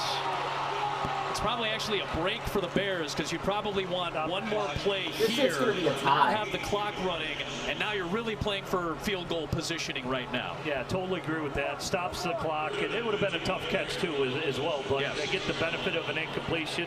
Now, like you said, you can strategize, hey, what's the next play call? Let's regroup here. Let's get in the field goal range and call the exact play. Like Game Insider, San Francisco studios just about to kick off right across the street at SoFi Stadium is Saints and Chargers. As soon as Dolphins and Bears is finished, we will take you right to SoFi Stadium for that. But in the meantime, we'll see the conclusion of Dolphins and Bears. 15, rolls out, flings it. Sideline incomplete for Jackson again. 4th down. Now with 10 seconds left and essentially out of range, you have to pick up a first down here on 4th and 15. The line to gain is the 31. So what's your best call for 15 to 20 yards now? Well, I'm all for the hook and ladder right here. And we've seen plenty of trickery at various times from Ben Johnson. Hook and ladder. I saw the girls in flag football at halftime execute the hook and ladder. They scored on the play. Why not? Got a single high. I want something right down the seam. Just to get into field goal range. You can stop the clock with a timeout. 15, rolls out, flings it, incomplete. And it's a turnover. 5 seconds left. Toure was the closest to it. And it'll be 5 seconds left on the clock. It's going to be a draw. So neither team in good field position could execute well down the stretch.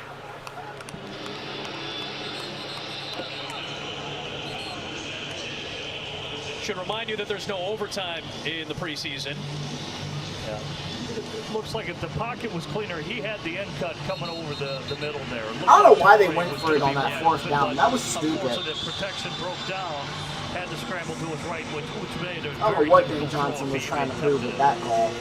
That scares me. That scares me because we're doing dumb shit like that in preseason. What's not been our regular season? If you want, there's also the question of whether you want to put something on film that teams could take a look at from down the road for a potential situation like this. So maybe just a straight up, everybody go and see what we get.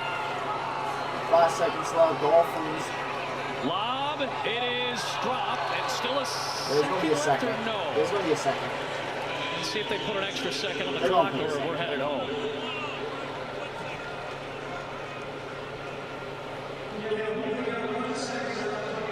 Just as we had at the end of the first half for the Bears, it'll be an opportunity for one more play for Miami.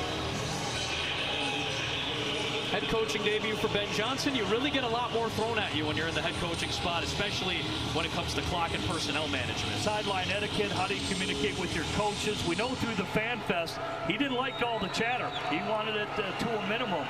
And Here we go. Dolphins Bears last play. Personnel groupings, a lot of communication going on that they're working through. So 7 back in coverage, a lot of ground to cover. It's flipped back to Gordon. Ali Gordon. Oh my God! Looking for another Miami miracle. It's Weiss. It's on the Why ground. did he fall? It's still loose, and the whistles finally blow the play and the game dead. Ollie Gordon was flying. What was that, Kenyon Drake a few years back? It's a draw. So Ben Johnson's coaching debut ends in a tie with the Dolphins at 24 apiece. As we keep it in Los Angeles, Noah Eagle, Dan Fouts on the call. Open Conklin just a little too high. He had him beat and had Conklin with a step. Just couldn't connect. Yeah, game of inches, isn't it? That ball thrown about 4 inches too far. Saw what we needed to see. Conklin not quite able to time his jump to bring that one in. Yeah, man, I got fucked betting wise. I don't know why I ever bet on the Bears acquisitions from this offseason. Bears wise though, first and second string played great. Third string, yeah, played like third string. Rookie Gadsden as well. And the